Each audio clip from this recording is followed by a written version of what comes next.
organize the contents and of the workshop. Matthew Castellano, Paul Fodor, and Tunke Tekli, the practical matters, the Zoom, and so on. Also the splash organizers, Jan Vitek, Fridesh, Rajan, Elmer von Chastelet, the program committee with a number of people in there, and also the people who were so nice to accept to be in the Ask Me Anything breaks. So those are the little 10-minute discussions in between the different sessions. So that's all for my introduction. I think we can now go into the first session. So I will stop sharing the screen and give control back to Annie. By the way, if there's any comment, please speak up if you have any question or comment. Annie? Oh, hi, I was muted. Thank you, Peter, for all the information. And I'm really glad to see everybody. So we'll start with the first session. I'm glad to see some more people are joining. This will be very informal. And Leslie, I have to say, I mentioned to people had this really creative idea, which is instead of hearing his talk, and to be honest, I mean, I already mentioned to people, I heard this talk at least, not this talk, similar at least 3 times. And every time it make me think of new things. So this would be really great opportunity to ask questions. If you have watched the video, and if you haven't, of course, you can, maybe you don't learn as much, but I'm sure you can still learn from the discussions. So, let me just first start with the little official thing. Well, I should say myself. Okay, so first, let me just say it's my great honor and it's a great pleasure to introduce Leslie Lamport from Microsoft Research. And Leslie has done absolutely impressive work in distributed systems. I can't even enumerate after studying 10 years, there's still many of his papers I haven't read. I always feel really guilty. But just for the few things I know, I was just so impressed. Of course, my word says nothing, and he received the 2013 Turing Award for his work, introducing really these seminal concepts and just so many all the key issues. And he even received the 3 Dijkstra's Award. I thought those were give to the best people, best work even once. And each of those are impressive work, including all of my students, when they heard the word Paxos, they were almost like shocked. This is who invented Paxos. So, but anyway, but I do want to say for the purpose of this workshop, well, I should say one more thing, right? Okay, there's something maybe completely unrelated. Of course, he's so well known to a lot of people, nothing to do with distributed systems, which are LaTeX. All of us depends on probably all of us. I can imagine I've been using since the grad students, and I still have the manual. I bought LaTeX manual when I was first thing learned at grad student at Cornell, and I sometimes lend to my students too to let them see. But for the purpose of this workshop, I also want to say, right, not only designing algorithm systems, he also invented the temporal logic of actions, okay, as a way to express and reason about these algorithms that are so delicate and so really so complex, and to be sure they're correct. So anyway, so now you can sort of imagine, right? People might not have really come to any of those without really the deep sort of knowledge of the problems and coming up with solutions. So that's what his talk. I will just actually, I give just a really brief summary of my view. Of course, it's very limited and so on. But I want to say was, right, I think Leslie got all his degree in mathematics, including, of course, a PhD, but he's been working on these really, with these, right, really the best practical companies like Microsoft and Dexert. And so,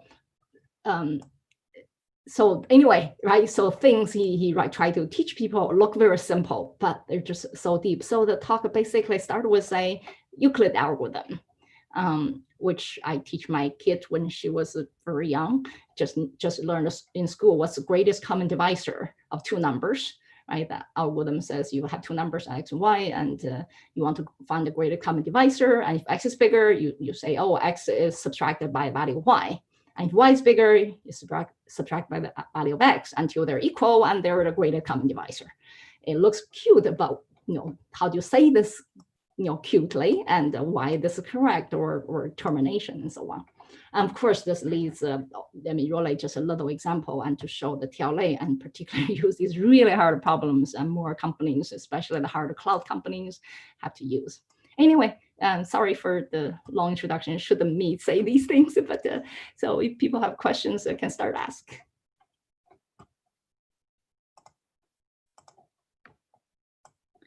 So should I, actually, maybe I should, what Leslie did was, hey, I'm going to I'm going to ask questions, which is a quiz, pick a random people and ask a question. By the way, I know, I definitely know a number of people already have questions, but so why don't you ask the question? I'm sorry, Annie, why don't you ask the question that you wrote already? Oh, you want me to ask it? Okay, all right. I have more, but so, okay, sorry. So I did write one question for Leslie beforehand.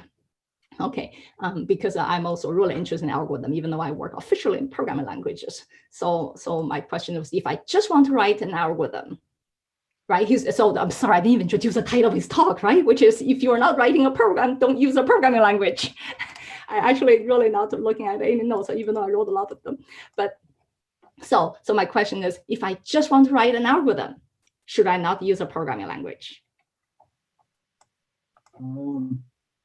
Well, as I said, no. And why not? Well, the quote that you on the that blurb that you sent out said, you quoted Wikipedia saying it said ALGOL was the standard way of writing algorithms. And that's probably, well, dates back to, really when I started, that people didn't really understand the difference between a program and an algorithm. And the only way people had for writing algorithms was in programming languages. So you said, why not use ALGOL? Well, let me give you an example. The bakery algorithm, the first concurrent algorithm that I published, it has a loop in there in which the process goes through all the other processes in order, process 1, process 2, process 3, etc. But there doesn't have to go through them in that order. It can go through them in any order. So, and I knew that at the time, but the mindset was so much in terms of programming languages that I had to say, go through them in that order, because there was no easy way to do it. And pretty soon after that, I really learned this very easy way to do it. I basically invented my own, my own language constructs. I had to, well, I would allow variables to have set values.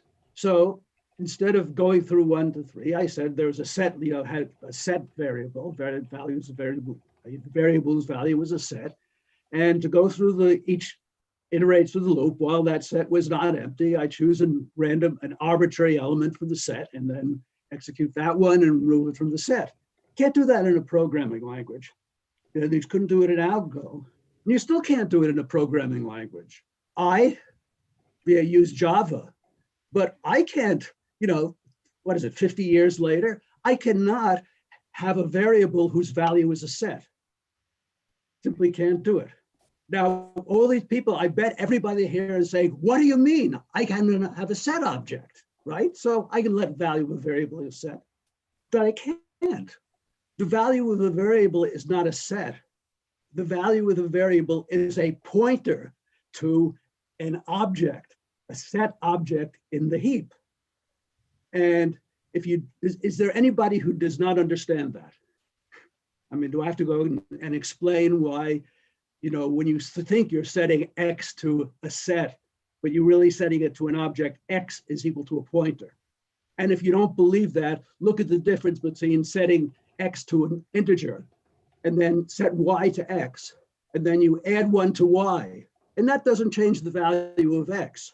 But if I set X to a set object and let Y be X, and I put in a new element in Y, that element goes into X. So completely different.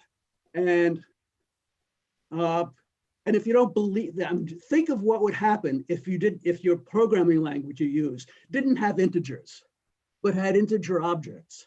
And you couldn't write, the expression X plus 1. You'd have to write new integer, of x dot value, all that thing dot plus of new integer value x. Now imagine you were writing a program, you wanted to write a program that manipulated numbers and you had to write it that way. I mean, it's insane. But if I were to literally use a programming language to write that, to use sets in my algorithm, that's what I'd have to do.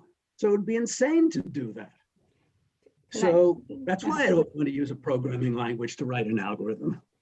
So what you're trying to say, the difference between an algorithm and the program. So what is the difference? Other than if you write in lower level languages, it doesn't have the feature you want at a high level. But if I have a high level programming language, then it is the same, no? Well, it's like, there's no formal difference between a program and an algorithm. Okay. So does that mean I should use programming languages to write an algorithm? There's no formal difference between a program and a Turing machine. Anything I can write in a programming language, I could write as a Turing machine.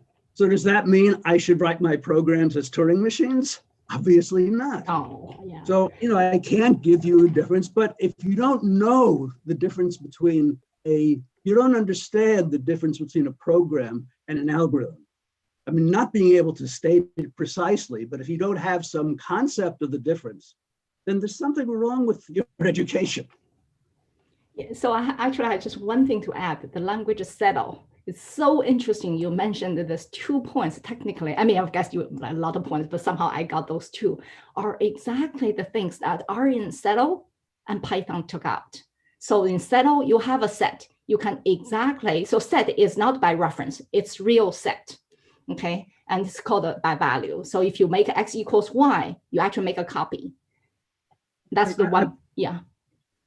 I haven't looked at settle in about 30 years or something, so it may have changed. When I looked at it, I thought, yeah, that was a nice idea. But they had sets, but they didn't have all of the mathematics. You couldn't do that with everything. I don't remember exactly what, but there were lots of things that I wanted to do in algorithms that settle didn't do. So yeah, I mean, it's nice, but it wasn't enough. I mean, let me give you an example of the things.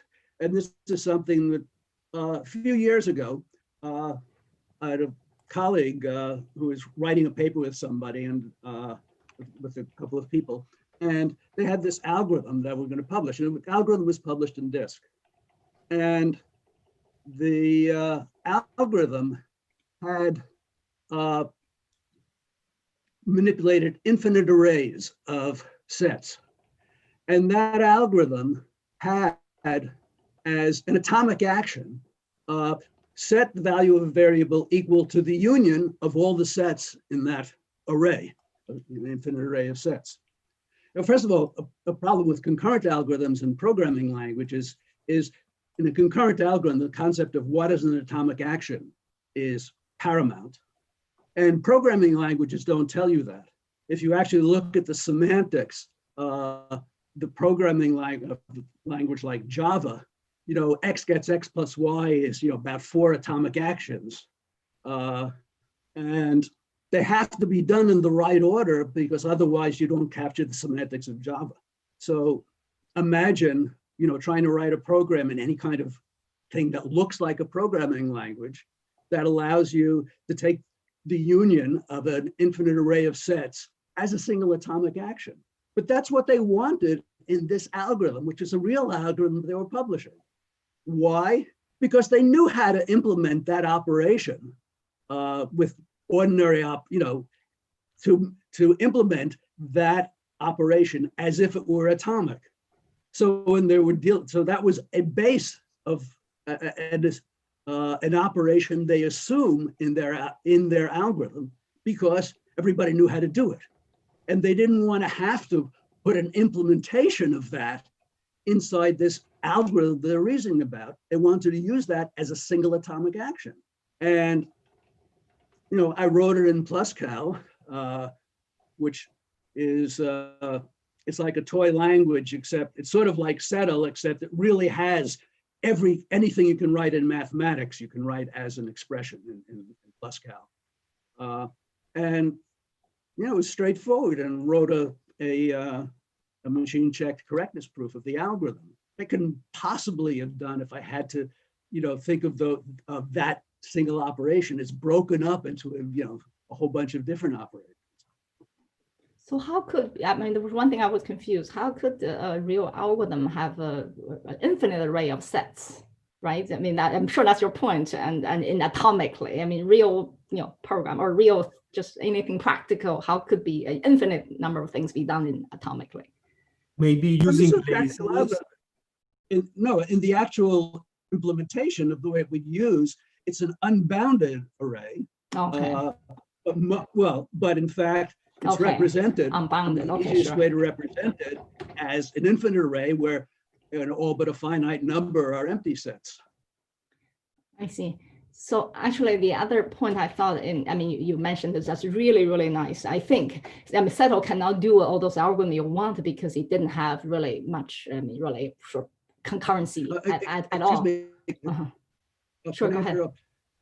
I don't want this to be just a discussion between you and me. So I think the best thing to do is if anyone has a question they want to raise, just put it on the chat and say you have a question. And good. Carl Hewitt has a question. I think he raised his hand. Carl, if you want to go ahead. Yeah. So Annie, go ahead. Yeah, sure. Thank you for that very nice introduction. And Leslie, thank you for being here. My question has to do with first order logic and model checking. And first order logic famously allows all these non-standard models, right? For example, we've studied non-standard models of the integers, and the same kind of thing is going to now comes to us in concurrent programming. So if you're doing model checking, should we be concerned about these non-standard models and their monsters when we're doing model checking, or should we not be concerned? I have a very pragmatic view of that. I say, what I use are basically, Peano's axioms for talking about the integers. And basically, I would say you can implement that as long as they satisfy Peano's axioms, you can implement inside of your computer any model of the integers you want. And if you happen to implement one of these non-standard model of the integers, well, it'll still work because all I'm assuming is Peano's axioms. Yeah. Now, I'm not worried about some engineer building a chip that's going to model non-standard integers. I'm just concerned about the model checking possibility itself. Peano's first order I model check it. Famously allow Okay. that you have infinite integers, right? And that's not what you really want. Well, first of all, model checking, what we do, I model check that algorithm, the one with had infinite arrays of integers, and the very same spec that I reasoned about. I proved things about an infinite array, but to model check it, what I did is I simply told the model checker to replace the set of natural numbers by the numbers from 0 to 10, and then model check that. The model checking is not proof. Model checking is catching errors. If you want to be absolutely sure of your algorithm, maybe checking with 10 integers isn't enough. But engineers have a pretty good sense of how big a model they need to check in order to have confidence in the algorithm. And the fact that, with finiteness is sort of irrelevant. Practical purposes for model checking, the difference between infinity, people you build chips, have used TLA plus to check designs for cache coherence algorithms for memories.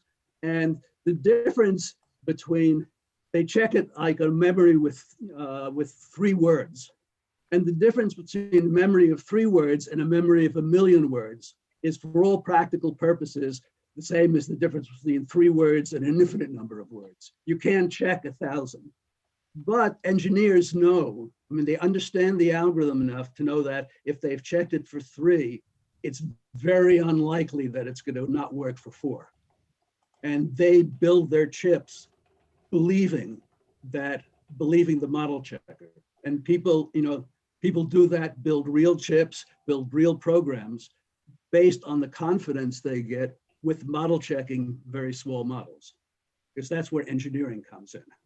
Yeah. So I guess my real question is, should we be using higher order logic instead of first order logic, as Dedekind did to start it off, even before piano, so that we don't have these monsters in the models? Now, I fully realize that when you restrict yourself just to finite models and you're just checking a finite number of them, so this really is a theoretical foundational question, as opposed to checking finite models over and over again, which I understand the engineering aspects of that. So it really is a theoretical question. And Bob wanted to jump in on this because I think he fundamentally disagrees that I would maintain we need to switch over to higher order logic so we really know what we're talking about. And that's what Dedekind did and what piano did not do. Actually, I think the piano induction is not first order because it talks about all it is if you can put the axiom into first order logic, it's actually an axiom schema, but then it's not what they call categorical. Okay, if you do the first order schema, you still have these non-standard models with the infinite integers.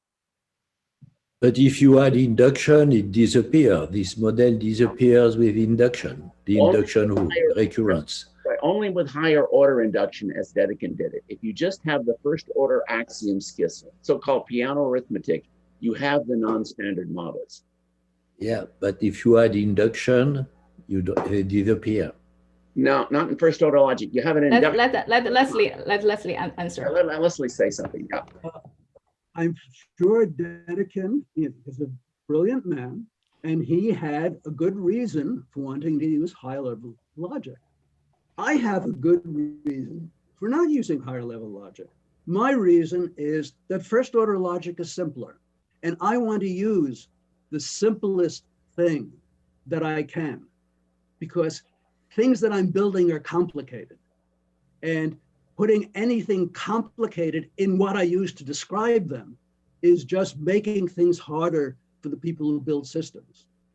And these questions, they may be important foundational questions, in terms of, what math is all about. But for practical engineers, those are not their concerns. Their concerns is building a system that does what they want it to do. And first order logic works perfectly fine for that. And therefore, whether, whatever other reasons you may have for using higher order logic, they're irrelevant to me. So I'm not saying you shouldn't use higher order logic, because I don't know what you want to do with it. I know what I want to do with it. I want to help engineers build systems that work. And I don't need higher order logic, and therefore I don't use it. Yeah. Sounds great. There are actually 3 questions in queue. Peter and Paul and Bob. Okay, Peter can start. So I saw the video, and TLA plus, you do things like x prime is equal to x minus y. So you have the next state. So this seems to be tailor-made for imperative languages where mutable state is a basic concept. Now you could have a programming language which has a much more simple mathematical semantics based on lambda calculus or a logic programming language. So, and it could have an efficient implementation. So we know how to implement these.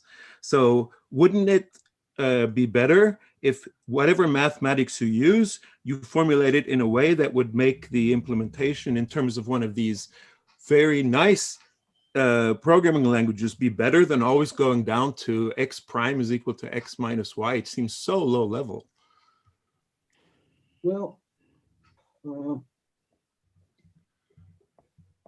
first of all, when you have these languages, is there a clear notion of what an atomic step is in those languages? Yes, of course. Of course, okay, if there's you have a clear notion of what an atomic step is, then if you're writing a concurrent algorithm, you have to be thinking in terms of steps. What is the next step? Even lambda calculus, I mean, Church-Russell means that. I don't care how you do it. I don't care how you do it in terms of your programming language. No, but But- yeah, but you I don't want to start with one of these languages. Maybe you're misconstruing. I don't know. So of course, I agree you have to use math, and I try to tell the students. But instead of going all the way down to x prime is equal to x minus y, you go down to a language with a nicer semantics. No, you're saying, no, you've got it the opposite way. You're saying, instead of going all the way up to x prime equals x plus 1, why don't you not go quite so high? That's not very And high. the answer is, no, it's high. Can you write in your language, take the union of an infinite number of sets as a single step in your language you're talking about? I think if I can ask a question, I think I'm sensitive to what I think Peter's point is, and it's not the assignment it's not the equality of x and x prime. That's not it. It's the limitation to the single state sequence. Yep. That's the thing that feels restrictive to me. And if that's if you're doing concurrent algorithms, I sort of understand. I can see that. But if you're doing regular complex algorithms, how do you handle stacks? How do you do what is natural quicksort, which is naturally done with?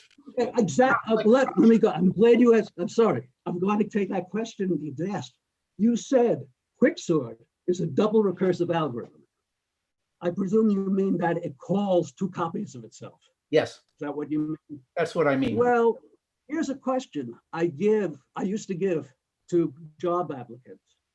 And I was at really good labs, and we were, interviewing the cream of the fresh PhDs. And the question I would give is, assume you have given a partition procedure or function, write a non-recursive quicksort. In all the years I've given that, there was only one person who was able to do it in 10 minutes. Everybody tries to compile the recursion. Now, if you're thinking about, and unfortunately, I actually looked and I have not given that example. I've given that example of quicksort in talks, but none that's on the web. So I'll just leave that as a problem. Write a non-recursive version of quicksort.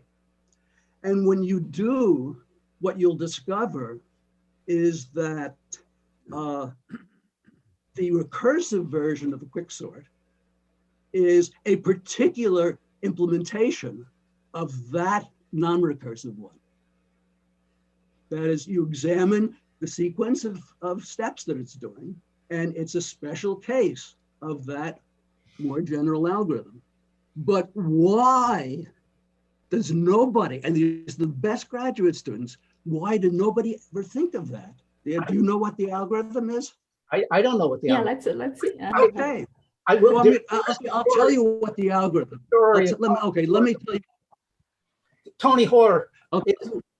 There is the story of Tony Hoare, who you've actually referenced in your talk, who Invented I that. understand that was part of his thesis, was doing that in iterative framework. And he said it was a complex algorithm to get his mind around. And he was amazed when he saw it as a recursive, how simple and trivial it was. Okay, well, let me show you how a simpler one example. Let me show you a simple, here's what it is.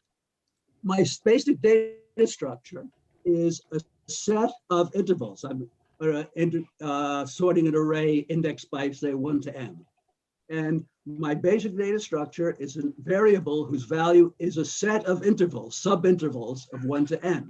What the algorithm does, let me just finish the algorithm.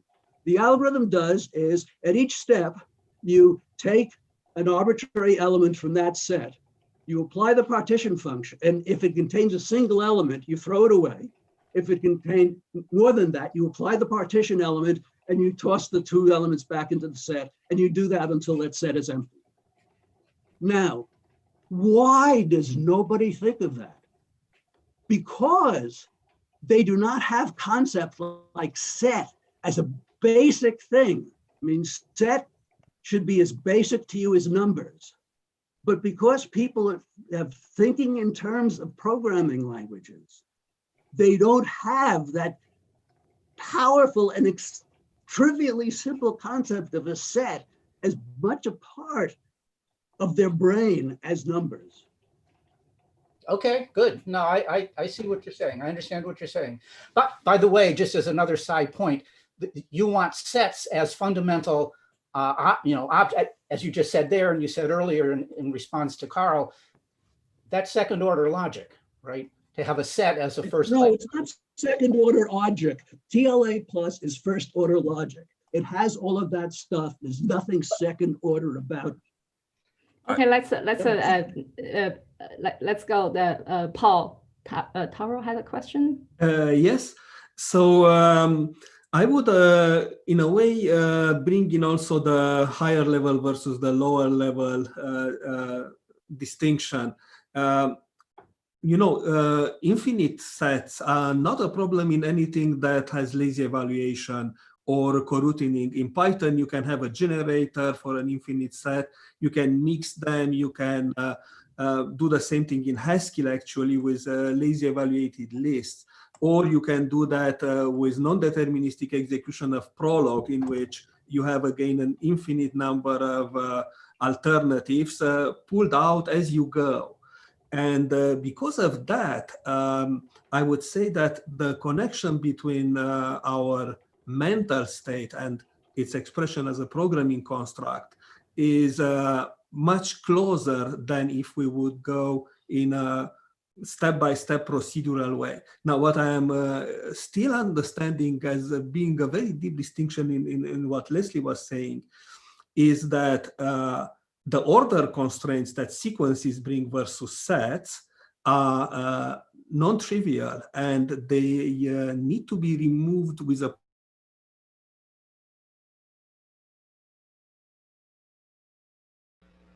You're muted. Paul, you're muted now. Unmute yourself. Like everybody went muted immediately at the same time. Somebody muted us. A host must have muted us. Paul, you're muted. We can't hear you. I think is someone muting everyone or something. No.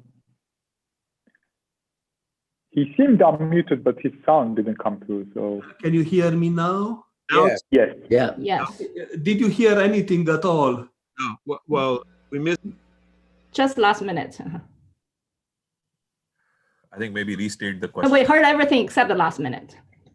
Oh, all right. Okay. So what I brought in is basically the fact that in some of those lazy evaluated or in other ways higher level languages, infinity is not a problem because it's not actually infinity. It's basically infinity as a potential construct that you would pull out. On the other hand, what I wanted to emphasize, and I think here is where Leslie's deeper insights go, is that we do not have a concept of dealing with arbitrary sets in a way that we make a total abstraction of the forced ordering constructs that unfortunately even our lazy evaluation mechanisms bring in.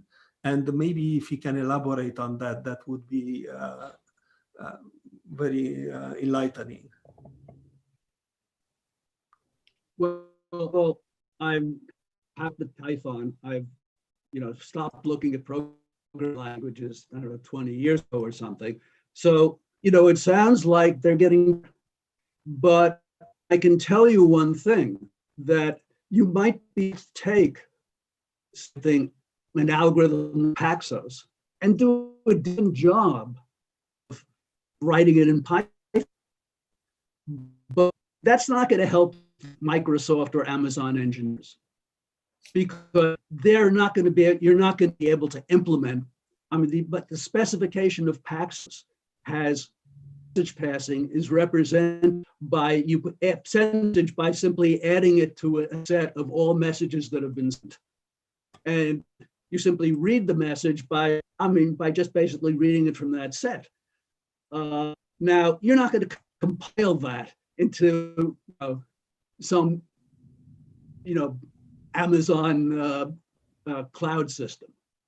So if you're not going to compile it, why write it in something that's almost as good as doing it in mathematics? Why not just write it in mathematics? Because mathematics is not necessarily executable, except if And we are neither, computers. but what I'm telling you is neither is your algorithm written in Python executable in any practical sense. The engineers are going to, it's going to be no easier for the engineers to translate that Python program into C++ is what they'll have to do than it is to translate the TLA plus specification into C++. Eventually, But when I write it in, but when I write it in TLA plus, first of all, you know, I can model check it, and I can prove its correctness if I really want to take all the time and energy to do that. But it's a lot more feasible than doing it with a Python program. Thank you. I think Bob Kowalski is the next. Yes. Okay, well, before David asked his question, I was going to ask it for him, but maybe I can elaborate it from my own point of view a little bit. So first of all, I want to confess that I think Leslie's idea of algorithm is better than the idea that I proposed some time ago. I once suggested that algorithms should be understood as logic plus control, but I now have been convinced, contrary-wise, that algorithms are better understood as state transitions with the goal either of solving a problem in the final state or of simulating some world or other. But without going into further detail, let me say I fully support you on that. And secondly, I also support the idea that programming with state transitions as you do can often avoid the need for recursion and give a much more elegant way of describing iteration, shall we say, by using universal quantifiers. So with your modal operator, the box, you effectively can get the effect by universal quantification of what might be a recursion or an iteration in another language. So I want to support you on that. On the other hand, as far as I can tell so far, you are missing something, I believe, which is something that is given in transaction logic, for example.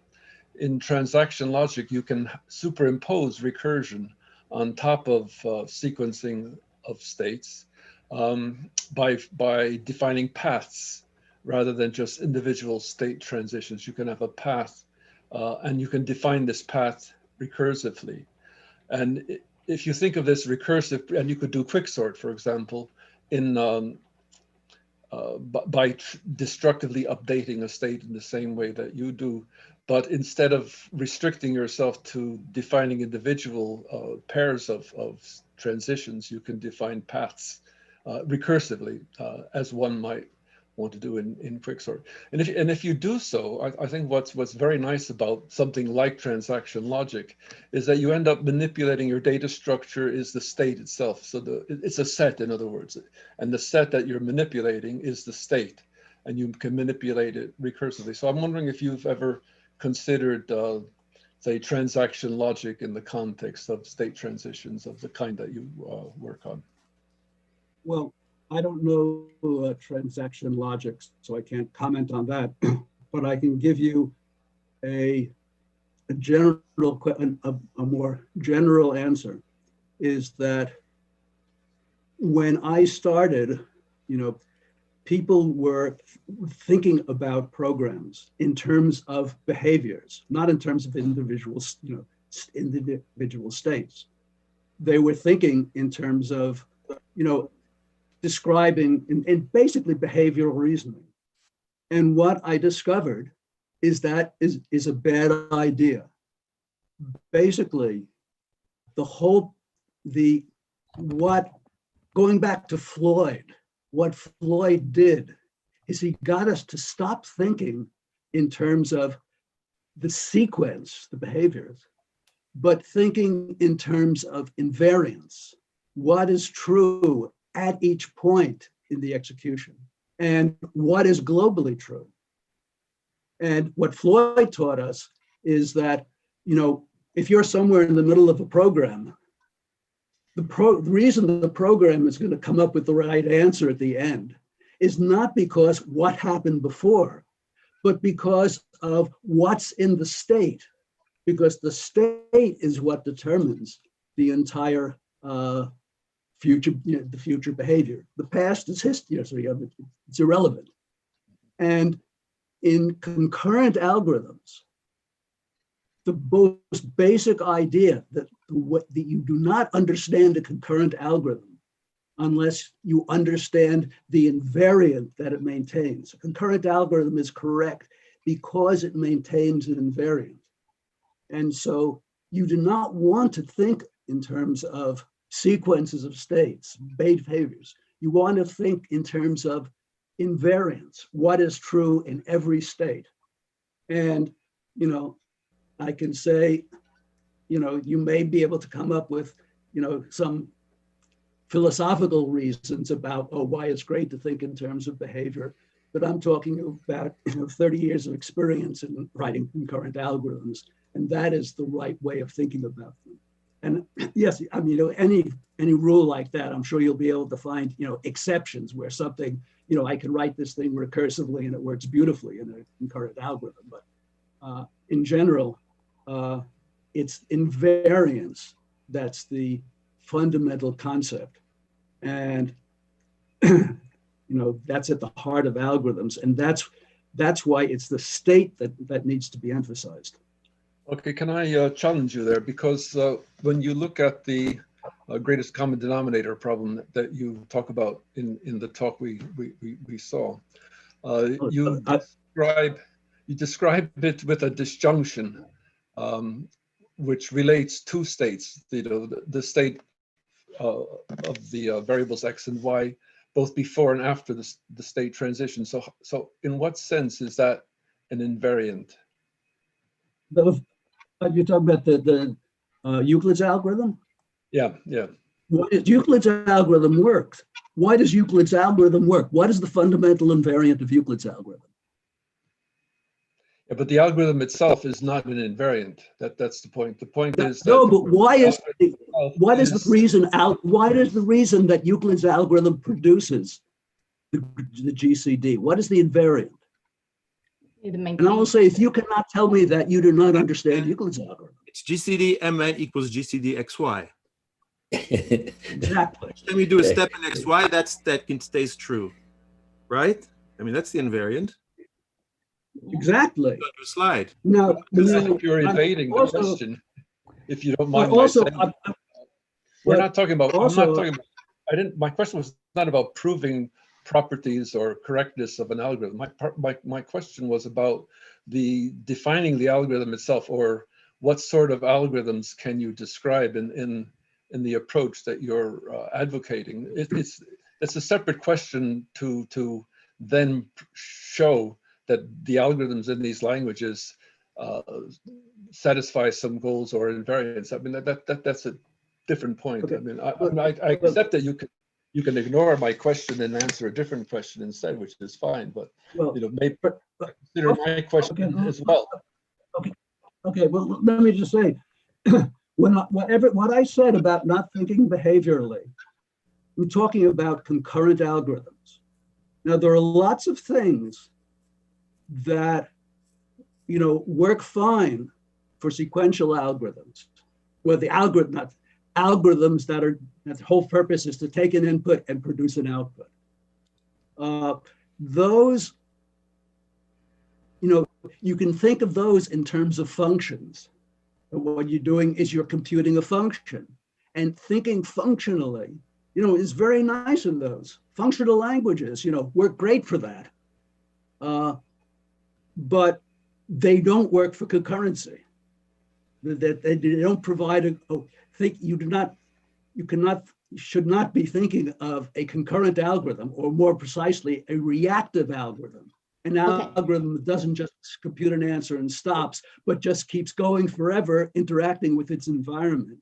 And that, you know, functions is not a good way of thinking about that.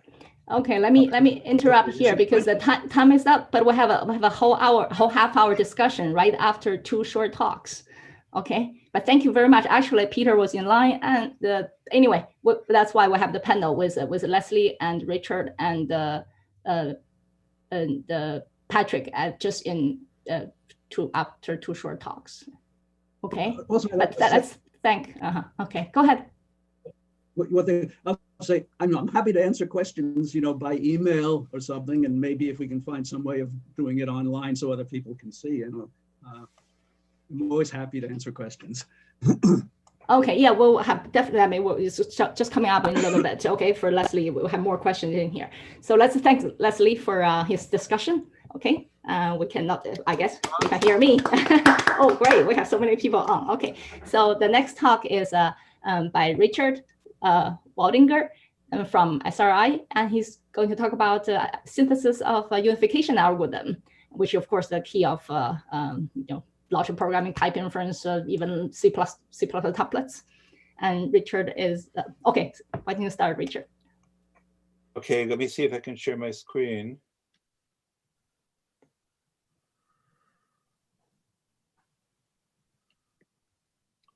And Richard has been working on this for a long time. Do you see it? Yes. We Yeah. can see it. See my slide?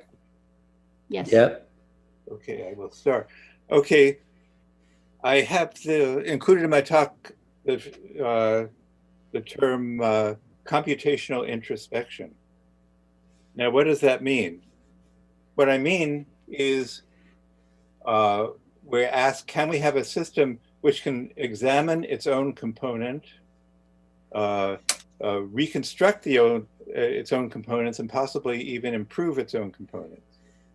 And we're using unification as a test case because we're in a framework of deductive program synthesis in which the program is constructed by a theorem proving task. And unification is a crucial element in the theorem provers that we're envisioning. So we're asking, can the system look at its own unification algorithm and reconstruct it in possibly a better way? And then we can imagine that a system would be able to improve itself.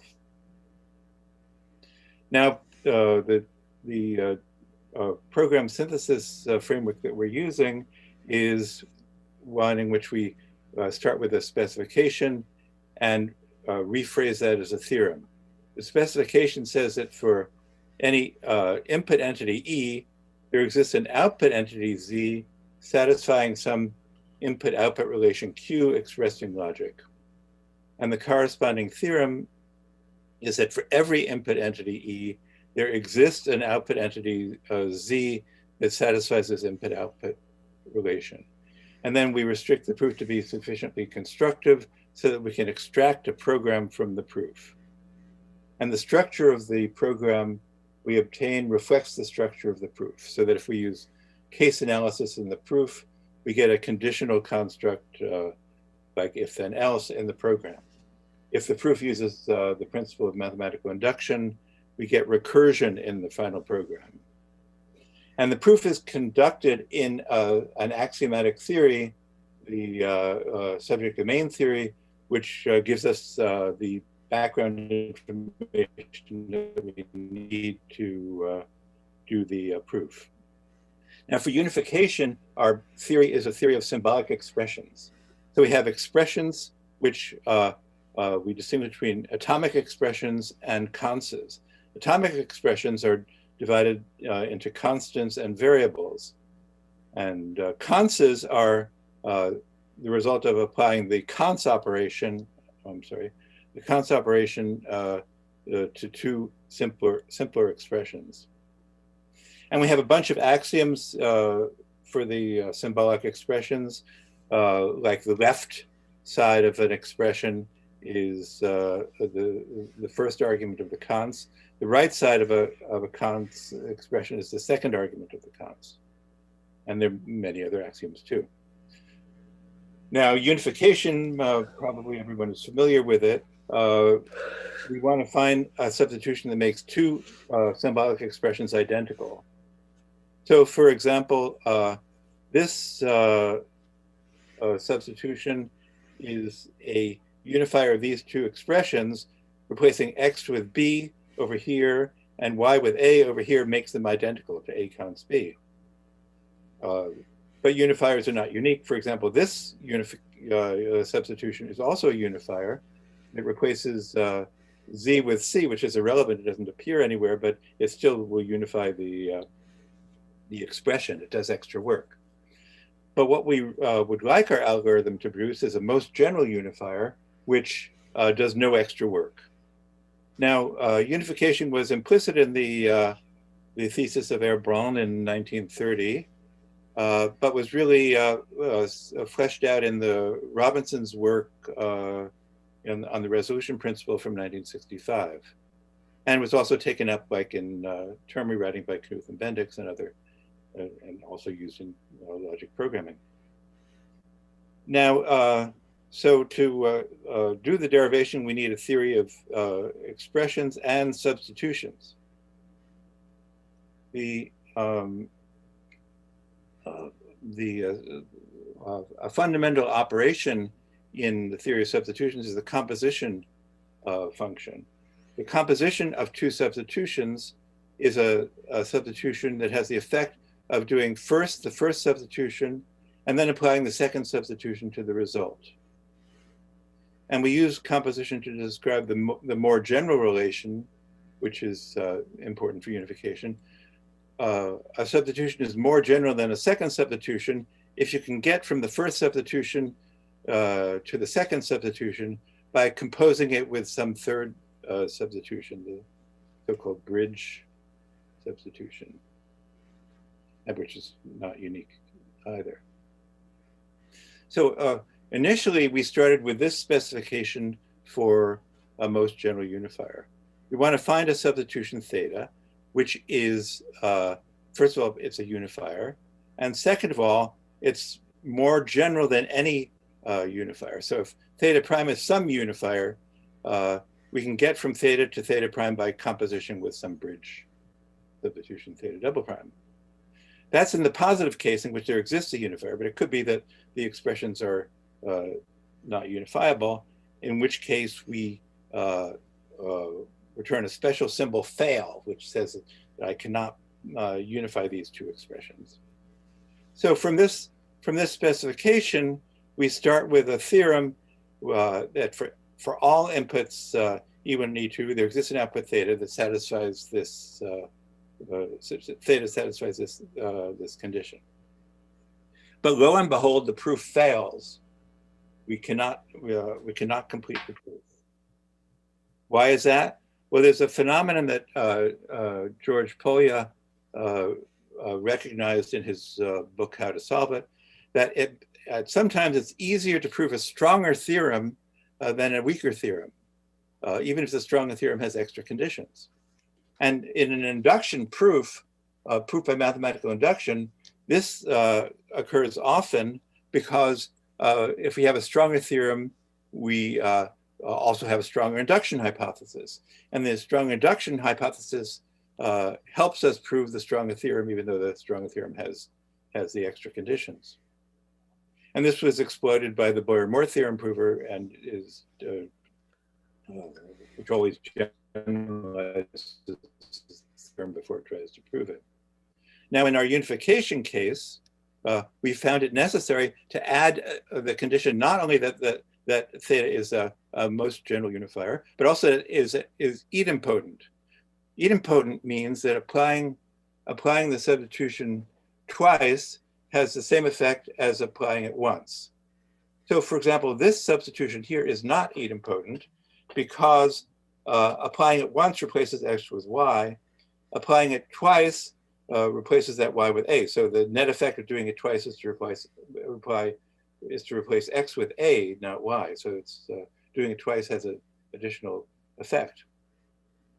So our stronger specification involves requiring that the substitution be idempotent. Now, in finding a way to express this concisely, we also found a simplification in the theory obtained by taking the failure substitution and regarding it as a kind of substitution, taking the failure object, regarding it as a substitution. So we can apply the failure object to any expression. And we axiomatize arbitrarily that this is going to be some constant called the black hole. And since every expression gets mapped into the black hole, failure becomes a unifier for all expressions. We can, under failure, all expressions are unifiable. And also, we're forced to assume that the composition of failure with any substitution is failure itself. So you never get anything by composing a anything but failure by composing a substitution with failure. So in particular, this implies that failure cannot be more general than any proper substitution, because if you compose, you cannot apply a bridge, there's no bridge to failure which will make it be anything but failure. So our strength in specification is that the unification algorithm that we're trying to construct must satisfy the property be a unifier, and it has this condition which expresses concisely that it's most general and idempotent. It's most general, of course, because we're using the substitution. If we have any unifier, we take that unifier and use it as a bridge. And it goes from theta to this other unifier. And it's idempotent, we can see by taking theta prime to be theta itself, since theta is also a unifier, we get that taking theta prime to be theta, we get the theta composed with theta is theta. So this expresses both most generality and idempotence. And this strength and specification was developed not by the theorem prover, but by our own manipulation of the theory. We don't know how to discover it automatically. So we take this as our initial specification for the unification algorithm. Now, in our original work, I had a paper with Zoramana from 1981 on unification, and by hand, this was all done manually. We developed this algorithm, which applies unification recursively to the left-hand sides of the expressions that we're trying to unify. Then we have a case analysis. If this fails, then our unification algorithm will fail. Otherwise, we plug in that substitution to the right-hand side and try to unify the right-hand sides. If that fails, there's another case analysis. If that fails, we are going to fail. Our whole algorithm will fail. Otherwise, we take the two unifiers that we got from the recursive call and compose them, and this becomes the unification algorithm to the result of unification. This is in the case in which the two expressions are not atomic. Atomic is a different case, which I'm not describing here. Now in our work in our new work, we're trying to do everything automatically using a theorem prover, SNARK, developed by Mark Stickle, first order logic theorem prover that's been around a long time. And SNARK, in this case, came up with an algorithm that surprised us in that we don't do any case analysis. We unify the left-hand sides, plug it into the right-hand side, and oh, I didn't mean to do that. We get and we just compose the results without testing to see if they fail. Why does this correct? Because in the case either of these fails, the composition fails. So it does the case analysis. We just have the composition do the case analysis instead of having our algorithm do. So that step was irrelevant. It was something that we didn't anticipate. I thought it was a mistake when I first saw the proof. So suggests that we might be able to apply an automatic theorem prover and discover things that we didn't anticipate ourselves. Now I have a link in the paper. There's a link to the proof, which is a 40-line step SNARK proof, which no one's ever read except for SNARK. I never read it myself, but I believe SNARK probably is correct.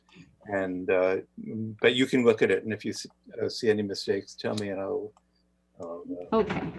All right. Well, our time is up for this one.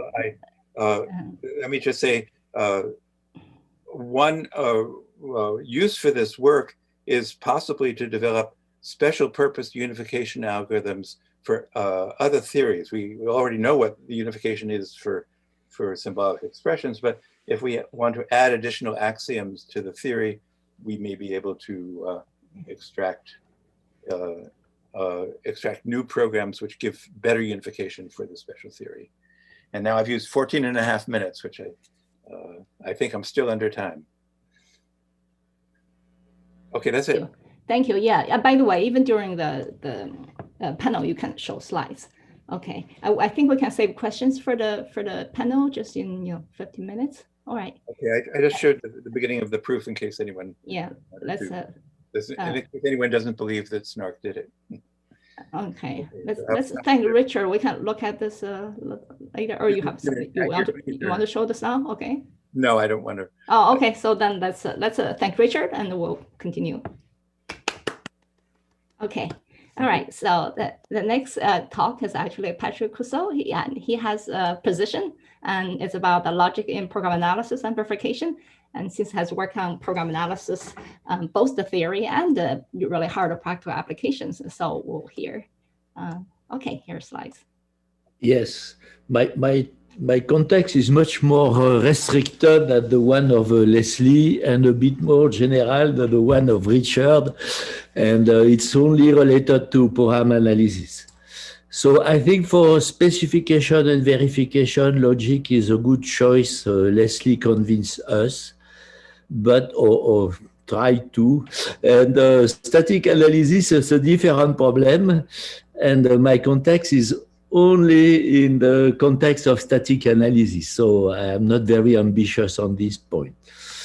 And so in static analysis, my slides are not well structured after the question of David Warren.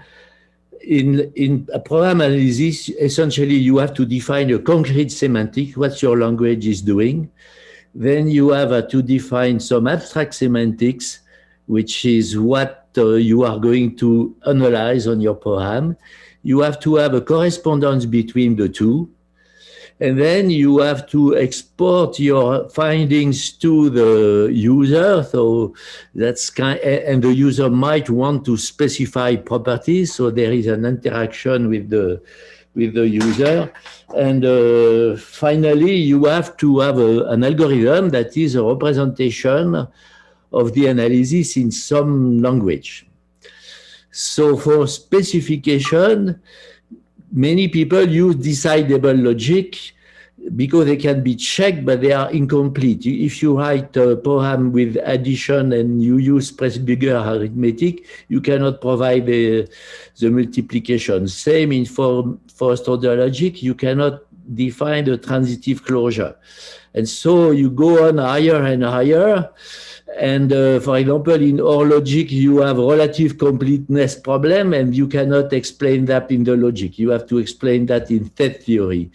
And often you have properties that are hyper properties, and then it's set of sets, and it's a mess to explain that in logic. So then you have to represent properties inside your analysis. That is what is inferred about the program. So I move over semantics and so on, I just concentrate. So some people use logic, and the great advantage is everything is represented in the same way. So, and for example, connective, you just put two trees together and you make one tree. And this is so simple that It seemed wonderful, but the great disadvantage is this precisely this university. It's completely, first, there is no normal form in general, and then you have completely inefficient algorithm. And for example, if you are going to represent linear equalities or inequalities in logic, it's a mess. Whereas with matrices or system of generators, you have very efficient algorithms. And so you have to move away from logic to go to these things. Another example, if you do pointer analysis, using logic to express the properties is really not efficient. You have to use graphs. So I think that logic is syntax, and syntax representation are not good encoding on information about program. Okay, so how do? We have what we call abstract domain. So it's an algebraic concept. You have a representation of properties and operation on these properties, and it's hard to translate algebra in logic. And so how do we define the semantics? By a concretization to sets. So you have both a representation and then a semantics that give you a mathematical meaning. And as Leslie said, sets are perfect. And then we also have operation, and again, sets are perfect to specify operation. Whereas in logic, it's a mess. That is, you see that I am a bit aggressive. And if you try to do proof by theorem provers, Richard had a wonderful one, but when I try, they never work. I have got a proof, then he said, poof, I cannot do it. And then you try to understand what happened, it's impossible, because even if you write 2 times the same proof, it will give you different results. That's not serious. So another thing is when you combine information, for example, you have pointer analysis and interval of values, it's not so simple. So because when you have abstract domain, you have non-uniform representation of properties.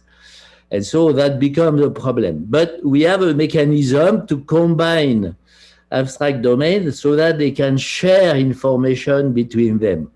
And an example is a reduced product for conjunction of properties represented by abstract domain.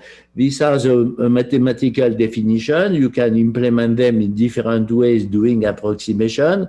And it was invented at the same time as a combination of theories in SMT solvers by a Nelson open algorithm, except that they only share equalities and disqualities for completeness, but it's stupid because anyway, I am trying to solve a problem that is undecidable. So completeness means nothing. So using completeness tool is ridiculous. Moreover, you need to do induction. Static analysis is about induction. You have to go through transition and then make an inductive argument and even find it automatically. So many people say just ask to users, but if you have 1 million lines, the invariant, no one can give it to you. So in logic, induction is not part of the logic that was mentioned when you said there are a non-standard model of arithmetic in Peano axiomatization. It's because the rule of inference is not part of the axiomatization itself, and you cannot discuss it. And you cannot say, I would like to have a weak form of induction in logic because it's induction or nothing. There is nothing in between. So when we do induction, we have things like extrapolation that are based on geometric. When you have an evolution of the state space, which is represented geometrically, the induction is in the direction of growth.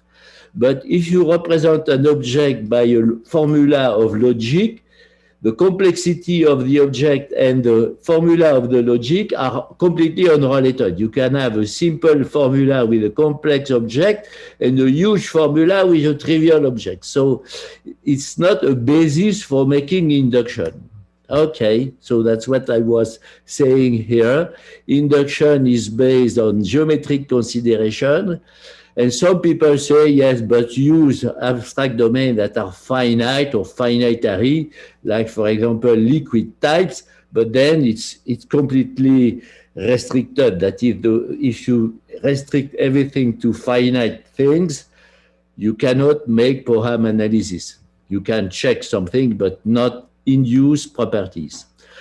So my conclusion is very simple.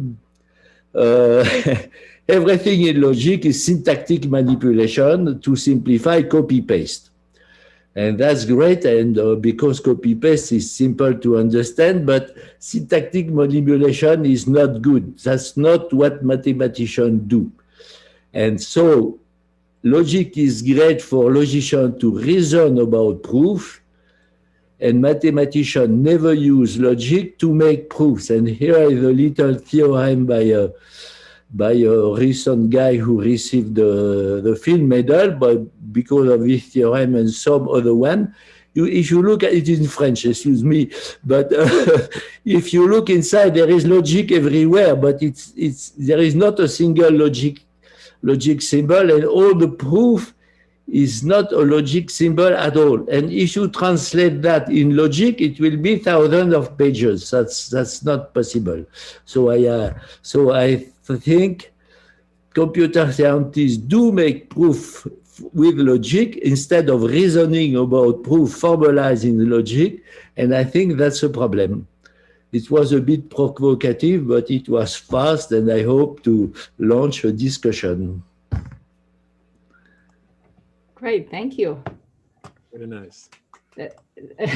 Right, we have so many different views and they're related one or the other. So it's actually time to start a panel, and David Warren will take over.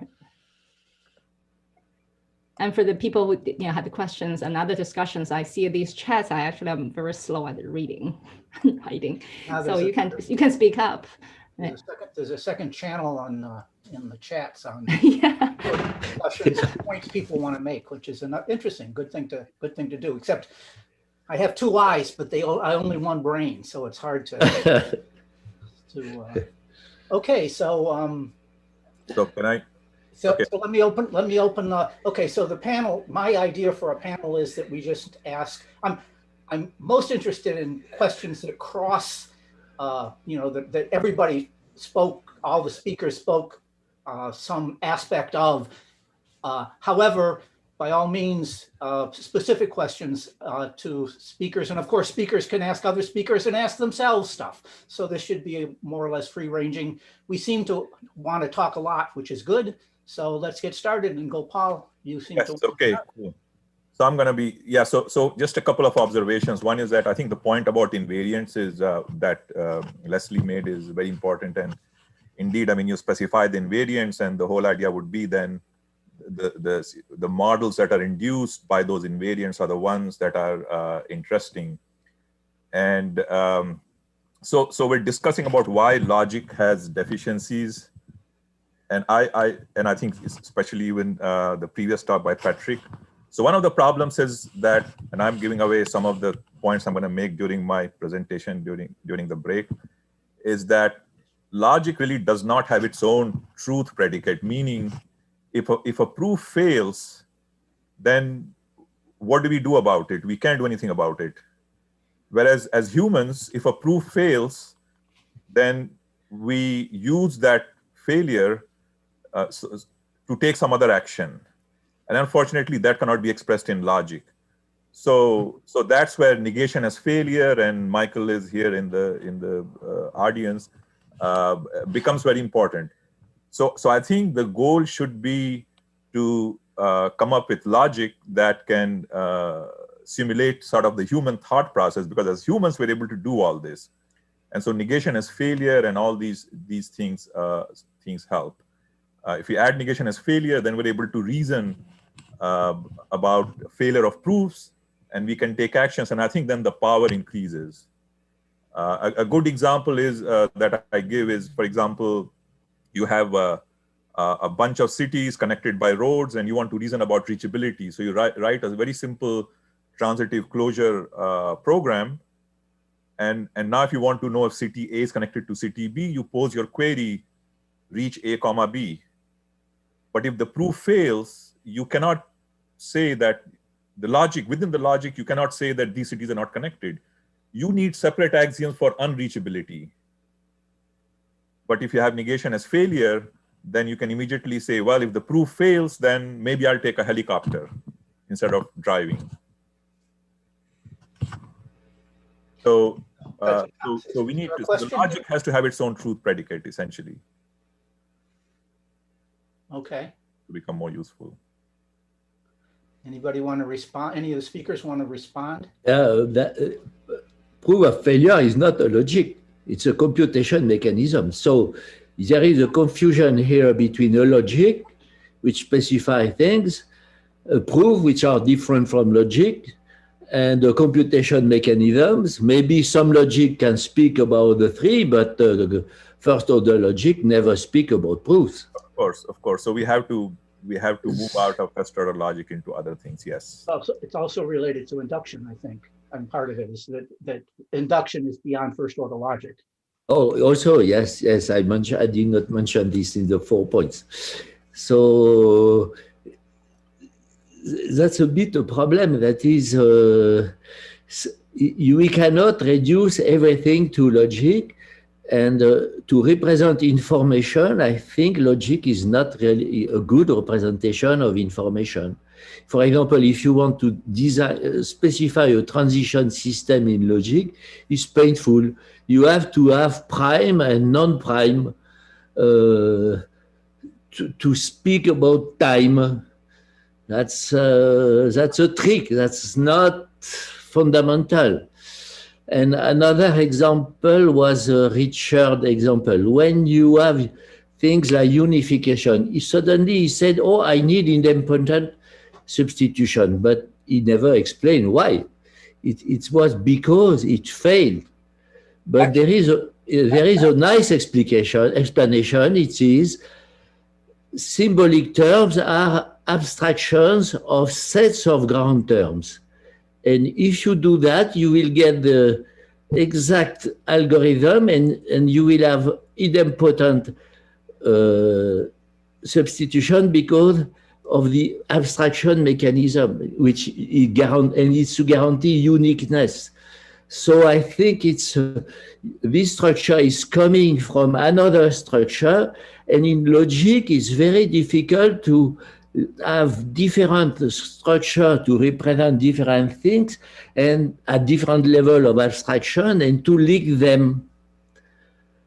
And in TLA plus, it's more or less predefined how you link different models. I think I'm not so good in TLA, but there is no mechanism in TLA to do this. It's done specifically for each instance of TLA.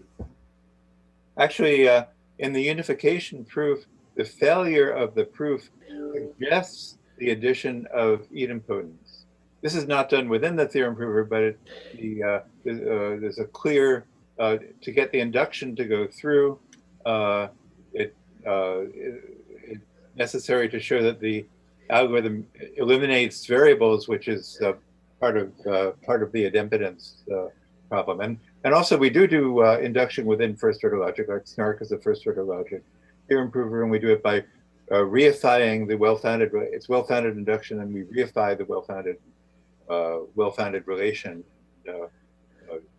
So it is possible, and also it is possible, even within first order logic, to have a formalized meta theory, so you can reason about expressions and about proofs. You could have proofs be objects in a first order theory and reason about them too. Yes, but that's not part of first order logic. That's a higher order logic. You have you can do it within first order logic. Just introduce proofs as first order objects, and well, incompleteness does that kind of reflects proof in the logic, right? But it stands that the full induction requires higher order, second order logic, right? Full induction. Now, if you're not doing a full induction, you're limiting the sets to certain kinds of sets, then you can do it in first order but full sets you don't. I have, if I can jump in, I have a question that for Leslie again.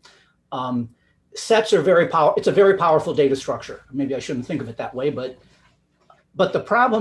an issue around sets is that depending on how you use them, there are very different ways you might implement them and get different complexity out of that. So I've always thought that algorithms ought to imply a complexity, right? That's what you want to do. But if you say, okay, I'll use a set any way I want, you might not, how do you specify the special implementation of the kind of set you need and the operations on it to guarantee the complexity that you're going to argue that your algorithm has? Does that make sense? You're muted. Yeah. You're unmuted. Unmute.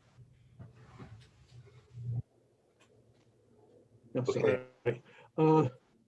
Well, I mean, your question makes sense, but it's like asking me, well, if I'm writing Euclid's algorithm, what does it tell me about how I should implement my integers? Well, I mean, it may be an interesting question, but it's completely orthogonal to the question of Euclid's algorithm. Because, for example, if Euclid's algorithm, if subtraction happens to be a very expensive operation, well, that means you might have, something else instead of Euclid's algorithm. But, Euclid's algorithm itself doesn't tell you that.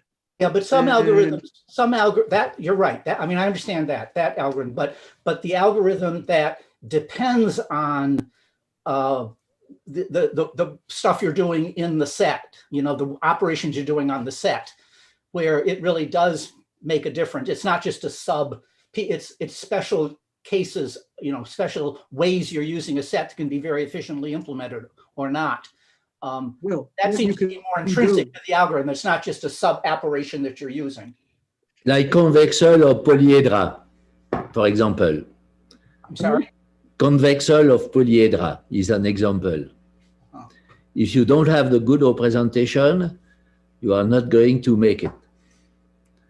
Anyway, that's just a point about an algorithm, and my sort of saying that you can sort of use any mathematical primitive operation you want strikes me. Like I say, it's to understand the concept behind the algorithm, but to get the complexity might not be so obvious is what I'm trying to ask. The definition of complexity isn't obvious. If you have a definition of complexity, you say, here are these operations and each one costs a certain amount, then I can simply add a variable to my algorithm, and then, the complexity is a partial correctness property. When you finish it, that value, that number that you've counted is less than n, but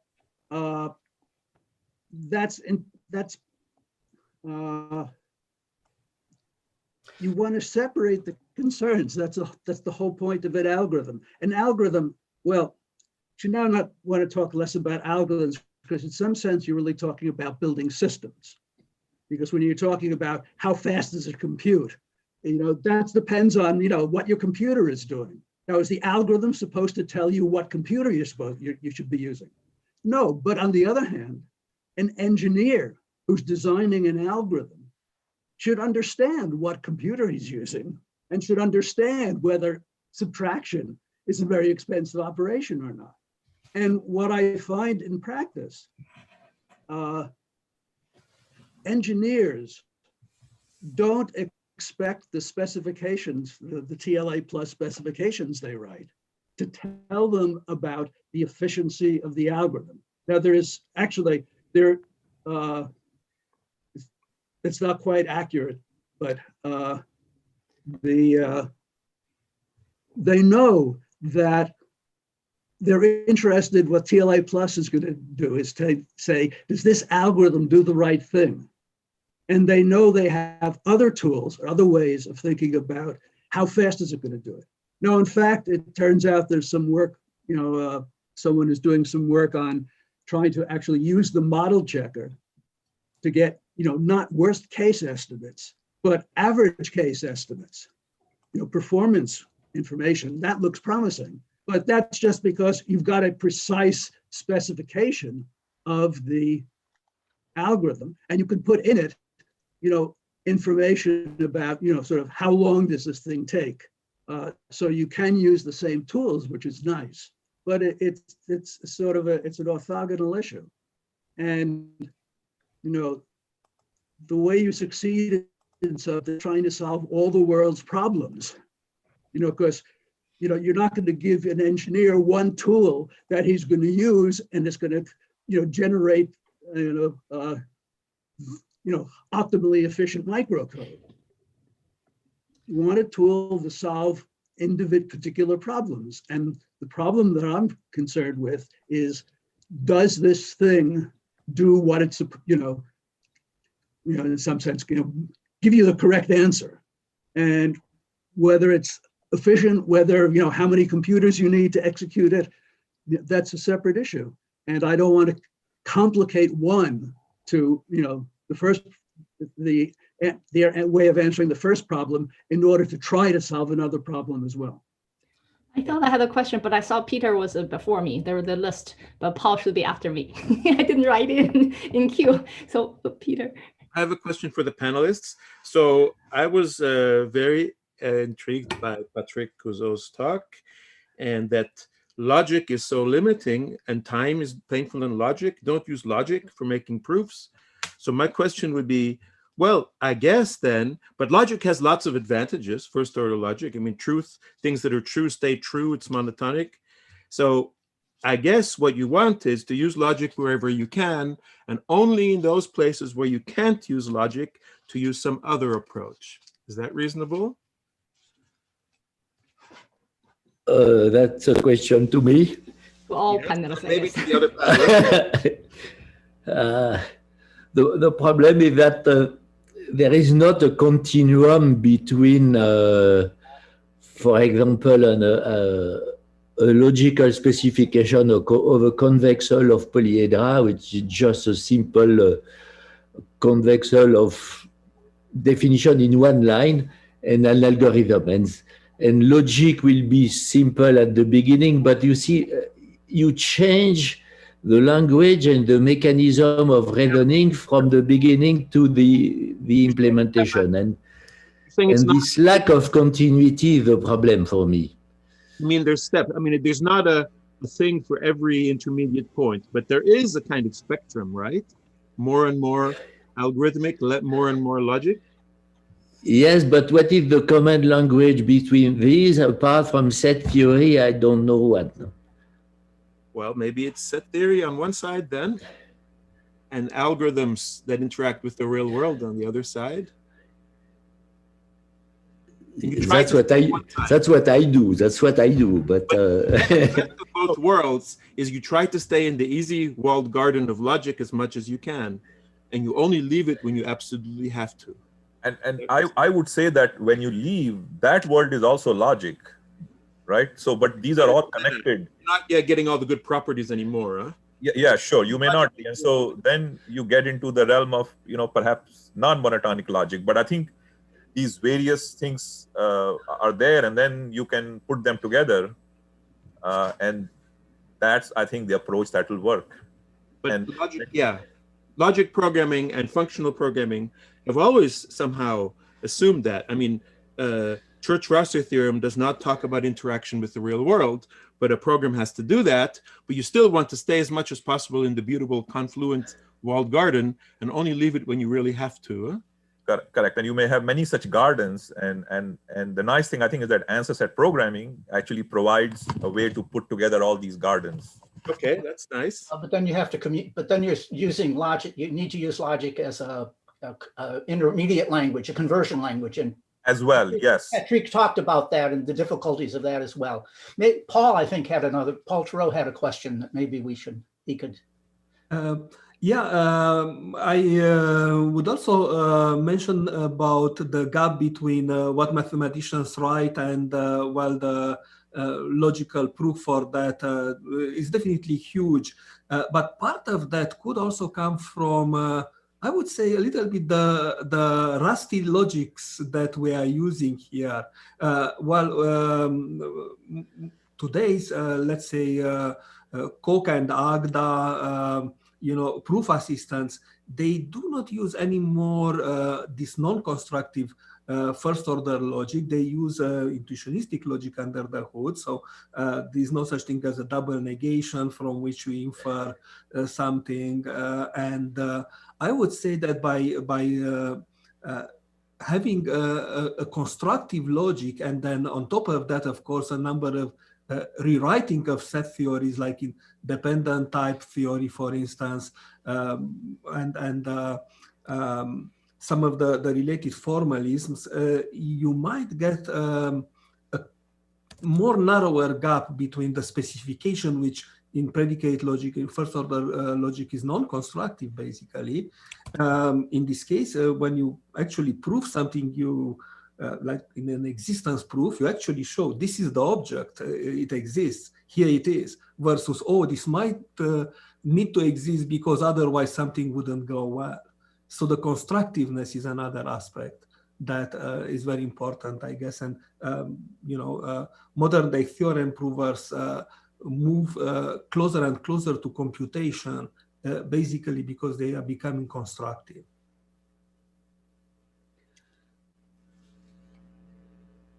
I have a comment on this. When the people try to prove a static analyzer with Coq, they cannot define what is an abstraction function. And so that's because of constructivity. And so what they do, they define a relation and say, oh yes, it's a relation. And each time they use it, they have to prove that it is a function. And so after 2 times, you abandon. And so you can prove soundness of our logic, but not completeness. Leslie had a question that he wanted to ask the general group, I think. Carl and Annie have questions also. I don't want to ask. I'm going to read a question. The title of this panel is Logic and Program Specification. Where has it failed? And I'd like to ask the other panelists, where has it failed?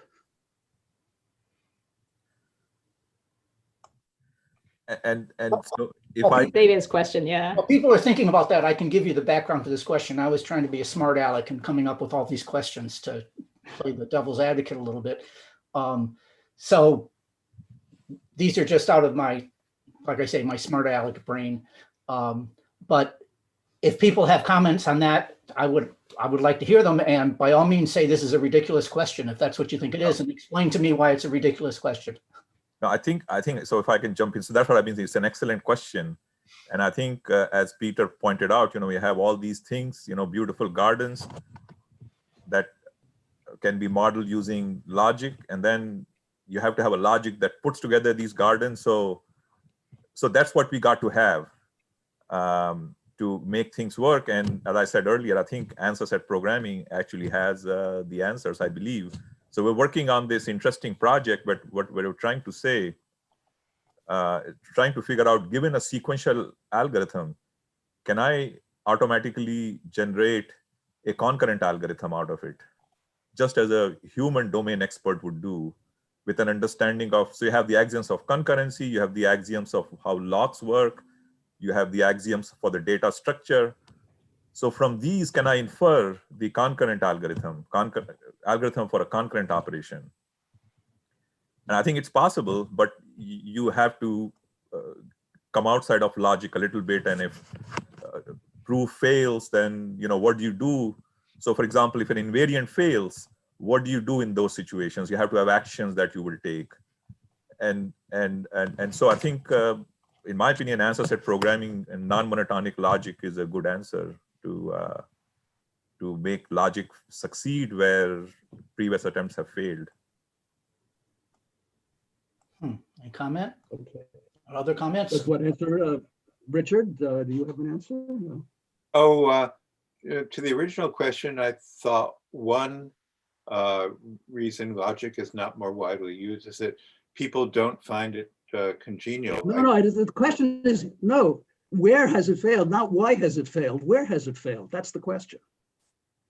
That's a fine distinction, but I thought the fact that people don't like quantifiers and other constructs in logic makes people like software engineers reluctant to use it. They can understand iteration in a programming language, but they at least claim not to understand quantifiers in a specification. And I thought like Bob Kowalski's use of English as a specification might be a way around this everyone knows natural language. But again, you're getting to, how to stop, how to unfail it. I just say, where has it failed? And you just sort of we're sort of touching on it, because see, my answer to that, and the reason I agreed to be on this panel. Great, I was going to ask. At Microsoft, there are, maybe 20, maybe 50 people who use TLA+. There are 100,000 people who work at Microsoft, maybe, actually, I don't know how many, maybe 50,000 programmers. In 1967, Bob Floyd wrote this paper called Assigning Meanings to Programs, which probably started most of the work that's being talked about here. Of those 50,000 programmers at Microsoft, how many have any idea what Floyd said? I would say maybe a couple of hundred. And I think that's a complete failure. And I don't hear anything going on here that seems really interested in addressing that failure. And the thing that has disturbed me ever since I've started thinking about what's called program verification is there has been an attitude among the computer scientists working on it that I've seen, is that their goal is they want to make absolutely correct programs.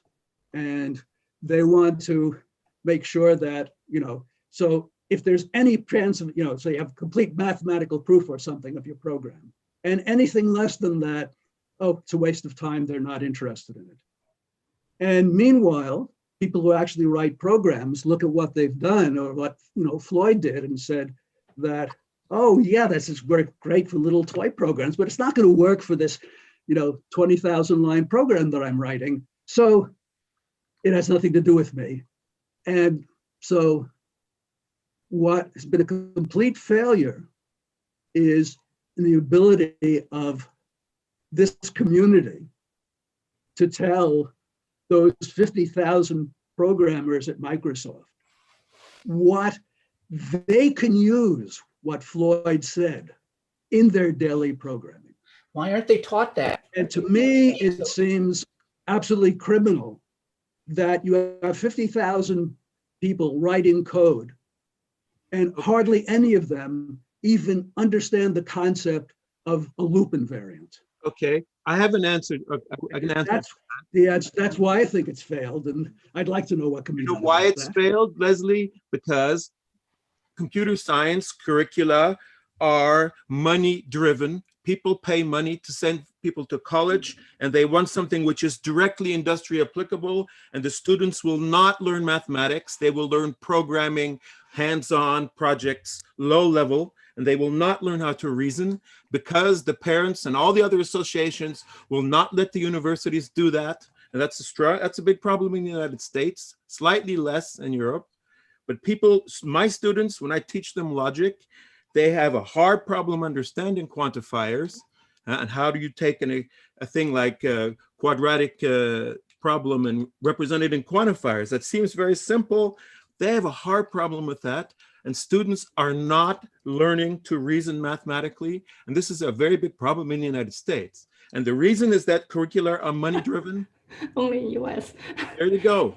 Can I ask you a question actually, for Leslie, but everybody too, actually, and this is not my idea, but I'm actually so glad that Leslie ended with his reasoning for we're now teaching students invariance. So when I was a graduate at Cornell, actually I didn't know that at all. I wasn't taught that at the Peking University, at Tsinghua University, but Cornell was really strong. They were they are really the worshippers of Dijkstra, or some of them, okay, agrees. But there are also some newer students or some other people who were telling me, what invariance and that old stuff never went anywhere or something. But anyway, so I had this mixed feeling. Maybe some people didn't like it, it didn't work. But until, of course, I realized all the optimizations we do about the differentiation of, incrementalization program is starting from invariance. But my question is this: I didn't know until just a few years ago, actually, Anil Nirod told me this, and I was thoroughly enlightened, sort of, but still so much. But anyway, so he was saying all these invariants, they are conservation laws in physics. And so there's this famous Noether's theorem that says every symmetric differentiable function has a law of conservation. And I had all these years of completely vague feeling. After I studied that a little bit, I was so amazed. So all this thing about non-determinism, there's a high level thing Leslie was talking about, and sets and so on, that's kind of a symmetry. Of course, I know differentiation, that's what we do in incremental updates. So I was wondering what Leslie thinks about that, because I didn't hear any other people telling me about it. Of course, everybody else who, grew up in math and physics. I don't hear, I'm sorry, I want to defer this for a second. And Peter, I think, illustrated what the problem is. I was talking about loop invariance, and he said, well, they don't know about quantifiers. Did I say, do you need a quantifier to write a loop invariant? You're just making the assumption that a loop invariant is a formula. You can write a loop invariant in English, but no, your whole instinct is, oh, I did loop invariant in English. Oh, that's a waste of time. It's not a waste of time. If people can't learn to write a loop invariant in English, what motivate, or the importance of that, why should they be motivated to learn what quantifiers are? That's all part of the issue. Those variables in there are not free. They exist in a certain context. People do not understand that. Those variables. No, you do not understand. No, you do not understand that the concept of an invariant is not dependent on any logic. The concept of an invariant is a simple idea. And why isn't that being taught? Yeah, why isn't it? You don't need to have a math course to even teach that. Why isn't that being taught? Because you haven't managed to explain that to your colleagues who teach the programming course. Well, I teach it in my courses, but I'm not in the US. No, but it's not just US, but the problem is that teachers themselves don't know it. So maybe the people here, when we teach invariants, but whether informally or formally, but in general, yes, invariants are not taught. I should add one thing though, that there are certain groups like people in avionics. They understand the issues related with people who build avionics software, with verifying code and verifying what they write. So I think there are people, you could argue that an average programmer in Microsoft writes programs that if it breaks, maybe, your transaction will not complete or something, it may not, your search may be imperfect or something. So people don't care, I guess.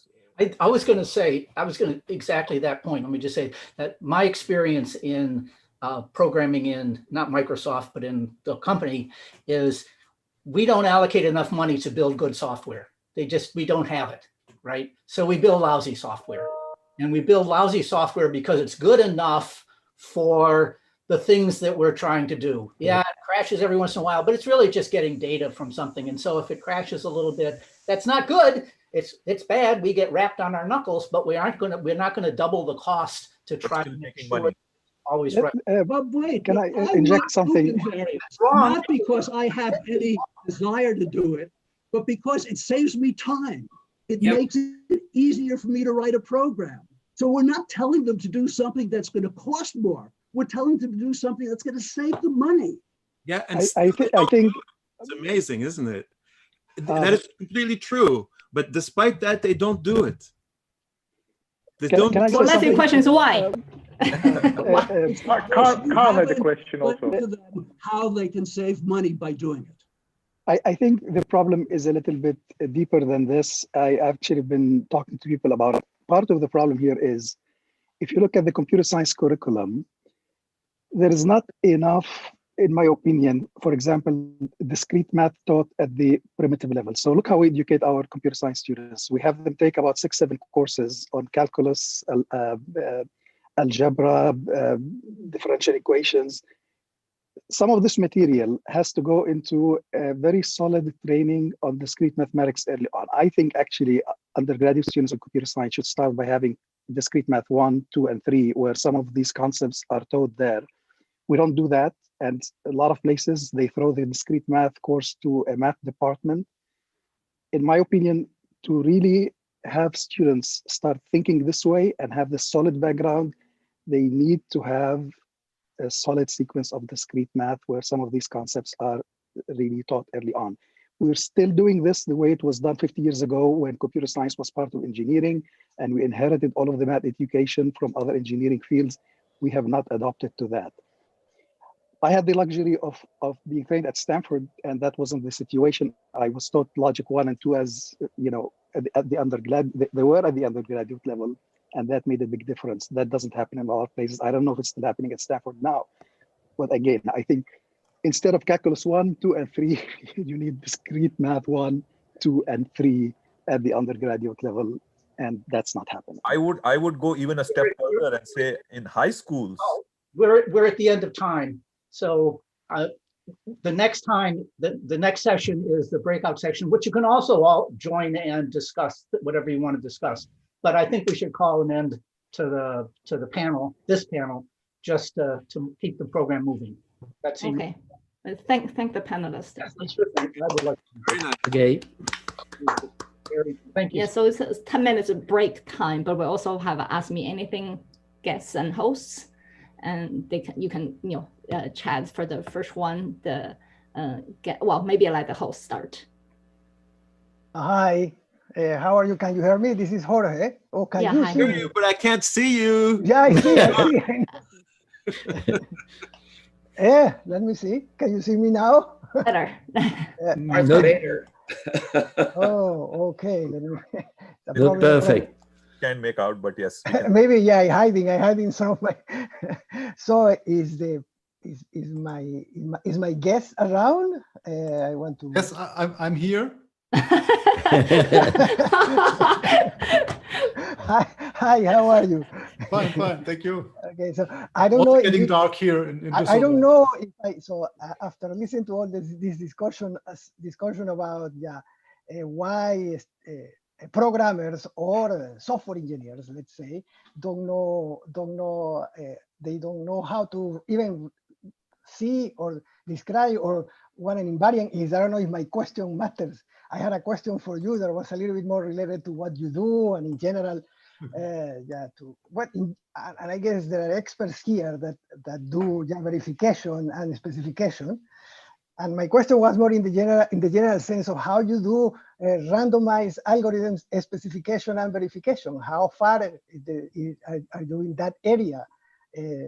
Probabilistic algorithms in general. I want to know if you have thought about it. I was looking at the program on Splash, and there is an invited speaker that is going to talk about Julian, and Julian is going to introduce a small, I think, derivations in the programs, and also you can put pieces. There is other languages, and you can put neural networks in the middle of your sequential program.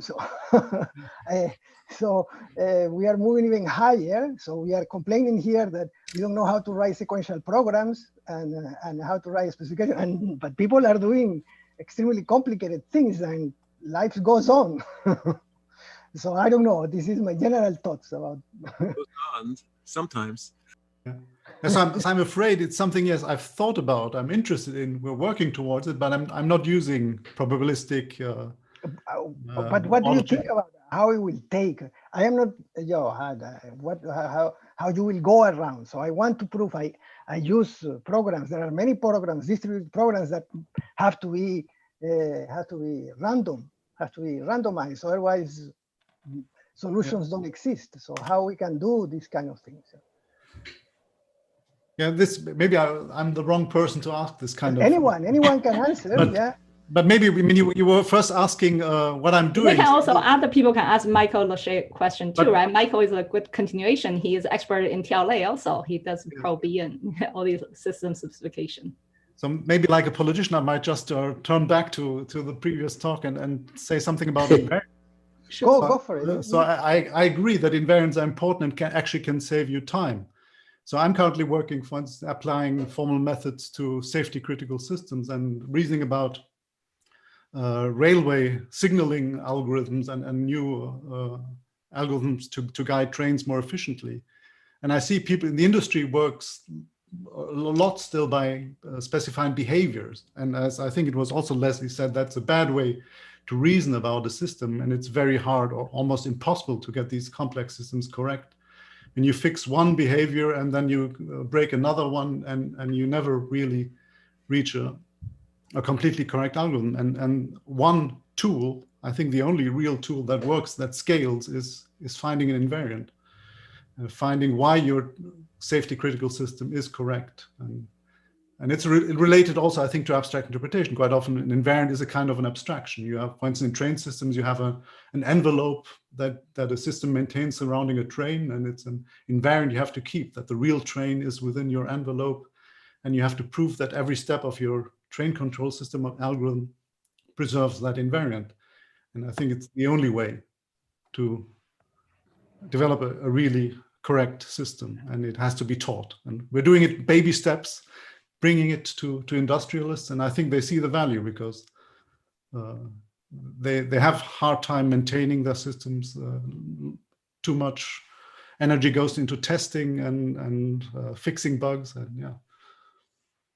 So that was one answer going back to what I'm doing. So it's building tools for formal methods on using Prolog as a programming language, but for modeling the systems, I'm using first order logic and the B language, which is quite similar to TLA, I hope.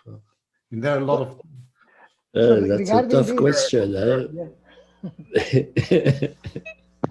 are a lot of systems properties that can't be expressed merely using variable invariance. I mean, things, and it's very difficult to try to force them into variable invariance. Yes. And from the point of history, it was Turing who actually did first prove the program using variable invariance. So he's the godfather of it.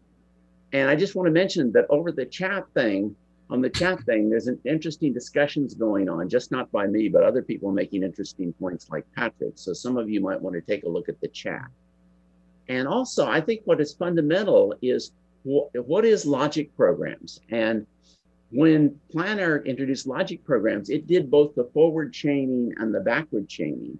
And Prolog only kept the backward chaining.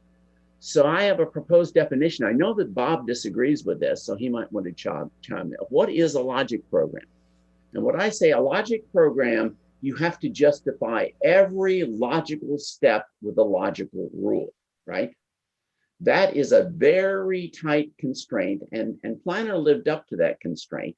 But it's provable that if you only have logic program where every computational step is justified by a computational rule, then you can't do true concurrency. So here's a limitation, and this might be fundamental to what Leslie was pointing out. So logic programming is not going to do it for us, okay? Because it's not going to do true concurrency, and there's a fundamental limitation. Thank you. Was that a question? First of all, I'd like to just, I'm sorry, just a very quick comment. True concurrency is some kind of formalism. The statement that one kind of formalism can not do something of no interest. A formalism is a way of representing reality. Is interested in representing reality. It doesn't mean something in some other formalism. So if you can't Please, and actually concurrency. implement true Is it- concurrency, is a total. Leslie, you're breaking out. I think. so if you can't actually implement true concurrency, that's a serious limitation. I mean, you can, I mean, if you step out of you know, the purity of logic programming, I mean, you Well, can, then you have to define what you mean by logic programming. I gave a definition, you give one. so if you, for example, take Prolog systems, I mean, they do have primitives for concurrency. Now you could talk about the semantics and stuff, but they are there nevertheless in Prolog. So you can write, you know, concurrent program, so to speak, where you're waiting for certain variable to be instantiated and things like that. But there are built-in primitives that are given for that. Yeah. My pragmatic answer would be, I'm use logic programming to build the tools, but I'm not using it to model algorithms or concurrent algorithms. Quite often it's in Horn-Clause logic, I find too much of a straitjacket. So there I prefer a language like TLA plus or the B language to express my systems and algorithms, but it all depends on what you're trying to achieve, right? Which language is most appropriate.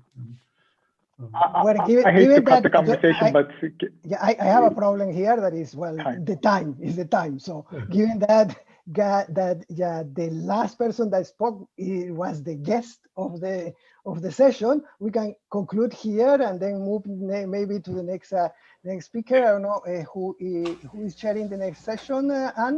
I'm chairing the next session, Peter.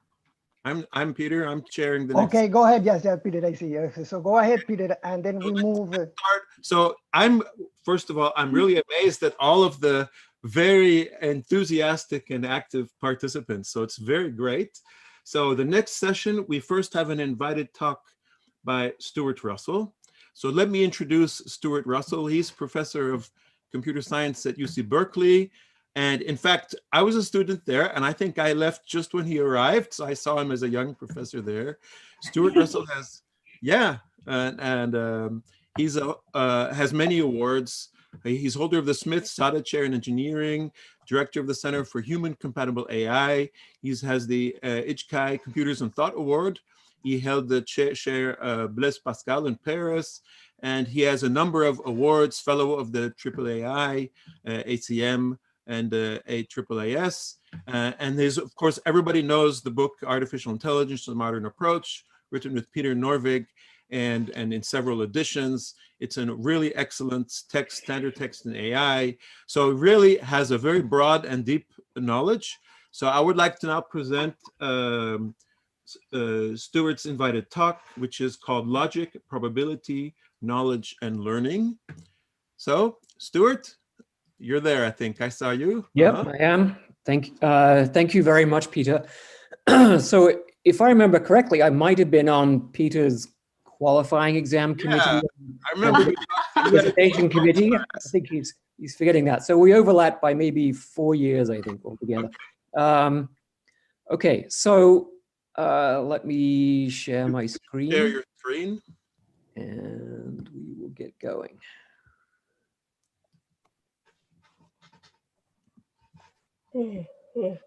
Okay, good. So I put a lot of words in the title because I wasn't sure what I was going to talk about. So that gave me some freedom. You know, I in some sense I want to start from the present. So in the present in AI, people are looking at things like like the victory of AlphaGo over Lee Sedol, the ImageNet, visual object classifiers, and many other successes of deep learning. And they are wondering, okay, maybe logic is a waste of time, all that old-fashioned AI stuff. The vast majority of students are not interested in it. And the vast majority of papers published now in AI conferences don't have a single reference before 2012. Deep learning people are saying things like, you know, perhaps one day we could aim for, you know, the capacity for our systems to actually know things and reason, you know, as if no one has ever thought of that before, and this is still far off in the future. So there's a real conceptual chasm, I think, between the modern AI machine learning community. And we are going to have a panel on this subject later on. And to me, the reason why, so just let me turn off my phone. The reason why this is not going to work in the long run, just applying deep learning, is this issue of expressive power.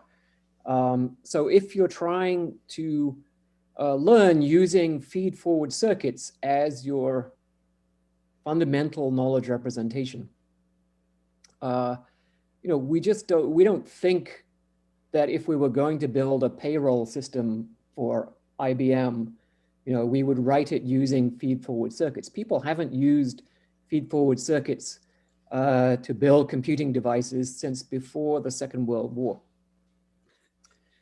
And the problem is that they have necessarily very large function representations that don't actually capture the regularities of the universe. And so as a result, you get very little generalization and very, very slow learning. So, if you compare what happens with the ImageNet visual object recognizers, they might need 100,000 photographs of giraffes until they are competent at recognizing giraffes in a wide variety of circumstances. You can't buy a children's picture book with 100,000 pictures of giraffes. They only have one, or maybe there are 2 giraffes in one picture. And that's it. Why? Because humans learn from very few examples and they generalize extremely fast because they've captured lots and lots of abstract regularities in the universe already. So we'll just take the rules of chess as an example, right? If you try to write those down using finite automata, it's going to be about 10 to the 38 pages. Because you're talking about transitions between completely specified board states. And that just is going to be, and that will be true for hidden Markov models, any kind of system that has a transition matrix between states. If you try propositional logic, it's a lot, maybe 100,000 pages. You have to repeat the definition of every move, the definition of checkmate for every square, for every possible time step during the game, et cetera, et cetera. And this will be true for all sort of the circuit languages, including neural networks, Bayesian networks, other graphical models. These are factored. They go a little bit beyond the atomic states of automata theory, but they are just bit vectors or analogous representations. So the atomic elements of the representation for chess would be something like the white king is on c4 at move 12, right? That would be an uninterpreted symbol for a circuit language. And of course, that writing the rules of chess using those kinds of uninterpreted symbols would be very hard. So first order logic and programming languages and various other formalisms, they separate out, for example, the predicate and the objects and allow you to quantify over the object. So you can say for every square xy, for every time step, for every color, for every piece type, there'll be a piece of that color on that square at such and such a time, if and only if, and then you can basically say, it was there before and it didn't move, or there was nothing there before and something moved onto the square. And you can write the whole rules of chess in a page of first order logic. I'm not sure, Patrick seemed to suggest that it's really, really hard to write anything in first order logic. Maybe we could talk about that later. And I'm not particularly wedded to first order logic. It just means languages with roughly this kind of expressive power. So this drawback of very slow learning is not going to be limited to just feed-forward circuits, but actually any language where the runtime execution of the learned model is linear in the size of the model. Because that means that to learn distinctions in superlinear languages is going to require superlinear representation size. And so to learn distinctions that are NP hard is going to require probably exponentially sized circuits. And so there's no trade-off allowable between sample complexity and runtime complexity. Whereas with an expressive language, yeah, you're going to pay in runtime complexity, but you can gain in sample complexity. In the real world, that's what matters. Okay, so having started from the present, now let me go back and talk about a sort of a very skewed history of AI. So when we started building AI, we said that the first thing to do is, can we describe any kind of algorithm that achieves any kind of intelligent behavior? And what we might call bad old-fashioned AI mostly ignored computational tractability. So they said, look, we've got an algorithm that comes up with this 4-step plan, or we've got an algorithm that can tell the difference between an A and a B in an image. And they said, oh, from there, it's just, it's easy, right? It's just a matter of making, scaling up and we'll be done. And that's because this was really before we even knew about computational intractability. And I think deep learning is making the same mistake, except with sample intractability. So the assumption that we can just solve the problem by making the circuits and the data sets bigger and bigger and bigger and bigger is ignoring the fact that the universe simply can't supply nearly enough data to train circuits to do things that require more expressive languages to capture the regularities you want. And some people in deep learning are starting to realize this. So here's Francois Chollet, who's author of one of the big deep learning packages and a very good deep learning textbook. And this is from the last chapter of his book. He says, many applications are completely out of reach for current deep learning techniques, even given vast amounts of human annotated data. And the main directions in which I see promise are models closer to general purpose computer programs. So as I mentioned before, he's looking to a future in which people are learning something that's as expressive as general purpose computer programs, perhaps not realizing that that's actually been going on now for donkey's years. And probabilistic programming, for example, the first papers came out in 1997.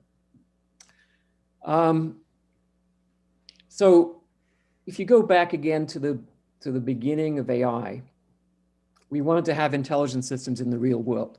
And if you look at your desk, you will see a lot of objects on your desk. Maybe you even have a chessboard on your desk. So you say, okay, the world has lots of things in it. Pens, chess pieces, bits of paper, cups. There's a microphone on my desk and various other things. And so if you talk about a world that has things in it, you need a mathematical formalism where things are there. And first order logic is one such. And I think this is the main reason why good old fashioned AI chose first order logic as its core representation. But if you look out the window, then you might see something else about the world, that the world is uncertain. There's a lot of stuff that's hard to predict. Your percepts don't give you full and perfect information. And so you have to capture uncertainty and manage that. And we in AI sort of took this seriously in the 80s. Obviously, other areas like dynamic programming had taken this seriously for a lot longer. And so we produced things like Bayesian networks as a formal representation for uncertain knowledge. But of course, this is a circuit language. And so we very quickly ran into restrictions of expressive power that prevented us from writing Bayes nets to capture complicated problems. So what do you expect happen? Well, of course, the first order logic people, even John McCarthy, recognize that there is real uncertainty in the world, and the Bayes net people recognize that the world has things in it. So you get some kind of unification, a first order probabilistic language, something that uses the syntactic machinery of logic to gain that expressive power to capture complex regularities in worlds with lots of objects plus the machinery of probability theory to handle uncertainty, to learn from additional observations using Bayesian updating, et cetera, et cetera. But there's one other thing that's really important that happens when you combine these two observations, that the world is uncertain and has things in it, which is that you don't know what things it has in it. And this is really important. And it wasn't actually for quite a few years after the early first order probabilistic languages were developed that people noticed that they still had expressive limitations. They required you to know exactly all the things that existed. And that doesn't really work in the real world. You know, before you open your eyes, you don't know the objects that you're going to see. Before you open a book, you don't know the characters that are going to be described in the book. So you have to allow for uncertainty about what exists. And then probabilistic reasoning is going to lead you to believe that some things probably exist and are probably the same or different from other things that probably exist. So we call this open universe probabilistic languages. So open universe meaning that you don't have a closed universe assumption that you begin with. So let me just try to illustrate this very concretely so that, that everyone is on exactly the same page about this distinction. So if you have a language with two constant symbols A and B and one relation symbol, so that's it. Okay, so that seems pretty simple. Now in the closed universe semantics, which sometimes called Herbrand semantics or what happens in logic programming, if you have two symbols, then they're assumed to be exactly two objects that they refer to. So A and B are assumed to be different, and because it's closed, there are no other objects in the universe. So all the possible worlds have exactly two objects. And the only thing that you're not sure about is how those two objects are related to each other. So that it turns out that there are exactly 16 possible worlds, and they all look pretty similar. And it's relatively easy to put a probability measure over those. With open universe semantics, which is what real first order logic as opposed to logic programming has, then A and B could be the same or they could be different. And they could be objects other than A and B in the possible worlds. And so here I just sort of enumerated some of the possible worlds up to sort of a middle-sized one, but obviously they go on forever. And there's infinitely many possible worlds, and they all look, you know, they look arbitrarily different from each other.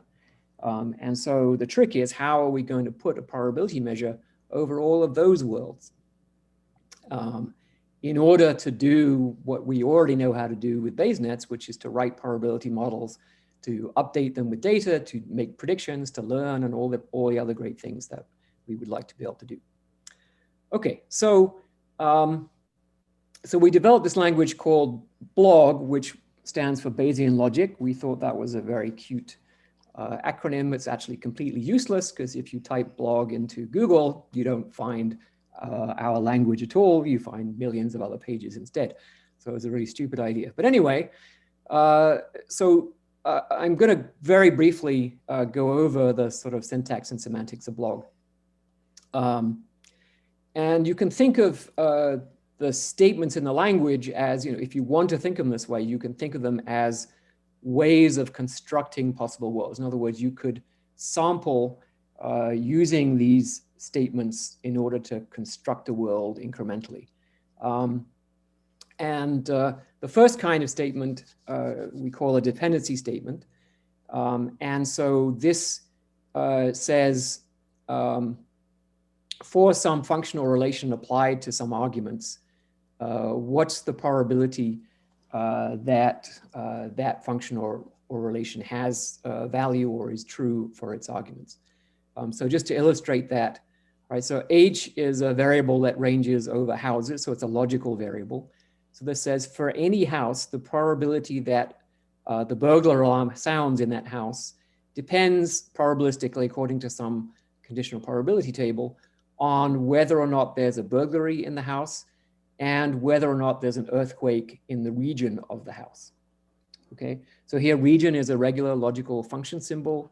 Earthquake and burglary are both regular Boolean predicates, and so on. So we're using the machinery, the syntactic machinery of logic, to write probabilistic dependency statements.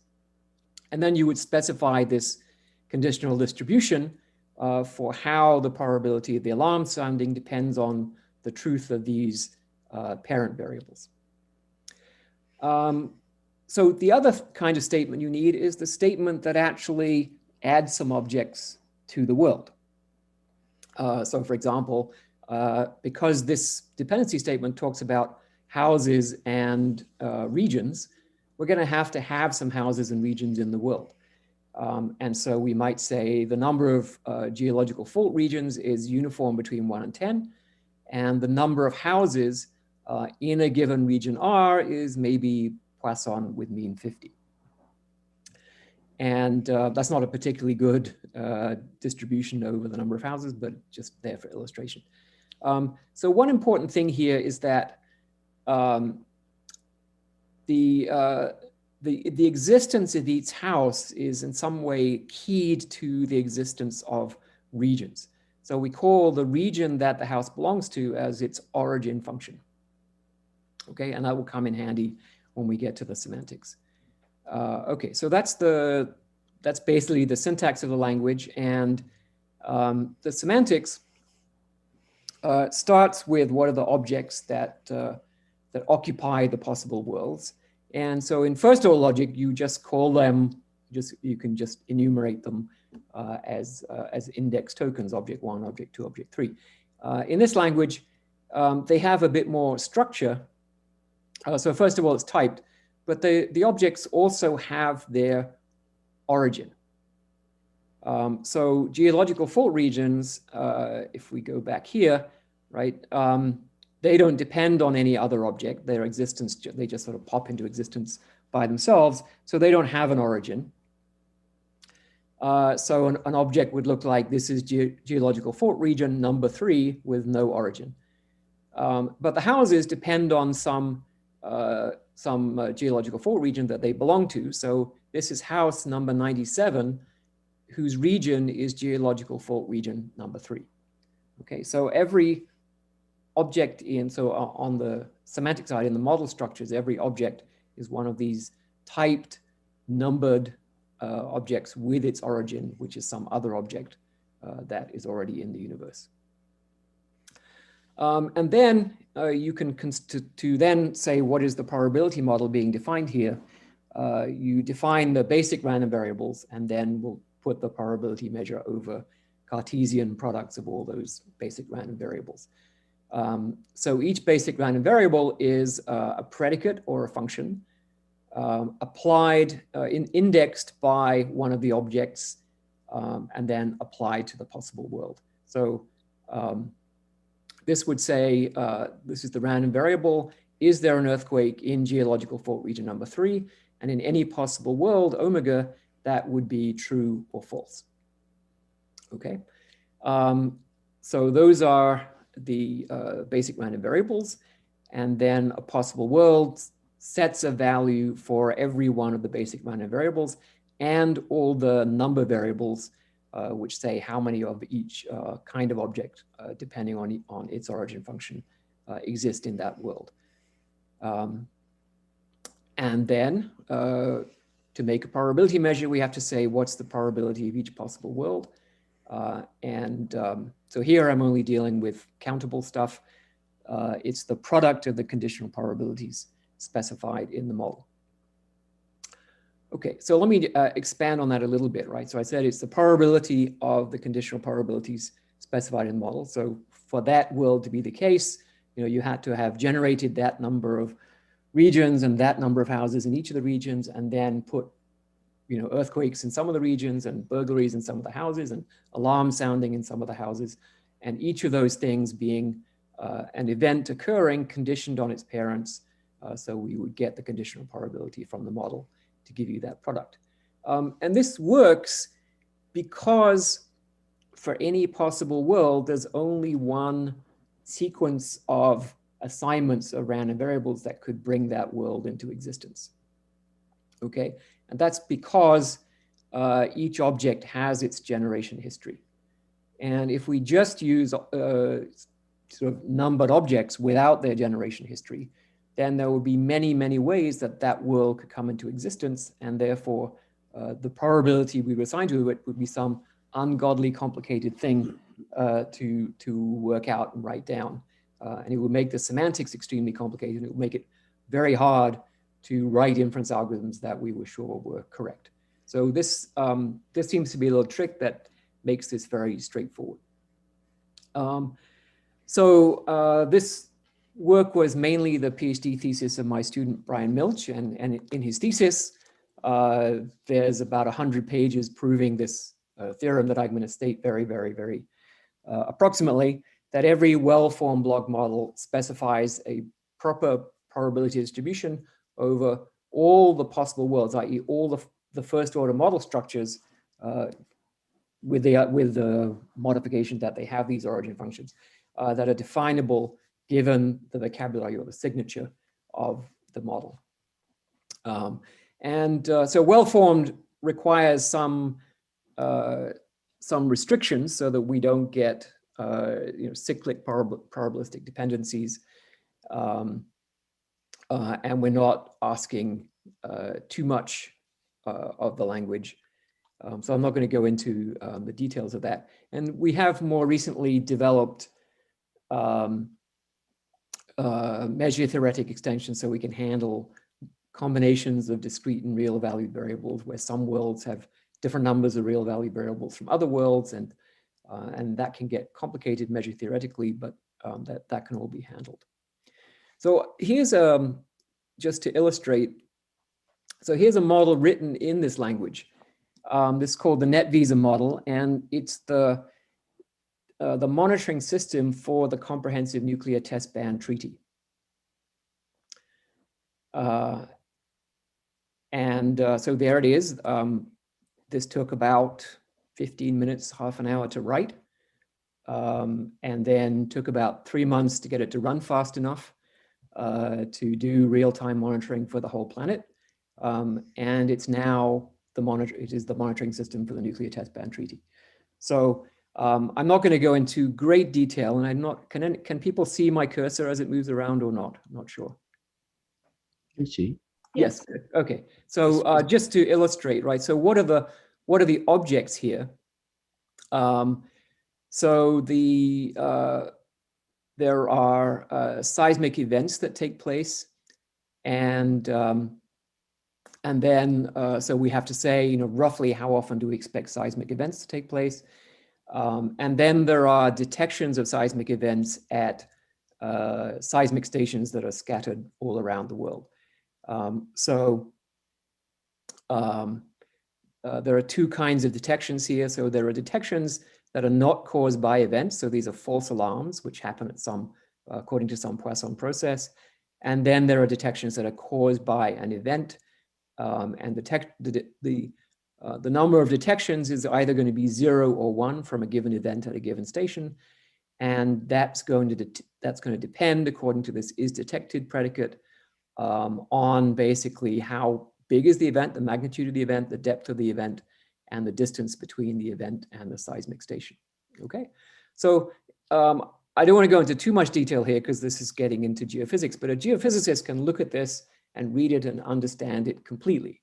And they would say, great, so you've written down our understanding of basic seismology, super, but where's the algorithm, right? I mean, so they think of what you have to do as you learn a bunch of geophysics, and then you write a bunch of C++ code that takes the data and does something with the data, right? And when I say to them, okay, well, no, we're done here, right? We just apply, in principle, we just apply general purpose inference, so off the shelf, Metropolis Hastings MCMC, and then we have a monitoring system. There is no code per se. Right? Now that's not strictly true because it takes, we have to do more to get it to run fast enough, but in principle, that's true. And that takes a lot of getting used to for a seismologist, given that roughly half the budget for seismology research in the world has gone into this specific problem of monitoring for the Nuclear Test Ban Treaty. They get a bit upset when you say, oh, sorry, this took 15 minutes and we're done. And this works about 3 times more accurately than the previous state-of-the-art seismic monitoring system. Okay, good, okay. And here's just an illustration. This was 2013 when it was running already in Vienna, and the North Koreans set off a nuclear bomb, and instantaneously the NetVisa algorithm detected it and estimated this as the location. Later we found on satellite images the tunnel, the entrance to the underground testing facility, about 700 meters away from our estimated location. The combined brains of all the best geophysicists in the world estimated the location over here about 2.5 kilometers away. The blue lines here give the probability contours for where we thought the epicenter of the explosion was. Okay.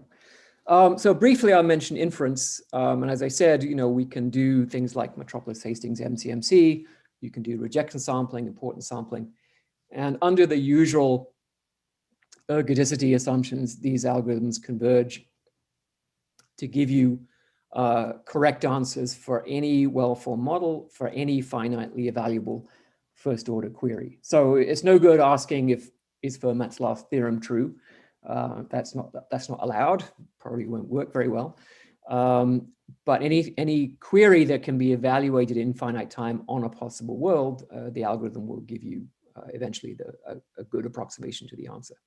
And these are pretty stupid algorithms, right? They don't work. They don't do any lifting. They work much as the earliest Davis-Putnam theorem provers used to work before Robinson's paper, by constructing partial grounded worlds. They're partial worlds because they only contain the values of variables that need to be instantiated in order to answer the query with respect to the evidence. So they're sort of minimal in that sense. And for some cases, they actually work pretty efficiently. I might show you an example later. So this general area, and I should mention that there are really 2 branches. So I've shown you the declarative branch of probabilistic programming, and the other branch, instead of using first-order logic as the fundamental semantic model, uses the execution traces of arbitrary programs in any programming language. So the possible worlds for this other branch are execution traces of programs. But this area now is growing pretty fast. This shows that we're up to about 2,000 papers a year by 2019. So for those of you who are despairing of modern AI and modern machine learning, just be patient for a little longer, and maybe the pendulum will swing towards something that's more based on expressive representations. So, so I would say, why isn't everyone using this, and why are the newspapers still talking about deep learning? I would say so far the engineering effort is pretty weak. There are few groups, with the exception of Microsoft, I would say, which has a pretty substantial group doing this. So the infer.net is a probabilistic programming language, and they have quite a few real systems that are running. And so we need to do a lot more work on robust tools and demonstrating a much wider range of applications. There isn't really, for example, a good course syllabus with course materials that is easy for someone to teach if they want to adopt this approach. There is a massive payoff when you do the engineering well. So just as the other David Warren did the Prolog compiler and obtained typically, in my experience, 200 or 300 times faster execution for the same Prolog program. And Peter did a lot of work on this as part of his thesis. And and showed speeds equivalent to C++, and that's all great. So we can get the same thing here, except what you're doing is you're taking the inference algorithm and the model, the probability model that you write in the blog language, and you're deriving from that a model-specific inference algorithm. So all of the static structure of the model is compiled away. What we've shown is, in fact, that when you're running MCMC, most of the CPU time in the compiled code is inside the random number generator. So the total overhead of doing inference in this very expressive language is almost zero. We compared it with bugs, which is the most widely used BaseNet package. BaseNet's being, a circuit language, and it's about 1,000 times more efficient than bugs. And this just shows that you can do computer vision in real time. So on the left, this is tracking moving objects in the OpenCV, which is a handwritten C++ code for tracking moving objects. On the right, this is about a 5-line blog model. And then we run it through the compiler and we feed in video data in real time. The algorithm is, let me do that again. Right, so the algorithm is able to track the moving objects in real time, running MCMC inference on the model. So the other big thing that we don't do is a lot of what you might call structural learning. So parametric learning within these models is easy. You just put prior probabilities over the parameters rather than specifying their values, and then inference as you collect data. The inference process infers values for the parameters. So you can do pretty much everything that statisticians typically do can be done very straightforwardly in 2, 3, 4-line blog programs. But structural learning, so discovering new functions, new predicates in the same way that the inductive logic programming people have been working on for a few decades, that's still only been done in very, very few cases. So I suspect that this will be the next area, and probably an area where we can perhaps borrow whatever it is that makes deep learning able to discover features in its hidden layers, which is essentially stochastic search over circuit structures with massively parallel computation. I think we can try to get that to work in learning the structures of probabilistic programs. Okay, so stepping back a little bit, what I'm basically arguing, and what I think that good old-fashioned AI was based on, is the idea that if you're going to build an intelligent system, it needs to know something. And the alternative is, has to be taken seriously. And so there are people who seriously believe that you can simply learn a direct policy representation, meaning a mapping from percepts or percept sequences to actions. You can just learn that directly as a giant circuit. And you don't need to know anything at all. You don't need to have any form of explicit reasoning. There's no knowledge base. There's just a mapping from percept sequences to actions. I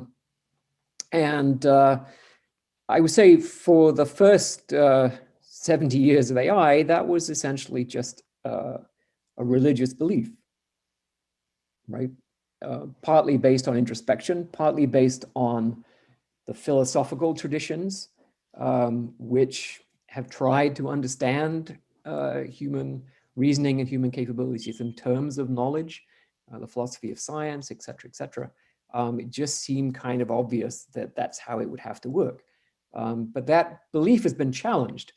And for example, in robotics, many successful robotic systems do work by direct policy representations that turn out to be easier to write down than to axiomatize, the physics of the robot and the physics of the world and do a bunch of reasoning and all that. Anyway, so what we mean by knowledge systems, they're going to be modular. So you can sort of look at separate pieces of the system and say, what does it mean according to some semantics based on truth. And they get multi-purpose, meaning you can take that piece of knowledge and use it for lots of different things. And the question is, why do we believe this? What actually makes it true? And it's sort of embarrassing, actually, that nobody has answered or even really asked that question. Why do we think that intelligent systems need to know things and reason? And so you could give a kind of a devil's advocate argument, right? So you can go talk to the deep learning people and say, okay, deep learning people, could your deep learning system design a gravity wave detector, right? And they would scratch their heads and say, well, do we have a big database of gravity wave detectors that I can train on? And of course, no, because they haven't been invented yet, right? And so naturally speaking, we think of a gravity wave detectors as being produced because we know physics, right? Because thousands of people learned things about physics and wrote them down in, as explicit knowledge representations, and we learned those and took the next step. Another question you can ask deep learning people is, okay, suppose you have more than one deep learning system in the world. Can one deep learning system convey any knowledge to the other, or convey something to the other than simply like dumping all its data, right? Is there any way of sharing among systems other than dumping data into a larger database, right? So that's an interesting question that you could ask deep learning people. And I suspect that what we're going to end up showing is that the deep learning view of learning is really mistaken, right? The deep learning view is that data produces knowledge, right? But I don't think that's correct. I think knowledge plus data produces more knowledge, right? And this is how we're able to do gravity wave detectors, because we know a lot of physics already. And then that one ping comes in from the detector, and now we've learned something about what happens with those black holes circling each other on the other side of the universe.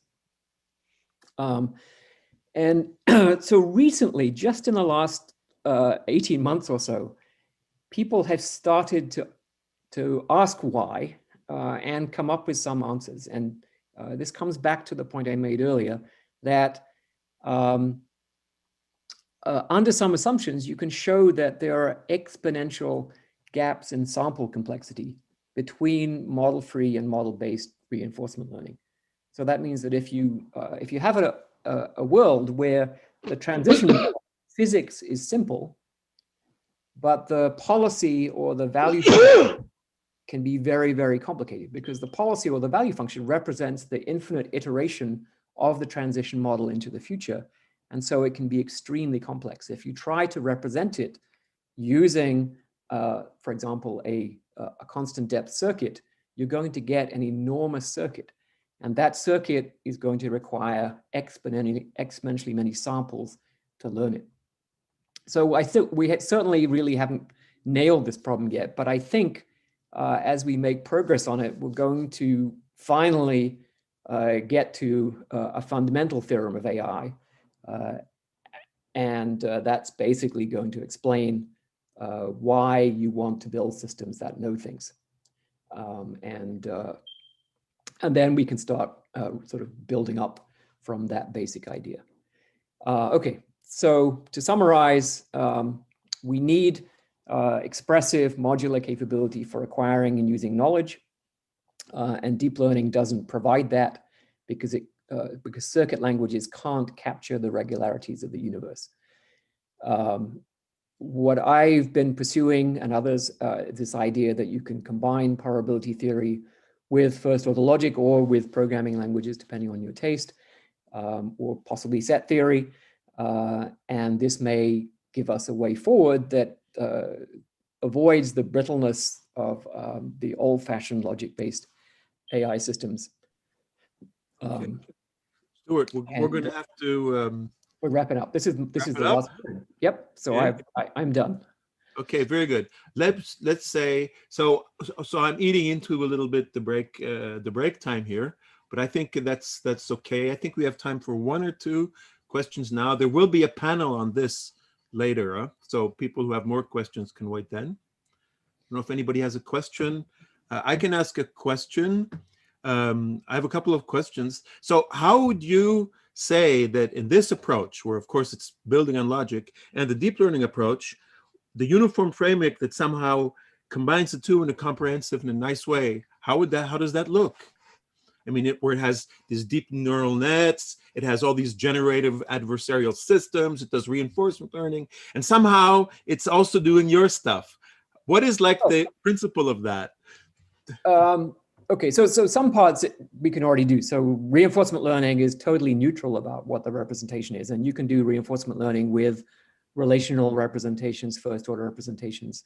And we have an extension of the blog language to incorporate actions and rewards. And that brings with it its own set of interesting complications and philosophical puzzles. So it depends on how you think about deep learning fitting in. So if you think about deep learning as being a representationally restrictive but flexible function approximator. But it's more than that, huh? There's well, lots of philosophy and lots of techniques that are very clever, and it's more than just function approximation, huh? I mean, there's these generative adversarial things where you have the parts of the system are kind of fighting each other, and so it's more. There's actually some control in there already, yeah. It's not just a function, huh? But what I mean, that's an algorithm for producing a generative function. That's considered part of the deep learning, and that increases a lot the power. So there is some synergy between these control and function approximation. I don't know, but maybe we should leave it for the. Yeah, I also have more questions. Maybe we should then, if it's okay with Stuart. Sorry, but Stuart, you'll be in the panel, I guess, so we could do that. Let's go now. So let's thank Stuart for an excellent talk. So I'll give him some virtual applause. There should be a way to applause that's not virtual in these online things. So let's go now on to the talk by Paul Tarot. So Paul Tarot is actually going to talk about neural networks for logic things. So Paul Tarot is professor at the University of North Texas. So he has he's an extremely productive researcher, more than 160 papers in journals with lots of impact. So he has also done work on the text rank algorithm, which actually started the field of graph-based natural language processing. He's also a prolific software developer, so he has really been very productive in the area of logic programming. So let me present Paul, who's going to talk about training neural networks to do logic with logic. Paul? Thank you, Peter. Let me start. I think my screen should be shared now. Yes, and but I see the final slide. Get into my slides here and make them full screen. Still visible, right? All right. Yep. So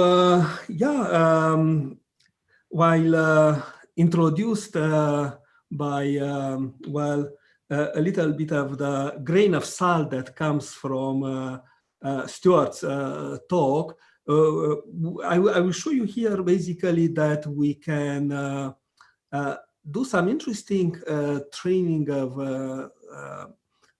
neural networks to do a close to perfect theorem prover performance. And it's a non-trivial logic. Actually, it would be two of them. While we play a little bit on the two sides here, because we would like to use Prolog as an implementation language, and everything here really happens using the expressiveness of Prolog as a theorem prover and as a generator for those particular logics. But then if we manage to generate, of course, enough data, then neural networks can take over from that.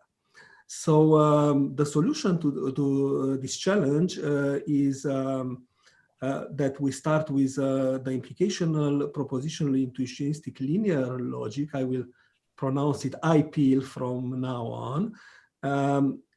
We need to derive an efficient algorithm that requires a low polynomial effort per generated theorem and its proof term. And here we have a little bit of magic happening, and that's the Curry-Howard isomorphism. I will show you a little bit more about how that works. With that, we can focus on generating simply typed linear lambda terms in normal form.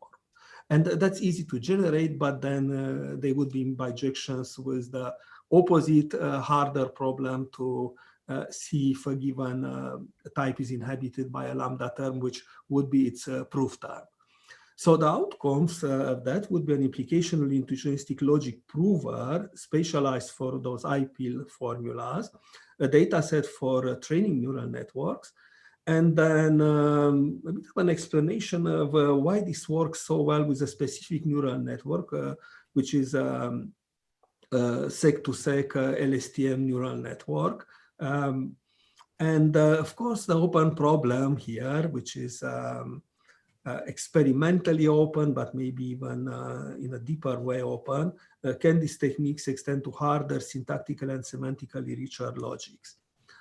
So let me tell you a little bit about the implicational fragment of propositional intuitionistic logic. Well, linear logic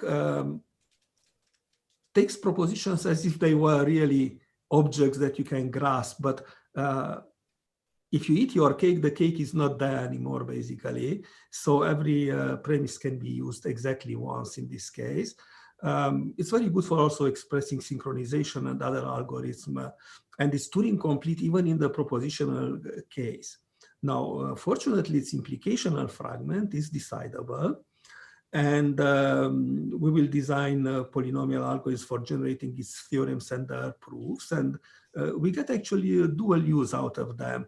They can be used as test sets for theorem provers, but they can also be used, and that's what I will show here, as data sets for training deep learning networks in a kind of a neurosymbolic computation configuration.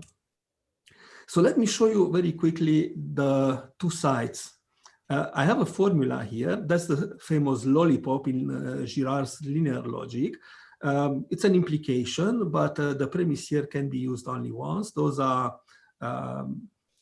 variables marked with 0 and 1, just to be different from what's on the right side. And on the right side, I have a lambda term that is the so-called proof term of this formula, or if you look the other way, this lambda term inhabits the type that's defined here. This can be seen if you read them as arrows and you're familiar with Haskell as actually a type of a reasonably higher order lambda, intricate enough lambda expression. And the Curry-Howard isomorphism is a very interesting correspondence between computations and proofs.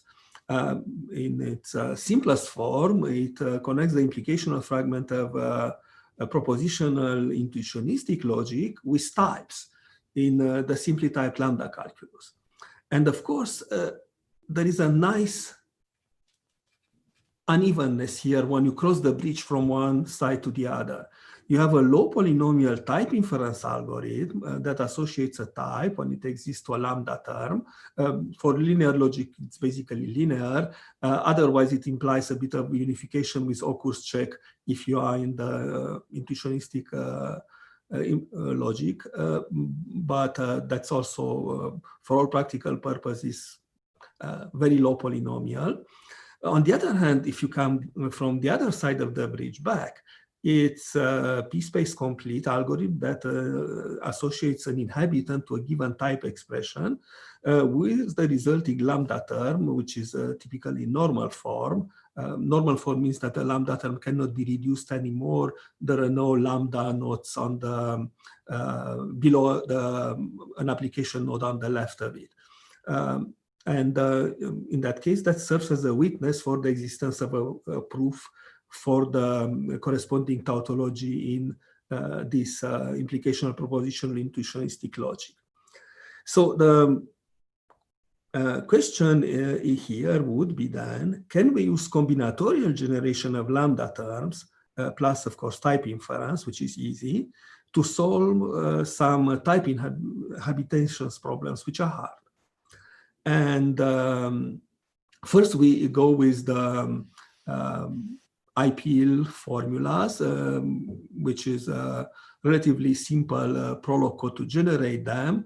We have in this ICLP20 paper a description of the steps that we kind of take to derive step by step a chain of refinements, which end up with a relatively nice generator that provides a large data set in a few hours. And that's good enough for a neural network to be trained with, even a little bit more. I think my training went with a bit fewer than that because it took too much on my GPU-enabled Linux to do that training. And those are all sequences that are relatively well known by now. And Pierre Lescan did a lot of work in finding close formulas for counting how many such linear lambda terms exist for a given size of the formula. So here is the very small, just to show you that it exists constructively, the linear lambda term typed for normal form generator. And what we actually do in it, we enforce that we bind exactly once, that for each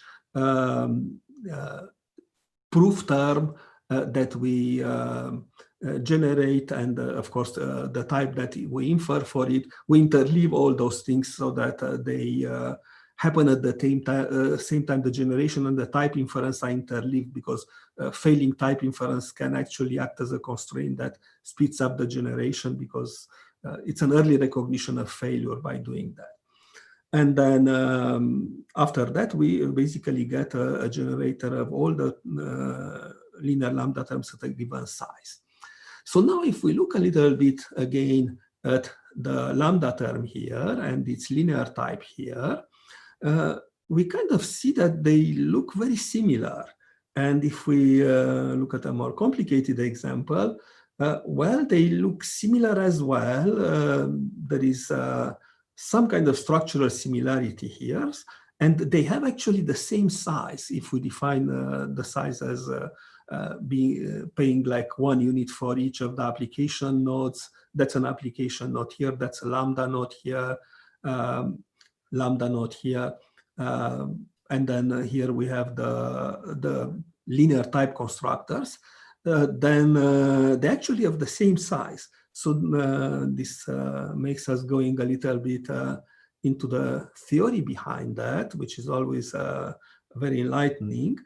And we find actually that those symmetries hide relatively interesting and deep bijection. A recent paper by Noam Zilberger and proved that's attributed actually to Grigori mean. So very. You have like 1 minute left? Yes, I will finish in that 1 minute. So basically, with that, we get size-preserving bijections between the two. And to get to the neural networks, we will have an encoding here that actually encodes the formulas and their types in a prefix form. And then we run the neural network, this is particular set-to-set neural network, and we get the following interesting results. So very, very quick convergence in accuracy and also val accuracy. Val accuracy comes from independent, never seen sets. And we get also a loss function that goes very quickly down. Very similar things happen when we use it as a general theorem prover with opportunity to actually fail on some formulas.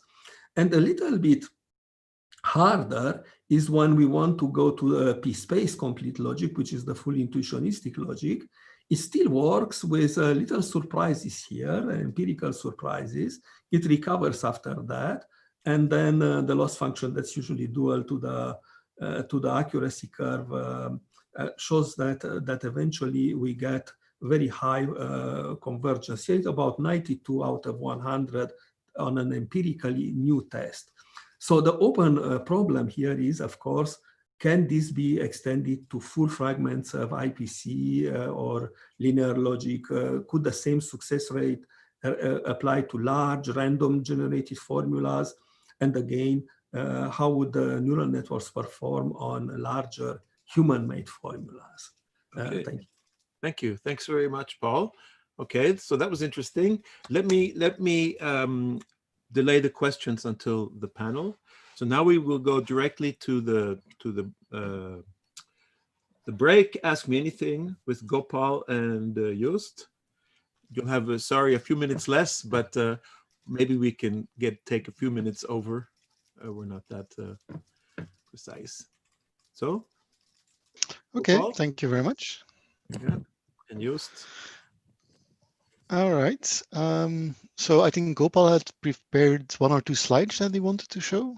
Yes. So if I can just screen share. Okay, so the topics raised in the, can you see my screen in the workshop are very interesting. Yes, we see your screen. All right, so yes, okay. So I'm going to talk about automating common sense reasoning a little bit, which I see as the solution for solving many of the problems that arise given the fact that classical logic fails in many aspects. So there are very interesting questions in the workshop. I'm going to read them here. So the real question to ask is, why are humans better at reasoning than machines, and we're able to do far more complex things than classical logic can? And the reason, I think we've been discussing it all morning, our language has its own truth predicate. I mean, the human language, natural language in the language. So if a proof fails, we know what to do. Whereas classical logic does not, it simply gives up. And I gave this example in the morning. So consider road connectivity of cities modeled with a simple reach to predicate. So think of those as axioms for reachability between 2 cities. So if I ask, can Machu Picchu be reached from Quito? The query will fail because there is no direct road. But we can conclude that Machu Picchu is unreachable from Quito by road. We really need, in classical logic, separate axioms for unreachability. So the solution is to use negation as failure, which of course has been researched in logic programming almost since its inception. So the idea, if a proof fails, some action or conclusion can be predicated on that failure. So I might, for example, write a rule which says, if my proof for reach x comma y fails, then I will use a helicopter, reachability by road, then I'll use a helicopter to visit that place. And so for negation as failure, of course, answer set programming has been suggested as a paradigm. It supports support for sound negation as failure. So our thesis essentially is that, so the idea is to model somehow the human thought process. And again, this research also goes back, to has a long history. So the thesis is that human reasoning process can largely be modeled using deduction, negation as failure, default rules, possible words and abduction, and constraints or invariants, enforcing invariants. So of course, as I said, programming research, if systems have been around, research is, stable model semantics is 30+ years old. But a major roadblock is that ASP implementations are based on grounding and then obtain a propositionalized program and then use a SAT solver.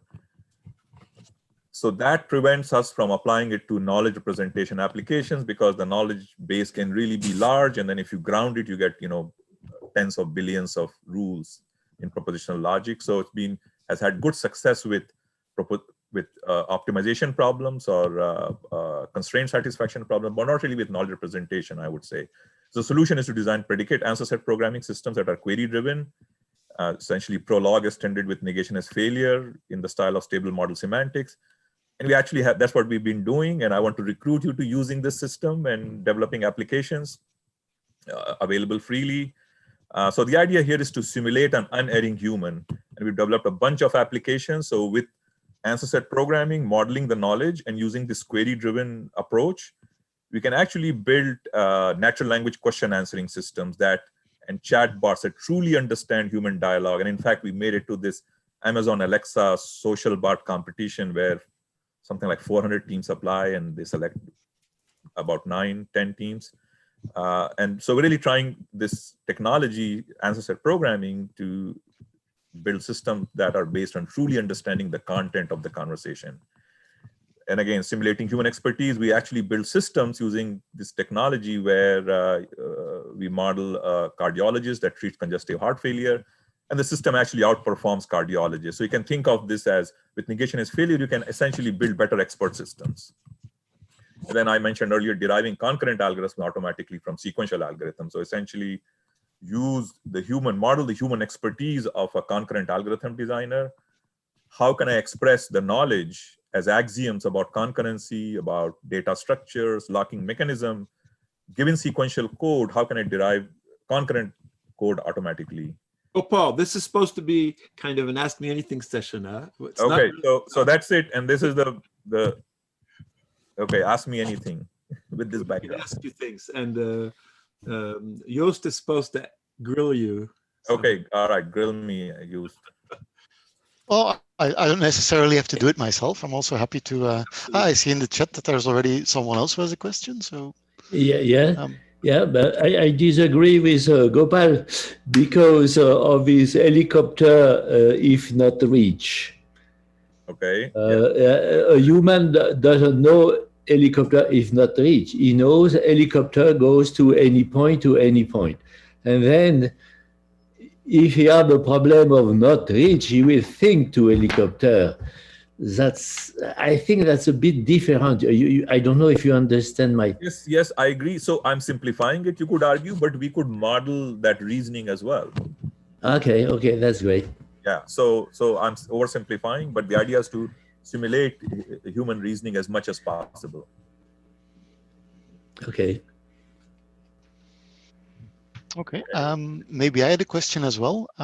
So a PhD student recently asked me, there were all these expert systems in the 80s and they didn't work. And now you're still doing logic-based, knowledge-based AI. What are you trying to do different that will I think I would say that now we understand how the semantics for negation and negation as failure. I mean, we understand it much better. And we can do things, model the thought processes, human thought processes much better, I would say. That's the big difference. And the example I gave is this modeling a cardiologist treating a heart failure.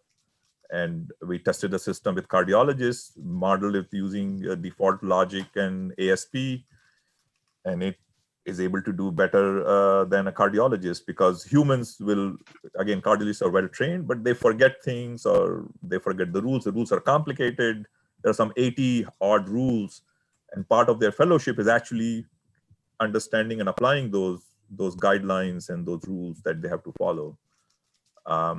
So yes, so it's just the advancements that we have made in understanding negation as failure. Okay, I think we have to end the session, the Ask Me Anything session. So thanks very much, Gopal and Joost. Thank you. Yeah, I have a question, but we can ask in the discussion later or afterwards. So now we go to the next session on logic and tractability. Oh, okay, thank you. Which is managed by Annie. We're 5 minutes late or something, but that's We're 5 minutes over time. Sorry about that. No problem. We have discussion. Okay. Okay. Here's Adnan. Okay, I just resize the screen. You just disappear, right? This is the disadvantage. Okay, so it's my great pleasure to introduce Adnan Darwish from UCLA, and he does impressive work, and he was even the former department chair as a steward too. But anyway, Adnan is going to talk about, well, at first I really should say what's really unique about his work, right? Of course, it has the AI, people know all reasoning, and it has circuits and probability, just name all these important things. But he also does compilation, right? He started with this language was not just this language, it was this rich language and powerful language, and compiled to these circuits and talk about complexity. But anyway, in terms of learning, actually continue what Stuart was doing too, was really trying to understand, not just through the neural networks. And anyway, I can say so much, but what I want to say was all these are in this YouTube channel he has. And I try to watch, but I've only watched a small handful, and he grows faster than I can watch. So I'm so impressed. So we have this opportunity, right, to see him in person and ask questions. But anyway, his official talk title is, where did it go? I just moved the screen. Gosh, just a second, get rid of this. Okay. Tractable Boolean circuits, applications and compilation algorithms. Please, Adnan. Let me share the screen first and make sure you guys are seeing it. So can you see my slides? Yes. Very good, excellent. Thank you, Annie. And yes, I'll be talking about tractable Boolean circuits. So let me give you the big picture first. And the idea is there's so many problems in AI and computer science more broadly. And I'll be talking about some of these problems from probabilistic reasoning, machine learning, explainable AI that can all be reduced in a practical way to questions about Boolean formula. But these problems are hard, and in fact, they belong to complexity classes beyond NP, as we will see. But the main insight is that if the Boolean formula is represented in the form of what we call a tractable circuit, that is just a Boolean circuit with some properties, then these problems actually become easy on the circuit. In fact, typically they can be solved in linear time on these circuits through a single pass through them. And you start getting something that looks similar to what you're seeing within neural networks today. So what we'll do today is, I will start by talking about the theory of tractable circuits, which has been developing in AI for about 20 years in the form that I'm going to be mentioning, and even longer in computer science and AI before that. And then we'll sample few application areas, like I mentioned, probabilistic reasoning, learning from data and knowledge, and explainable AI. And then towards the end, I will talk about the compilation process, which turns out to be something very interesting, not just from a practical point of view and algorithmic point of view, but raises some interesting theoretical questions as well. Putting this in the context of the insightful story that Stuart mentioned, perhaps what I'm talking about here sits between some of the things he criticized and where we would like to be in terms of expressive power, because this is basically all propositional, but we'll see how much we can do with that. And just before we do any of this, I want to quickly talk about 4 questions on Boolean formulas that are prototypical for important complexity classes, because we will be referencing these as we go on. The first question is SAT. Everybody knows what SAT is. These questions, by the way, are generally on Boolean formulas. I'm going to illustrate them on a circuit. It's a little bit easier visually. I have a circuit and I want to know whether it has a satisfying input, right? Simple. And we know that's NP complete. The next question, which is, I want to know if the majority of circuit inputs are satisfying. And that ends up being called MASH SAT, and it is actually complete for the class PP. Now you're in the business of doing probabilistic reasoning if you know how to answer this question. And the next 2 questions require that we actually partition the input to the circuits into 2 sets, Y and Z. This is part of the input now. And the first question is there an instantiation of this input Y under which the majority of input Z are satisfying? And that is actually called EMASH SAT, and it's now complete for the class NP to the PP. And you can probably predict what the last question is, which is, are the majority of inputs Y such that under each of them, the majority of input Z satisfy? And that ends up being called MASH SAT, and it's complete for the class PP. Now, these classes contain a lot of interesting problems. In fact, the major problems for probabilistic reasoning and machine learning are complete for these classes. So for SAT, this is a problem called MPE when you have a graphical model like a Bayesian network and you want to know what's the most likely state of the variables.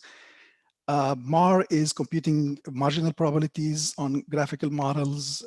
MAP is another state estimation, but over a subset. And the last class actually allows you to do expectations. All right. So, and we actually have reductions into these that are very practical, as you will see. So let me just make one more note before we get into our main agenda. Going back to this problem of MASH-SAT, I'm going to mention two functional versions of it, which are very important practically. One is, so MASH-SAT is a decision problem, yes or no. Are the majority of inputs satisfying? And now we have sharp-SAT where I want to get a count. Give me the number of satisfying inputs that satisfy. In this case, I have 16 possible inputs to the circuit. How many of them satisfy the circuit? Sharp-SAT. And even more important and practical generalization is where you assign weights to the variable settings. So now every input is not counted as one, but it has a weight, which is just the product of the weights of the variable input settings. And then you start saying, I want the weighted count of those inputs that satisfy the formula that's known as weighted model counting, and we'll make references to these. Okay, so here's the agenda. We will start by talking about the theory of tractable circuits. And you'll see that's a very nice and very systematic, elegant theory. And I will expose you there to a few circuit types. And you'll see that each one of them, we obtain it by adding more conditions or properties on the previous one. And then we'll sample a few applications. And then we'll talk about knowledge compilers. I'm going to be glossing over some of the things that we're going to mention because of the limitation of time. Annie mentioned our YouTube channel, and I'm going to be deferring you to this for details on some of the topics if you're interested. And particularly this tutorial that's now featured, which I gave earlier in the summer at PODS, and there is an associated paper with all kinds of references to the techniques that I'm going to be talking about today. So let's get started. Tractable circuits. Everything that has been done pretty much on this subject over the last 2 decades in AI, and even before that in theory, is based on a particular type of circuits called negation normal form circuits. And these are simply circuits where you start with inputs and perhaps negate them, and then you have layers of ands and ors after that. So 3 types of gates, but negations can only appear next to inputs. That's not interesting, but everything we're going to talk about, we're going to be a subset of this by imposing properties on it.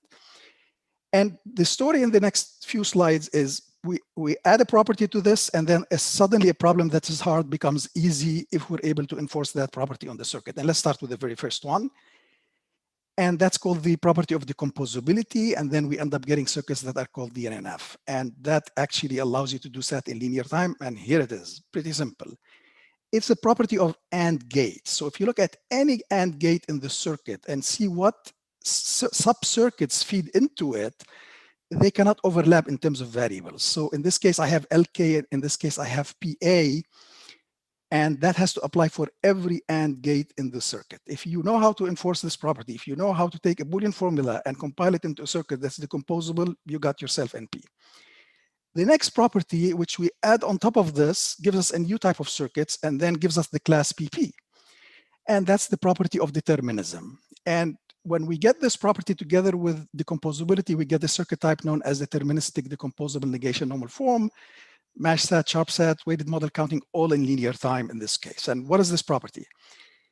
Decomposability applies to AND gates. This property applies to OR gates. So if you call these inputs alpha, beta, and gamma, I want the inputs to an OR gate to be mutually exclusive. What that means, if you look at a circuit, regardless of what input you evaluate the circuit on, and here we're evaluating it where all variables are high, red is high and blue is low. Regardless of what input you apply to the circuit, for every OR gate, no more than one input will be high. So it's either all of them are low or exactly one is high. That's the property. If you know how to ensure that property in terms of, in addition to decomposability, you got yourself your PP and you can do probabilistic reasoning. And let me just show you next, before we go to the other circuit types, how easy this gets. So I'm going to show you now how to count the satisfying assignments of a circuit that is decomposable and deterministic. It's a one pass through the circuit. You assign these ones to every literal or its negation, and you just move up, adding up at OR nodes and multiplying at AND nodes and DA. This circuit has 16 possible inputs, and I just showed you that 9 of them are satisfying. All right.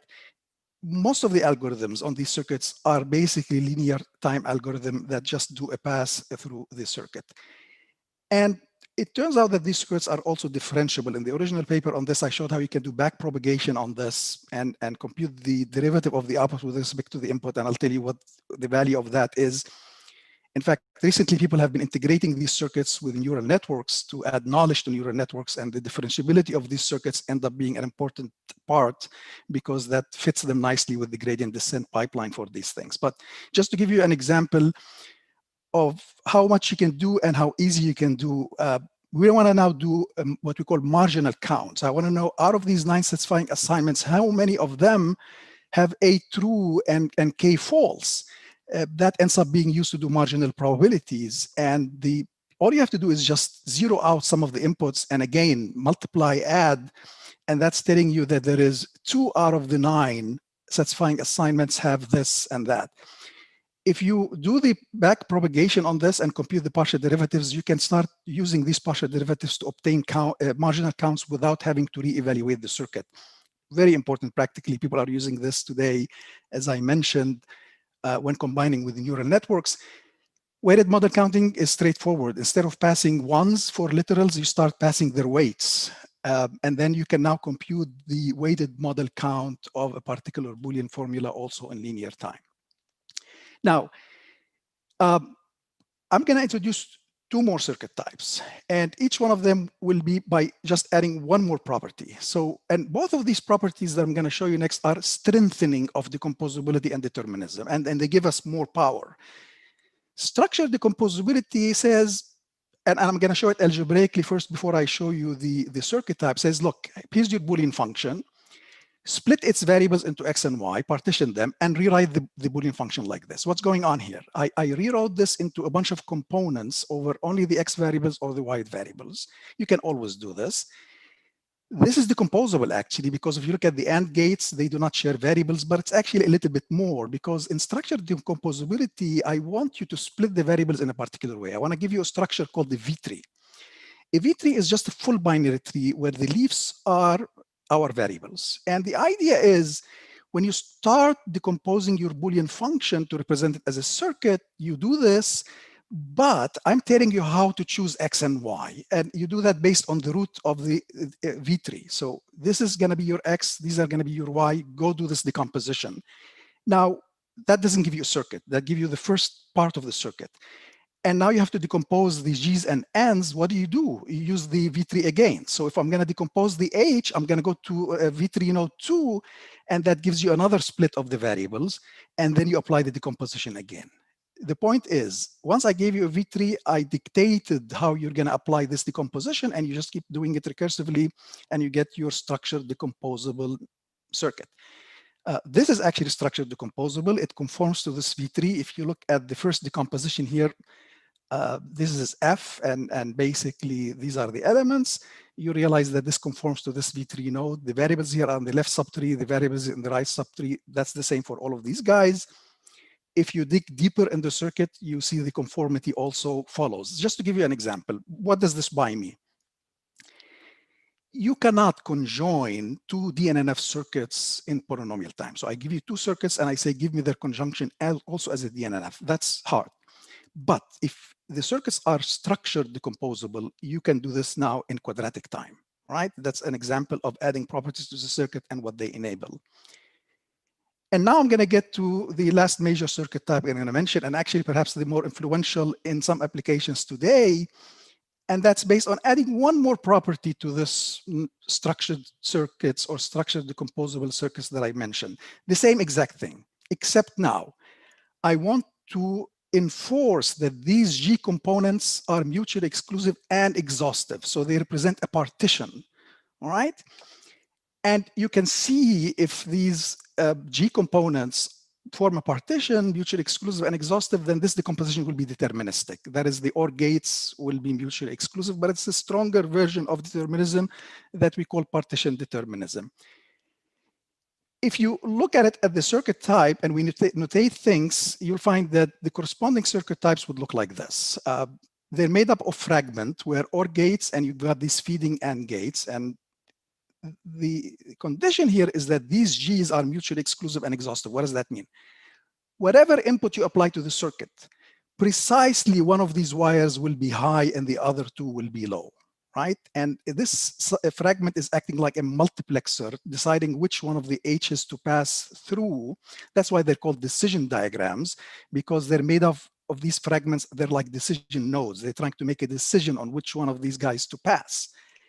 And they're called sentential decision diagram, in contrast to binary decision diagram, which we'll see in the next slide, a special case of this, because the branching here, the decision is made by checking the state of arbitrary Boolean formula, as opposed to checking the state of a single variable, which is what happens in binary decision diagrams.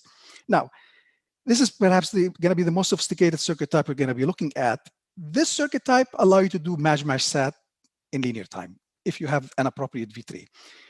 Meaning, you can now start computing expectations. If you know how to take a Boolean formula and convert it to a circuit of this type, you can do expectations in linear time. Now, I skipped what is the circuit type for eMatch-sat, but that's another circuit type that we're going to talk about here. Let me just conclude this portion by showing you a connection between this and OBDDs, or ordered binary decision diagrams, which are a special case of this, and they are exponentially separated. This circuit type is exponentially more compact than OBDDs. Now you're going to say, how does this relate to OBDDs? This is how OBDDs look like. They're decision graphs where I have a variable ordering from the top to the bottom. What does this have to do with this? Well, let's look at one node in an OBDD. What you're saying is, if X is true, you go down here. If X is false, you go down there. Well, that's just this circuit fragment, okay? And I'm basically, if X is true, I pass this. If X is false, I pass that. In fact, if you construct an SDD using what we call a right linear V3, this is a V3 where for every internal load, the left child is always a single variable. The result is an OBDD because the XY or the partition determinism in that case end up reducing to what's known as Shannon expansion. This is a special case of what I call partition determinism. And you basically get this as a special case. And we know that they are exponentially separated, meaning the fact that you're branching on sentences as opposed to branching on variables give you exponential power in terms of size. Now, I'm going to finish this segment and basically to tell you that this line of work that I mentioned here is studied in AI under the term of knowledge compilation, and in particular knowledge compilation maps. So what this area is concerned with is studying tractable circuits from three angles: their properties, then what becomes enabled when they have certain properties, and the third dimension is succinctness. What is the size of these circuits? And as you can imagine, as you add more properties, you get more computational power, but things get large. The very first knowledge compilation map paper that did a comprehensive study of this form is a couple of decades old, but there's been significant developments over the last two decades. Last year in France, there was a whole week workshop on the subject. And there was an updated tutorial on the knowledge compilation map and all of the recent results. In the POTS paper that I pointed to initially on my YouTube channel, you'll find all of the references for that. In particular, how do you get this tutorial, which is available online. Okay, so what I'm going to do in the second segment now is give you a sense of what you can do. If you really understand the theory of tractable circuits, if you have compilers, what can you do? And I'm going to sample quickly three applications for probabilistic reasoning, machine learning, and explainable AI. I have to admit, I have to do this briefly because I really want to go to the last part, the exciting part about how to build compilers. And you can find on my YouTube channel a lot of talks that dwell on these. Now, the first topic is, if you know how to do this, if you know how to compile Boolean formulas into circuits of the appropriate type, you can do probabilistic reasoning, and in a very concrete way. So in this approach, you have a Bayesian network, which is one type of probabilistic models. So what we're going to do is we're going to reduce it to a Boolean formula. I'm going to take your Bayesian network and write out a Boolean formula with weights, so that if you know how to do weighted model counting on the Boolean formula, you got the ability to answer the corresponding questions on the Bayesian network. This is going to be a very simple reduction. I'm going to flash it on the next slide, linear time, straightforward. Computationally now, the crux is that of taking that Boolean formula and converting it to a tractable circuit of the appropriate type. And we've seen if you have decomposability and determinism, then you can do weighted model counting in linear time. So the whole computational approach reduces to knowledge compilation, Boolean formula, tractable circuit. And since we're going to be doing multiplying and adding on these, I can get rid of the Boolean gates and put instead these things. And these are called arithmetic circuits. The bottom line, if you can do this, you take your probabilistic graphical model, turn it into an arithmetic circuit that can be evaluated in linear time and will give answers to your probabilities. As I mentioned, these circuits are differentiable, and the partial derivatives of these circuits are meaningful. They give you both marginal probabilities, and the fact that you can differentiate these means you can train them.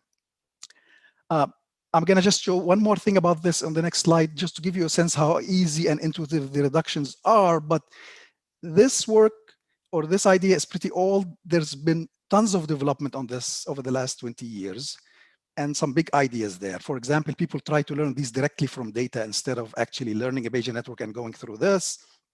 People try to relax the property of determinism and see what happens.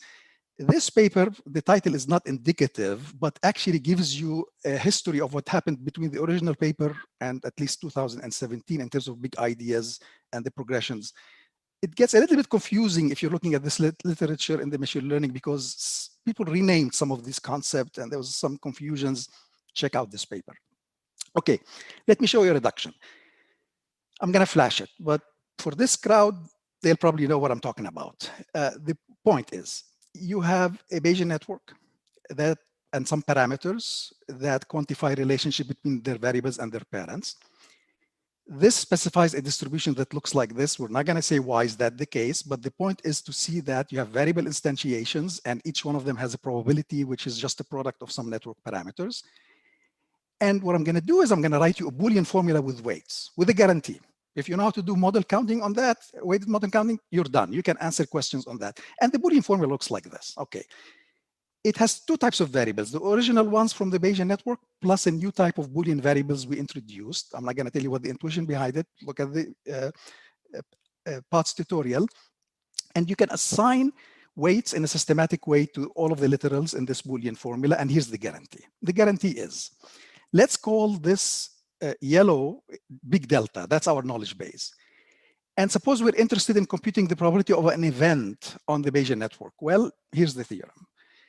That is nothing but the weighted model count of this guy and your event. So getting this Boolean formula is straightforward. You know how to do weighted model counting on it, you're done. This is the vanilla flavored reduction from 20 years ago. There's been about at least half a dozen reductions after that are more sophisticated. What do I mean by more sophisticated? This reduction only captures the structure of the Bayesian network, but we know that if you know the values of some of the parameters being 0 or 1, or if they capture some notions that we call context-specific independence, we know that makes inference easy. The more sophisticated reductions can actually capture properties of the numeric parameters and make the problem of weighted model counting even easier. So the whole literature on this, and I hope this gives you the idea, and don't forget the main insight. The main insight is, at the end of the day, as far as computation, it's going to boil down to one thing: take a Boolean formula and compile it into a circuit of the appropriate type. And next, I'll show you an example application from learning from both data and knowledge. And this is now becoming very current because this is where people are starting to actually integrate these things within neural networks. Here's the basic idea. If you're learning a distribution over some variables, you have a space, right? That's the probability space. When you have knowledge, effectively what that means is some parts of the space is infeasible. So I'm really throwing out parts of the space. And then I want to learn distributions only over the feasible states of the world. And it turns out that if you capture your constraints as a tractable Boolean circuit, this problem of learning and inference after that with the learned distribution becomes very easy. And I'll give you an example next. And People have used this both in supervised and unsupervised context, but let's look at the unsupervised context. Here's the thing. Our last circuit type, SDDs, or sentential decision diagrams, I have some constraints. This is your knowledge. And you know that this captures only the feasible states of the world, and I want to learn distribution over those feasible states. So if you compile this into an SDD circuit, look what you can do. Now, this circuit captures the feasible states of the world, right? If you give it a state as input, if it generates a one that's feasible, zero, not feasible. By simply and locally parameterizing the inputs to OR gates, throwing distributions, local distributions on them, you can induce a distribution over the satisfying assignment of the circuit. And this representation ends up being super well behaved in the following sense. First, these local distributions are independent. They do not interact. You can assign them arbitrarily. The only thing you want to make sure is the numbers you attach to the OR gates, input OR gates, sum to 1. And then they end up having a very nice compositional semantics in terms of inducing a distribution over only the satisfying assignments. And this distribution is always normalized regardless of how you assign the numbers. And it has properties that can be detected by looking at the Boolean circuits alone, regardless of how you parameterize it. All right? And moreover, this representation is both canonical and complete. Any distribution over those satisfying assignments can be induced in this fashion. And it's tractable. You can now compute marginal probabilities by doing single passes on the circuit. You can even learn maximum likelihood parameters from complete data in closed form on these guys. So this is a very, very sophisticated tool for saying, I have a whole bunch of logical constraints that define what is feasible, and I want to learn the distribution only over the feasible space, and I want to reason with it, It turns out to be super useful also in a broader context where you want to learn distributions over combinatorial objects. Today, if you want to do this, you have to be an expert and go and invent your own formalism for how to induce a distribution over combinatorial objects. What do we mean by combinatorial objects? Routes on a map, total ranking, partial ranking. Right, there's so many of them. Well, it turns out to be very easy. And I'll show you this example, which we took to big levels in terms of practical applications. But the idea is, I have a map, I have a source and destination, and there's only certain ways to go from that source to destination. And my combinatorial objects here are the routes, the possible routes. You can represent every edge by a Boolean variable and then view a combinatorial object as a truth assignment. Not exactly. This is a valid route. These edges are on, the red ones, the other are all off. Well, this is a truth assignment over these variables. It's not a valid route. But you can write a Boolean formula whose satisfying assignments are the valid routes. And you can even put things like, I don't want cycles, I want to always go through this, I don't want to go through that. If you're able to compile that Boolean formula into an SDD circuit, you're in business. Now you can induce distributions over routes, and now you can learn such distributions from data and so on. We actually, my student Jason Chen just finished last summer, and he's now at Waymo, and he actually did a thesis on the subject. And we were able to compile maps of the size of small countries. In this case, this was part of San Francisco. The PSDD had a few million nodes, that many nodes, that many edges for the map. And then we learned its parameters from GPS data, from actual routes that people took. And we used this to do route completion. And like someone's going from this to that, they just did this so far, how are they going to complete the trip and so on, all right? And I'm mentioning deep learning there. It just happens that last week I saw a paper where people use this to improve the sample efficiency of deep learning. Actually, Stuart mentioned this earlier. And the idea was, it was a multi-agent setting. Agents are going from places and there's constraints on how they navigate. And they wanted to integrate that knowledge into basically deep reinforcement learning so that when actions are being considered, they're feasible. And they managed to actually capture domain constraints into a PSDD and couple it with the policy neural network to make sure not to sample anything that's not feasible, which goes exactly to the point that Stuart was mentioning, that knowledge helps actually in improving sample efficiency. So A couple of words on this segment before I go to the last part. So we did this for other type of combinatorial objects like rankings and so on, but I just want to say a couple of words on very exciting application last 2 years to explainable AI. The basic observation here in this last application area is, if you have a machine learning system, and here's an example, simple one, basically naive Bayes classified. Even though these systems are numeric, and even though they're learned from data, they typically are just sophisticated ways of specifying discrete functions. In this case, you tell me, here's a patient, the urine test positive, negative, negative, and then you go compute the probability over pregnancy and then check against the threshold and render a decision. Well, that is a box that specifies a discrete function. The inputs are discrete, the output is discrete. So the idea, I can go and compile that input-output behavior into a tractable circuit. And in fact, in this case, here's an OBDD that is has the exact same input-output behavior of this naive Bayes classifier, in the sense that for any instance, it would render the exact same decision. This idea, by the way, is old. That particular compilation of naive Bayes to OBDDs, we proposed this about 13 years ago. Nobody paid attention then. And now we're actually bringing to be able to reason about the behavior of machine learning systems. And when we did this, okay, what else can we compile? What tractable circuits? It doesn't have to be an OBDD. What can we do with these things? Over the last 2 years, we've done quite a bit of that by generalizing the compilation to arbitrary Bayesian network classifiers. We do very restricted and baby steps on neural networks, but decision trees and random forests are actually relatively easier. And I'll just give you a sense of what you can do with these things once you have them. Just a sample. And you can go to the YouTube channel for talks. You can explain decisions, because now you tell me, okay, I have a classifier. I gave it this instance, it made this decision, numeric classifier, machine learning classifier. Why did it do that? And PI explanations find a minimal subset of the instance that is sufficient to trigger the decision. So if you may have 100 features, I pick, this will probably give you like 3 or 4 and say it's these 4 features of the instance. Keep these and change the others as you wish. The decision will not change. Bias.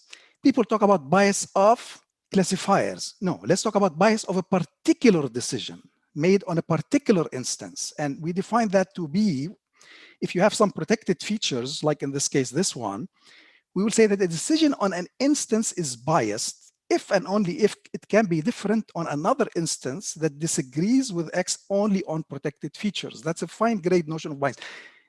The classifier may be biased, but not on that particular instance. It did not make a biased decision on that particular instance. That can be detected in linear time if your input-output behavior of the machine learning is compiled into the appropriate circuit. Okay, so I have about 10 more minutes, I think.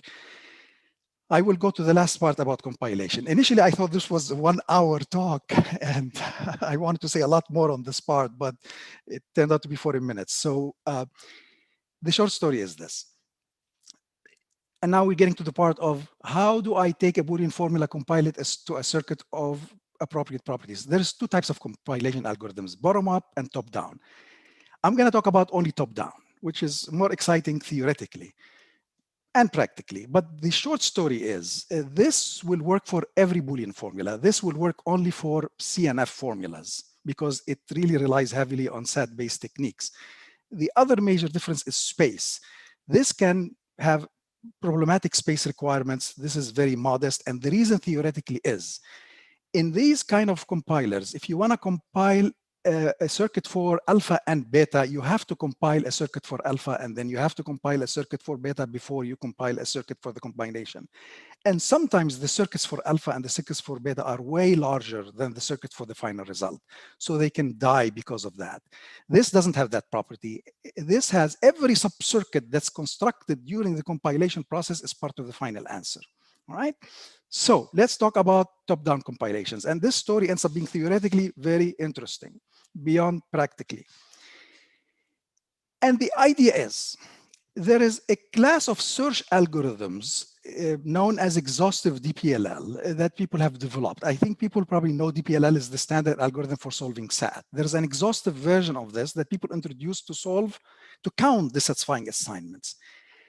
And what we showed is if you take these algorithms and keep a trace, and I'll tell you what keeping a trace means, then these traces end up being circuit compilations.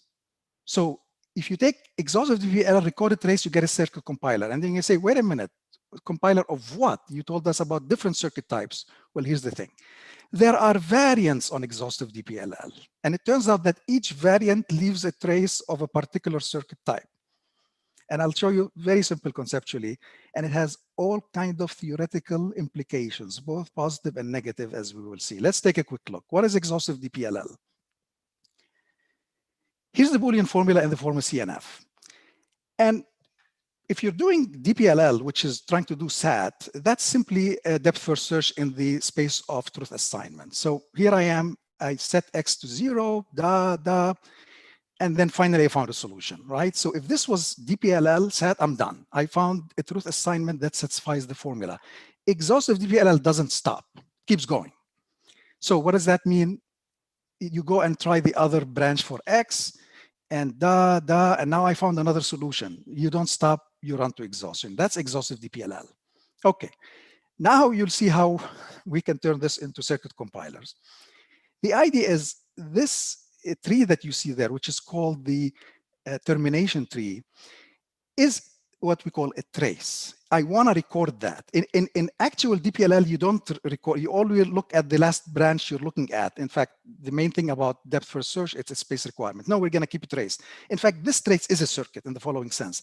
If you look at this fragment here, you can translate it to a circuit fragment like this. We've seen that earlier. And what happened here is your trace is a circuit that's equivalent to your input. Now, that's not an interesting trace here. Let's see how we can make it a little bit more interesting.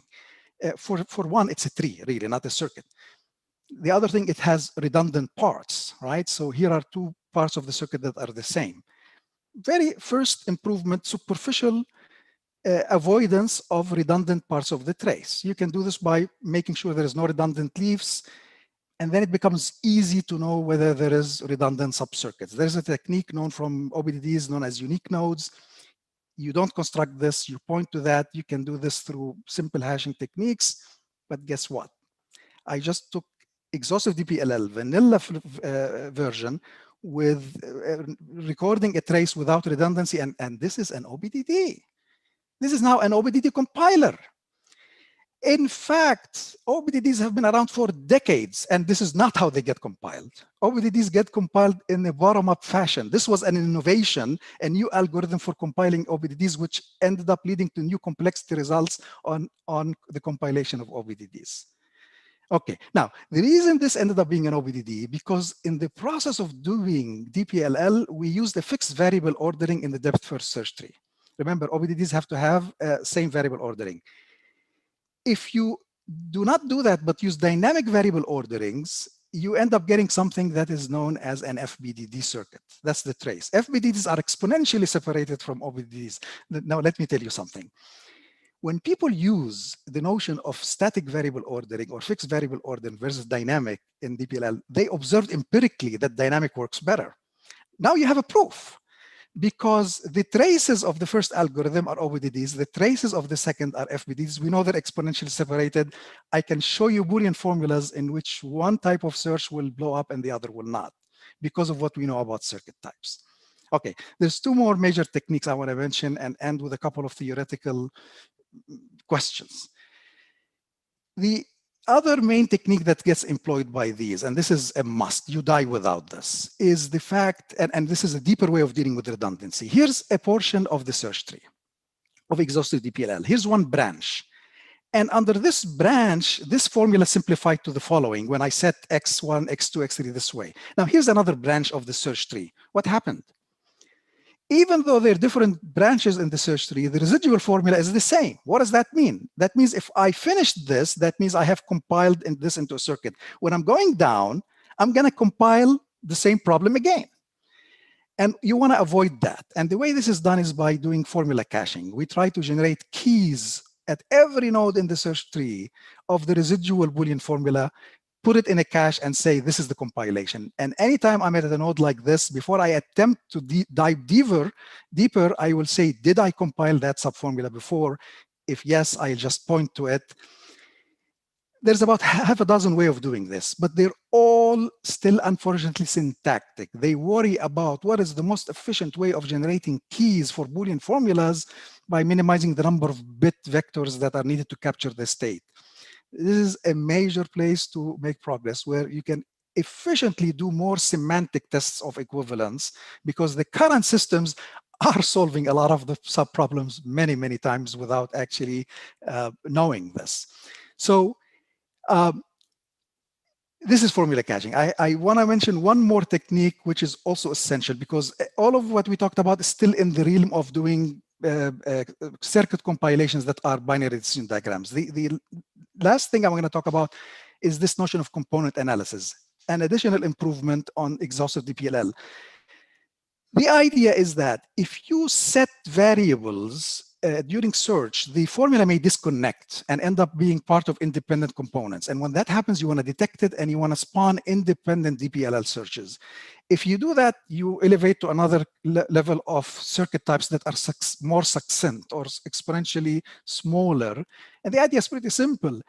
Here's a Boolean formula. I went ahead and set A to false. It's simplified to this. And those are two clauses, independent. They do not interact. I can compile them separately by spawning two independent DPLL searches, and then I conjoin the result. And if you do this, you start getting now a new type of traces that we know as, it is a subset of decomposable deterministic, or what's known as decision DNS. I didn't talk about the circuit type, but that ends up being the trace. All right, so you see what's going on here.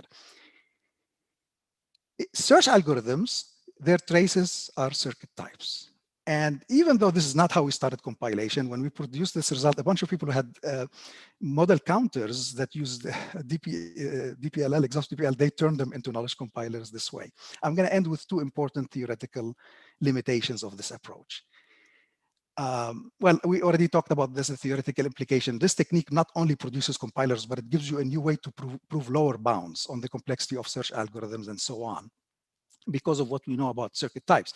But two final slides before I end. This style of compilation will not produce general determinism. Any OR gate produced in a trace by exhaustive DPLL would look like this. I have an OR, something not X, something X. This is deterministic in the sense that the alpha and beta are mutually exclusive, but in a very trivial way, by being conflicting on a single variable. Now, this is a more general type of determinism. This is an OR gate. The two subcircuits are also mutually exclusive, but they do not conflict on any single variable. This is more powerful than that, or more compact. These algorithms cannot produce this type of determinism, because at the heart of DPLL is this notion of taking a variable and trying it to be true and trying to be false. So they cannot go beyond certain traces if used as is. We propose some ideas to augment them, but there's no major mainstream compiler today that do that. And even more fundamentally, traces of exhaustive DPLL are always going to be deterministic. What about circuits that are not deterministic, like decomposable negation normal form, which are exponentially separated from deterministic decomposable negation normal form? Again, these algorithms cannot do this, because the basic idea of depth first search is to do case analysis, X not X, and you're already committed to determinism, but we don't need that. Some people, I missed the previous slide. This might have to do with a distinction between resolution and extended resolution, but we can talk about this offline, all right? The ability to do this, and that has been remarked on in some places, because we know that SAT solvers, which uses this notion, are as powerful as resolution. If you want to start doing this, the hypothesis, you will have to have solvers that are doing more like extended resolution. Okay, I'm almost done. In conclusion, if you want to internalize this in your head, just like SAT was the prototypical problem for NP, and just like we streamlined our algorithmic work on NP by building better and better SAT solvers through decades of work, that allowed us to take that dedicated SAT-based solving algorithmic work and use it in so many contexts. Think of knowledge compilation at tractable circuits as the similar story, but for beyond NP classes. And this is to stress the importance of having more people work on compiling circuits into Boolean formulas into tractable circuits. It helps. We're doing so much redundant work algorithmically today by solving these same problems in different contexts. Go and focus your attention on compiling Boolean formulas into tractable circuits. I focus on certain kind of applications. I'm happy to see that over the last number of years, this has been actually propagating big time broadly within computer science, not just in AI. So you'll see titles like knowledge compilation meets database theory, meets communication complexity, meets uniform sampling, and so on. And I'm also happy to see some of the people that originally worked from computer theory worked on binary decision diagrams are actually now analyzing these circuits and studying them. I'm done. This is the YouTube channel. Again, on YouTube, just say UCLA Automated Reasoning Group and you'll hit it.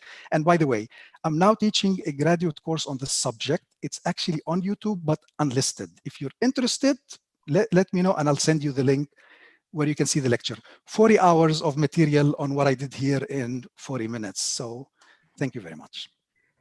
Thank you. Thank you so much. I mean, and we're fun with time with these panels are for happen these things. So I think we can just actually continue now. We can have questions for Stuart and Paul and Adnan. And actually David is the chair. He has a lot of questions and even connections. Thank you. Let's thank Adnan first. Okay, thank you. I'm gonna stop sharing. All right, excellent. thank you everyone. Thank you. Okay, so we can open up for questions. I would have a question for Adnan. I was curious, what's the asymptotic density of the tractable circuits in the set of circuits of a given size? My guess is that they are probably asymptotically vanishing, but the argument that you would probably have that their frequency practical problems is much better than their asymptotic vanishing in the set of all circuits of a given size.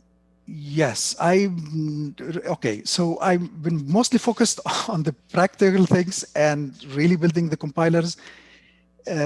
Pierre Marquis, who I worked with in the past on this, is more into the analysis from the angles that you mentioned. So there's a lot of theoretical results on compilability and questions of the sort that you mentioned.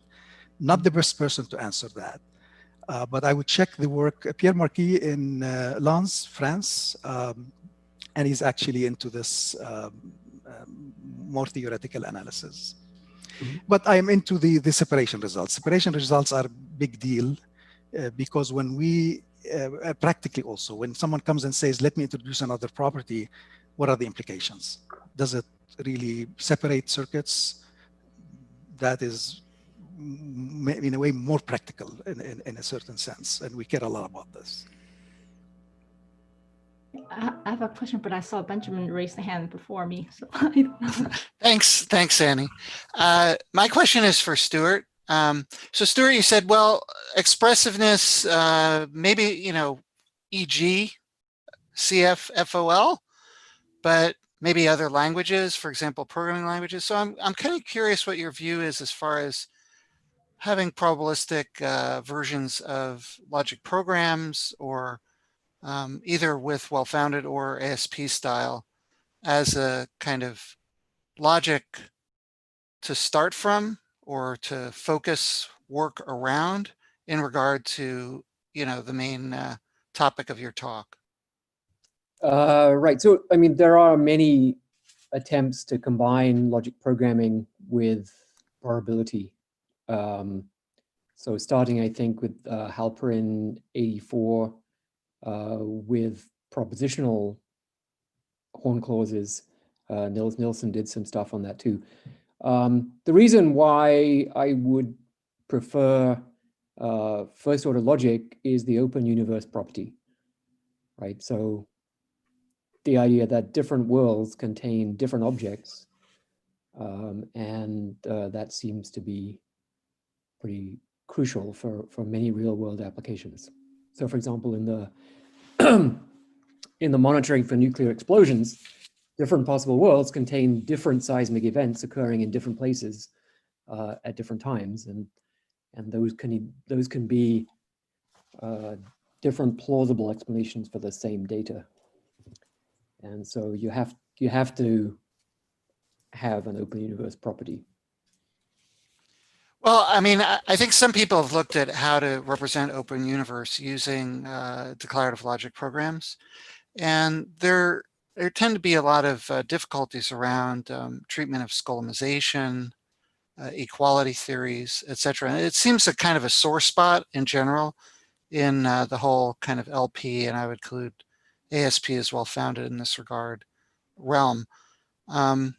So, you know, thanks. I think that's a helpful answer, and it basically points to a challenge, because I think there are a lot of advantages to working with LP and ASP in terms of understanding of tractability, how to represent various aspects of meta-knowledge and reasoning with meta-knowledge, including higher order syntax and reification and diffeasibility and some other things that are pretty weak in FOL, and many people have argued are important for, you know, systems that will combine learning and reasoning. But I think you put your finger on one of the areas that really is a weakness of those approaches currently. So thanks. If I can add, actually, as I mentioned, you know, this CASP system that I talked about supports predicate set programming, so you can get model open worlds and things like that at the predicate level. It's possible. It's interesting. The modal first order logics have historically had issues around, you know, the same objects in all worlds and how that differs, and things get complicated.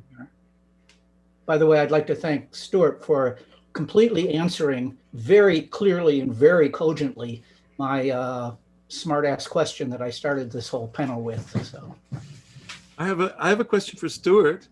Continuing that, yes, I want to repeat what David has said. So, but also, Stuart, I want to put you in the same position that you're putting the deep learning people. You're telling them, well, they've made one step up, but to go farther, they'll have to do more, okay? And you're telling them how to do it.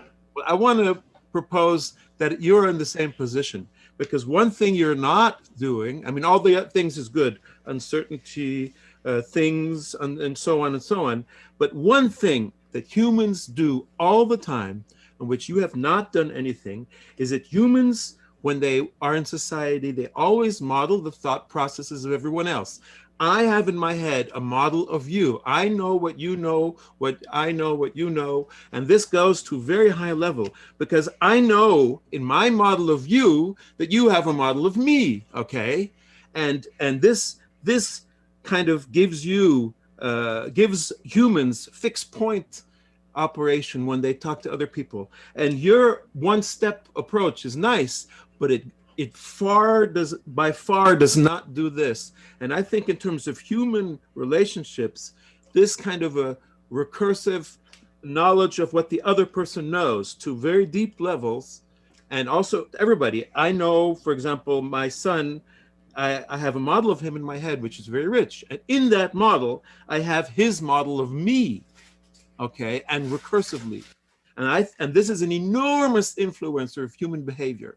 And I think as long as you don't address that, you're only one step up from deep learning. What do you think of that? Well, I sort of agree. And actually in some papers I've written exactly this, that, you know, we need to look at possibly modal extensions. Sure. And the paper on open universe POM-DPs actually does that in a very restricted way. And you get, you know, so with open universe actions, right? So you can tell someone, you know, tell a robot, you know, kill James Bond's uncle. Mm-hmm. Right? But if you're uncertain about who that is, then that's not a well-specified action. Ah, yes, right. And so you have to, you know, you have to actually, as soon as you introduce actions into this open universe, you know, where actions can be terms, then you have issues. But also, so it gets quite complicated very quickly. But Stuart, you didn't exactly address my point. You tell the robot kill James Bond's uncle, but you have to have in your head a model of what the robot knows, okay? And you have to know that when you say that, the robot will understand because of what it knows. Okay. Yes. Yeah. I know. So, I was just saying that the problems start to creep in almost immediately, and then they get worse. I think once true intelligence and self-awareness builds on this kind of fixed point ladders, and I think it's critical. But it's only my intuition, huh? But yeah. Yep. I just want to add to say deep learning people don't do that either. So way beyond deep learning. Can I ask a question? So sure, you go ahead. I have a question too. I'm after you. I mean, I would argue that humans don't even think probabilistically, in the sense that if I tell somebody that Tweety is a bird, they don't say, well, Tweety will fly 90% of the time. So obviously, probabilistic reasoning certainly has its value, like you showed the example of being able to tell the nuclear explosion in North Korea. But in day-to-day life, I would argue that humans do not use probabilistic reasoning.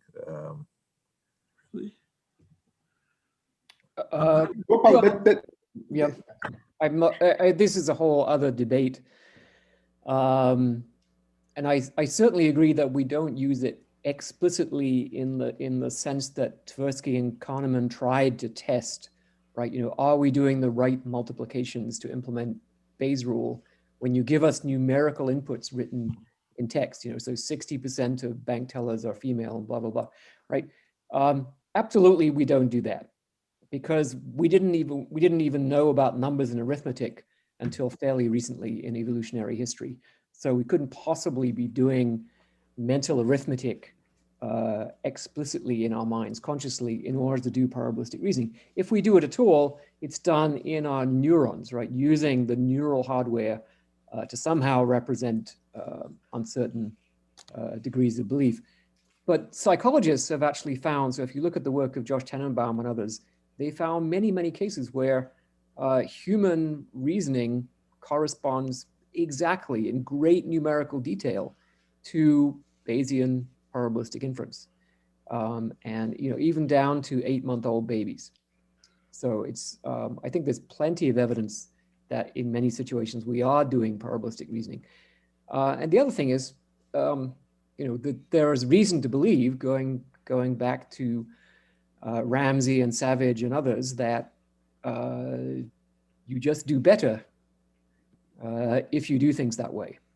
And there may be lots of shortcuts, and I agree, default reasoning, I think of default reasoning actually as not a logic, but actually a phenomenology of inference. And probabilistic reasoning systems can exhibit exactly the same phenomenology as default inference, right? If you're doing MCMC, the first thing you want to do, the first guess you make about what the world is, you should guess the most likely one first, because then you'll converge fastest to the true probability. So you get exactly default inference, but as a phenomenology, not as a logic. So, okay, I'll stop there. Can I ask a question? I have a question for both Stuart and Adnan.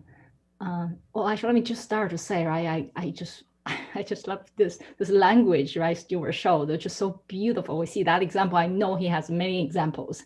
And then this, Adnan had this Boolean circuit compilation that's just so beautiful. And I know he has also many, many applications.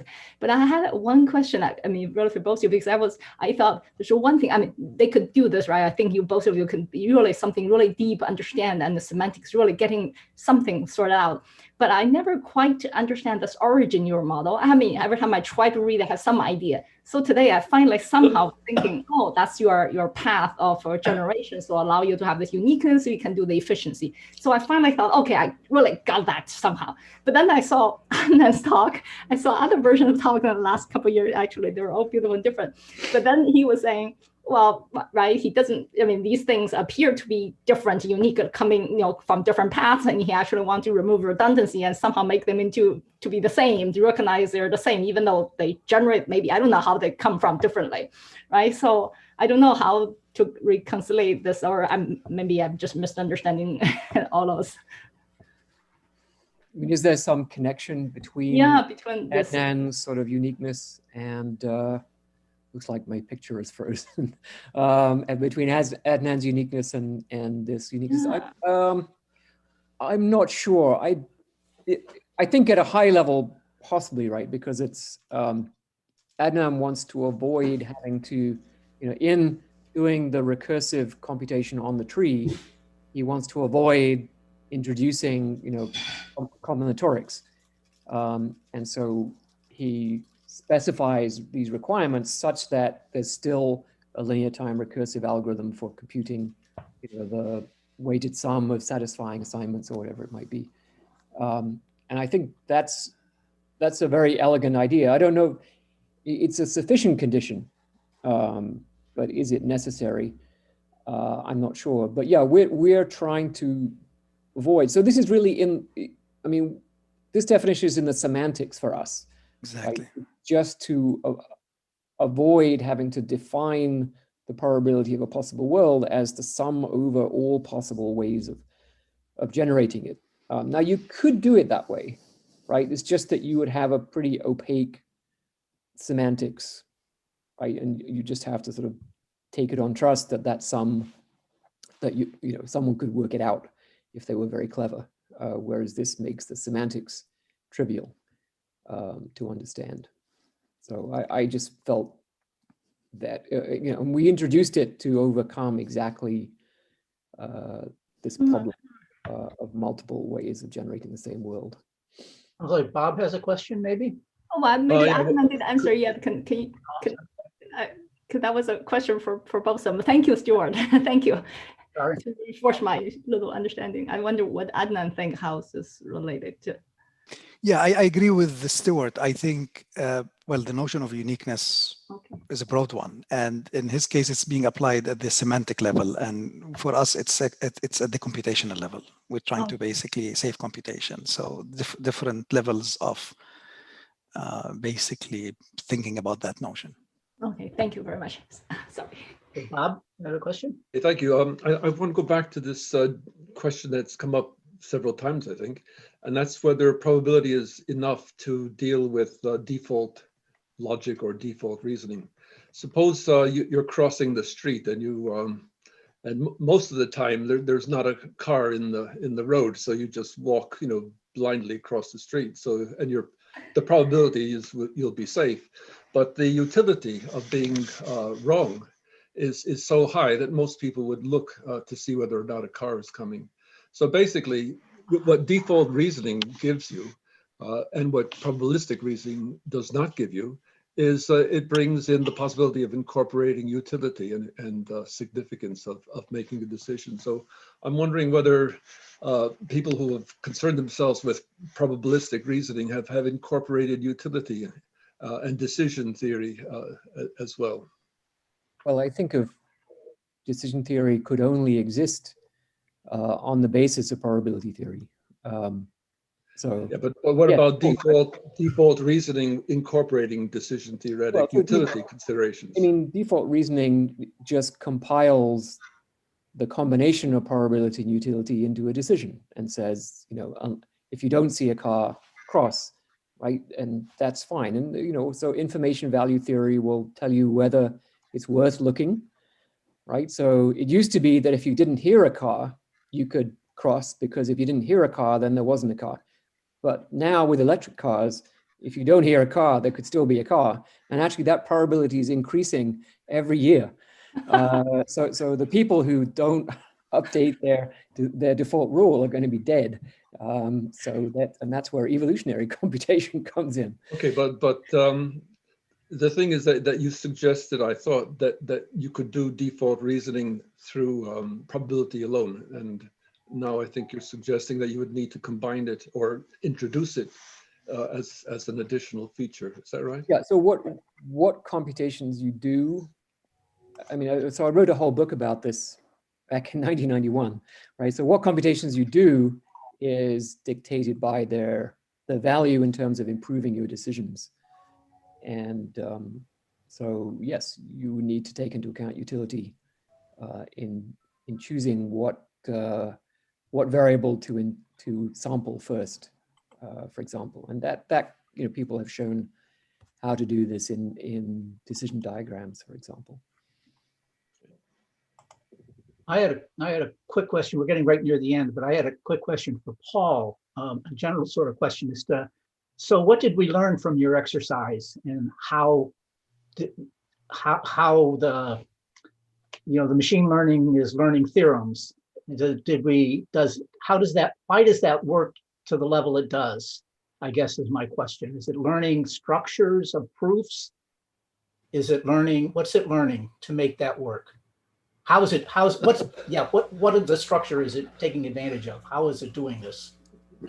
Yeah, let me start by answering when it doesn't work. For instance, in one of my practical projects at this time, we are playing with molecule graphs, for instance, in some kind of symbolic representation, and we want neural networks to learn toxicity, which of them is toxic, which of them is not.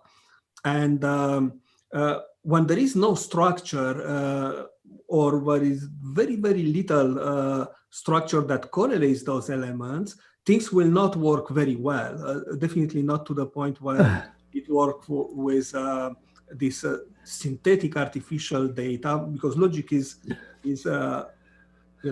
logical. So because of that, it works really well, even if it's not a finite valued logic.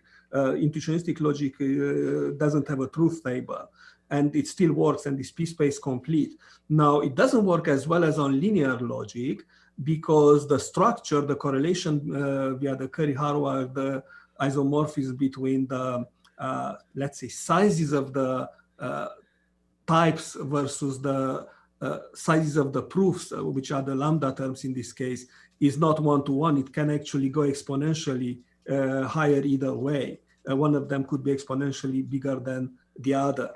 And in that case, the acid test there would be how it works with very large or very artificial examples, especially the human-made ones. And that's subject of future work here. Thank you. I hadn't thought of that. That makes sense. Makes good sense. Thank you. Well, I guess we're at the end of the panel, and we're now moving on to, we have our 10-minute break, and our guest and host, who, let me look up, are Manuel and Martin. I haven't seen Martin. Am I missed? Did I not? Martin is there. He's here.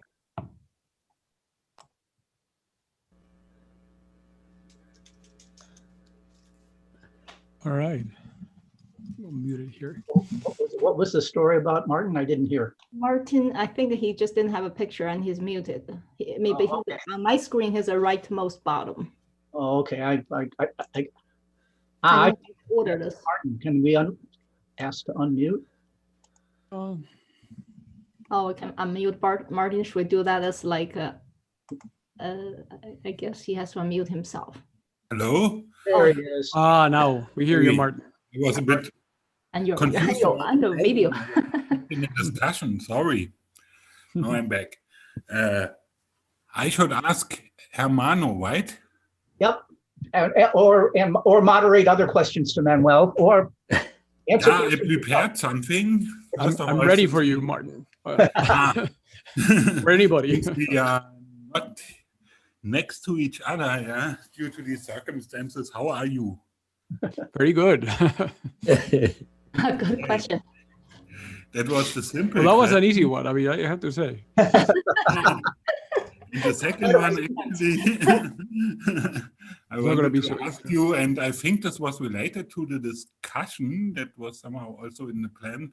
Now everybody is talking about machine learning, and there's a huge industry interest, and we are sort of logic people, and Manuel is doing logic programming, I think, quite heavily. Will we still need it, or should we just stop with all that focus on collecting data and doing deep and reinforcement learning like the whole world? Or is there still some justification to use logic? All right, I'll take it. I mean, I do know a little bit about the learning and so on. I'm not an expert. I think that we should continue working on logic programming, and in fact, that gives me an opportunity to actually say, are we teaching people enough logic so that they don't forget about logic and logic programming, because otherwise, you know, everybody will forget about it and everybody will just be like, they will forget to program, because since the nets are going to program for us, then we don't have to learn to program. And then we'll discover that they cannot write all the programs, or at least for many decades, you will not be able to write the programs, and we'll have nobody that writes the programs. So that's the risk that the risk that I see coming. So we're in that topic. I mean, this question of should we teach logic programming or logic? Do I see students? Let me say at UPM, but of course it's in Europe and it's different and so on. But we teach a semester of formal logic in first year, and then in third year we teach a semester of logic and constraint programming, which I think is great. I mean, so the first semester we teach them propositional logic, circuits, natural deduction, whatever, and then first order logic and resolution. That's it. That's the semester. But we've learned a lot about how to do it. I mean, one thing is that we make it very hands-on. So, for example, we use Z3. Everybody first year, you know, writes things, and then they do their natural deduction, and they check their proofs with Z3, and they see if it's so. It's kind of modern propositional logic is what I would say. I mean, so they get excited. And then for the logic programming part, we use ASP and Prolog. I mean, there will be a question of whether you want to use ASP also for the propositional part instead of which maybe post to everybody. But for the other part, we use Chow, which has one thing that maybe people are not aware of, but that we have learned to add over the years so that we can teach logic programming properly, which is to have several. You can switch it to breadth first or iterative deepening or so on. And that solves the problem that people get very confused with Prolog at the first time, basically because they don't understand the trade-offs. But if you provide them the trade-offs, if they can write programs that you don't have to think anything, but they're incredibly inefficient and run breadth first, then they go iterative deepening. And okay, that's a bit better. I have to think about the bounds and so on, or the depth. And then suddenly they realize that if I have a stack and I can backtrack and recover memory and so on, then I can solve really big problems with a little bit of effort. And they can move through this continuum wonderfully. We've learned how to do that, and then they come out, they really understand. And that brings me to maybe the last thing I wanted to say there in that sense. I mean, I really welcome opinions. Is I don't think a computer scientist is complete, or I think he's very incomplete if they don't know logic programming, because it is the only paradigm that is a little bit different between us. So it's incomplete. I mean, it's just not a real computer scientist, and this is happening.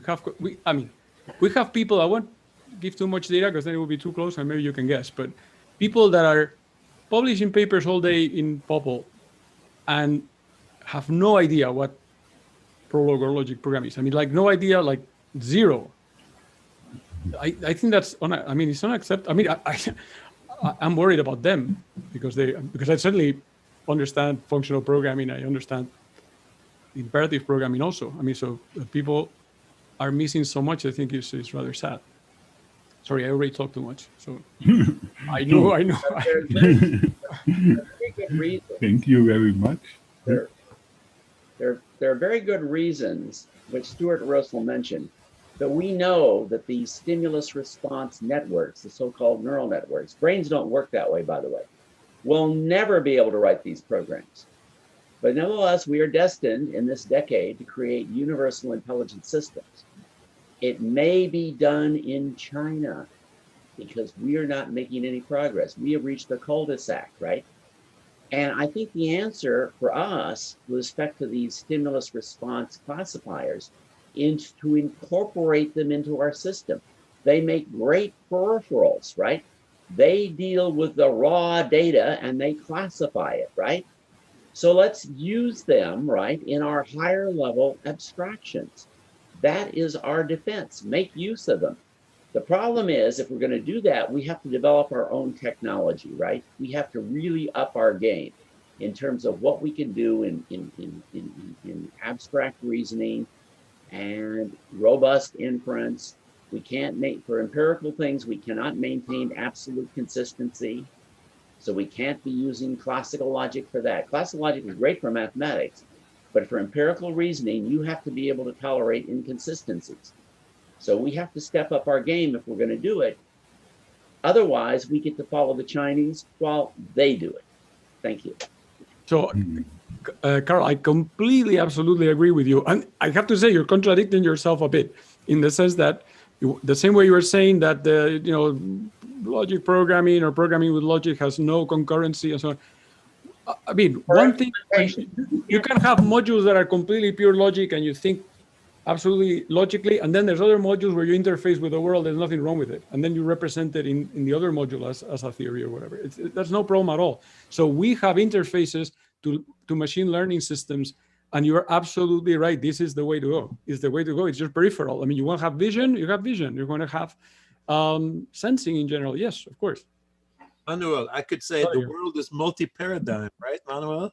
Yeah, of course, of course. Exactly. Exactly. But they're not top paradigm language. Thank you, Peter. The stimulus response networks are not top dog. We are top dog. I would say that, again, within the context of answer set programming, that actually allows you to reason with, you can have multiple worlds. So you can have inconsistent worlds exist at the same time. Right. And as humans, we do that all the time. We keep multiple heads in multiple. Oh yeah, mind, right? We see it in the news all the time, right, Gopal? Cognitive dissonance is everywhere in the news. Not just that. I mean, we usually have one set of rules for ourselves and another set of rules for other people, right? I mean, so we operate with that, and I think, and again, negation as failure answer programming actually allows a way to model that, and I think it's really a great advancement. I forgot, by the way, that one of the things we're planning on using in class is SCASP, because I think it's great. We tend to use things that are a little bit integrated, so I don't have to learn a million systems, but SCASP is great because it goes so well after Prolog to explain negation and multiple worlds and so on. It's fantastic. What is That's the system I mentioned, the predicate answer set programming. It's a collaboration between us and India. Oh, I see. I don't know. Okay. So that's predicate answer set programming in a query-driven manner. So you can actually have top down. Query, ASP in Prolog. I mean, okay, you mentioned this. Remind me. Actually, I see Adnan still here when he talk about these bottom-up, top-down building the compilation, and you're finding the repetition or caching the formula. That reminds me. I mean, David Warren, where you're doing logic programming, you're all top-down, bottom-up, caching and removing redundancy, right? And just maybe didn't do in Boolean circuits or compiling the Boolean circuits, but it'd be really nice to make connection. In fact, there was one thing I saw Stuart left it, but really, I thought both Adnan and Stuart didn't do it yet in terms of, since you guys are talking about logic programming, is they do for sure logic, right? They didn't do the recursion part. So the cyclic things, probably, I don't know. Maybe we should move on. We're sort of at the end of the time and we could get back on our schedule. Oh, okay. Thank you so much. You're welcome. Peter is Annie. So we're now going into the final session, I think. So we have one invited talk by Peter Stuckey, 2 regular talks by Bob Kowalski and Daniel Hines, and then a final panel on why, since logic languages are so good, why isn't the whole world using them? This is the perennial question. Okay, so let me first introduce Peter Stuckey. So Peter Stuckey is one of the major figures in the area of constraint programming, modeling, solving combinatorial problems. So if you're anything in that area, you will know him. So he is professor in Monash University. So I think he's actually probably the one that's the farthest away from the others in Australia, right? And time zone issues. But he has many awards, ACM Distinguished Scientist, Google Australia Eureka Prize for Innovation in Computer Science, University of Melbourne Woodward Award, Fellow of AAAI. So, and he's going to talk about historical and modern things in constraint programming, from CLPR to mini-zinc, there and back again. So, Peter, I give the floor to you. All right, thank you. Let me bring up my keynote. So that's Australia behind you? That's Australia behind me. No, that's a fake background, I'm afraid. It's a Star Wars picture, actually. So I apologize for the thing. I'm having my laptop look at me because occasionally my laptop camera disconnects from the big screen, and then my microphone turns off and all kinds of things happen. But so you're going to have to look at this weird view of me, but hopefully you can see the screen perfectly. We see two slides right now. The current. You see two. Ah, I see you see both. Okay. How can I do that? Maybe I can. Let's go. Let's do it without using full screen then. So I don't want to enter full screen. Goodness me. Well, okay. The other option is I close this.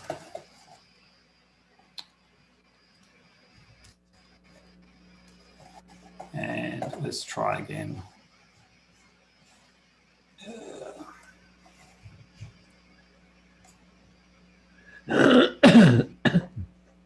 Okay, how about now? Is it better? We see a slide, but a whole bunch of tools around it. But yes. Could be okay. Yeah.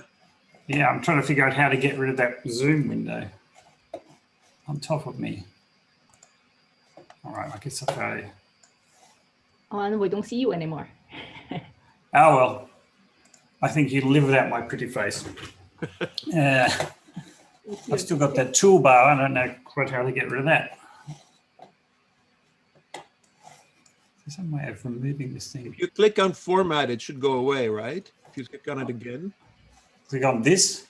On the format thing on the top, right? If you click on that once more, it should go away. Make the slide bigger, maybe. This thing? No. No, the thing on the top right called format with the paintbrush in it. Yeah, yeah. Oh, okay. But it's more that I can go to full screen. I'm just trying to get rid of this. That's interesting. That doesn't happen normally, but we'll have to go with that. How about that? That's not too bad. It's okay. Okay. So, yes, so I'm going to talk about from COPR to MiniSync. So this is kind of a historical journey, if you want. Of course, all the hard work I'm going to talk about here was done by Guido Tack, Graham Gange, and Yip Decker. And I'm going to talk about basically an evolution of MiniSync, where we see that where I started off in my programming language sort of research career seems to be where I'm ending up. So just to take you back, so constraint logic programming sort of came from three simultaneous advances around 1986, 1987. So Alain Commerau built Prolog 3, which included arithmetic constraints. So it's a logic programming, the first basically logic programming system that included some arithmetic constraints as well as the usual term constraints. And Pascal van Henterijk built CHIP, which was a finite domain constraint addition to logic programming languages. And Joxon Jaffa and Jean-Louis Lassalle defined the semantics for logic programming extended with constraints. And this really sort of defined constraint logic programming. And Peter, I think we see just your slide, the first slide. We don't see you moving slides. You don't see me moving slides. Fantastic. Okay, what the hell is going on? I'm sharing the wrong screen maybe. Let me stop sharing. Yeah, probably. Yeah. Okay, share screen. Where is? You have to share the right. Yes, I have to share the right keynote. So maybe that's what was not happening. Okay, let's try again. Now, can you see a separate slide now? Yeah, this looks very good. Great. Okay, sorry. Okay, so that's what I just talked about, the sort of advent of constraint logic programming. Did the slide just change?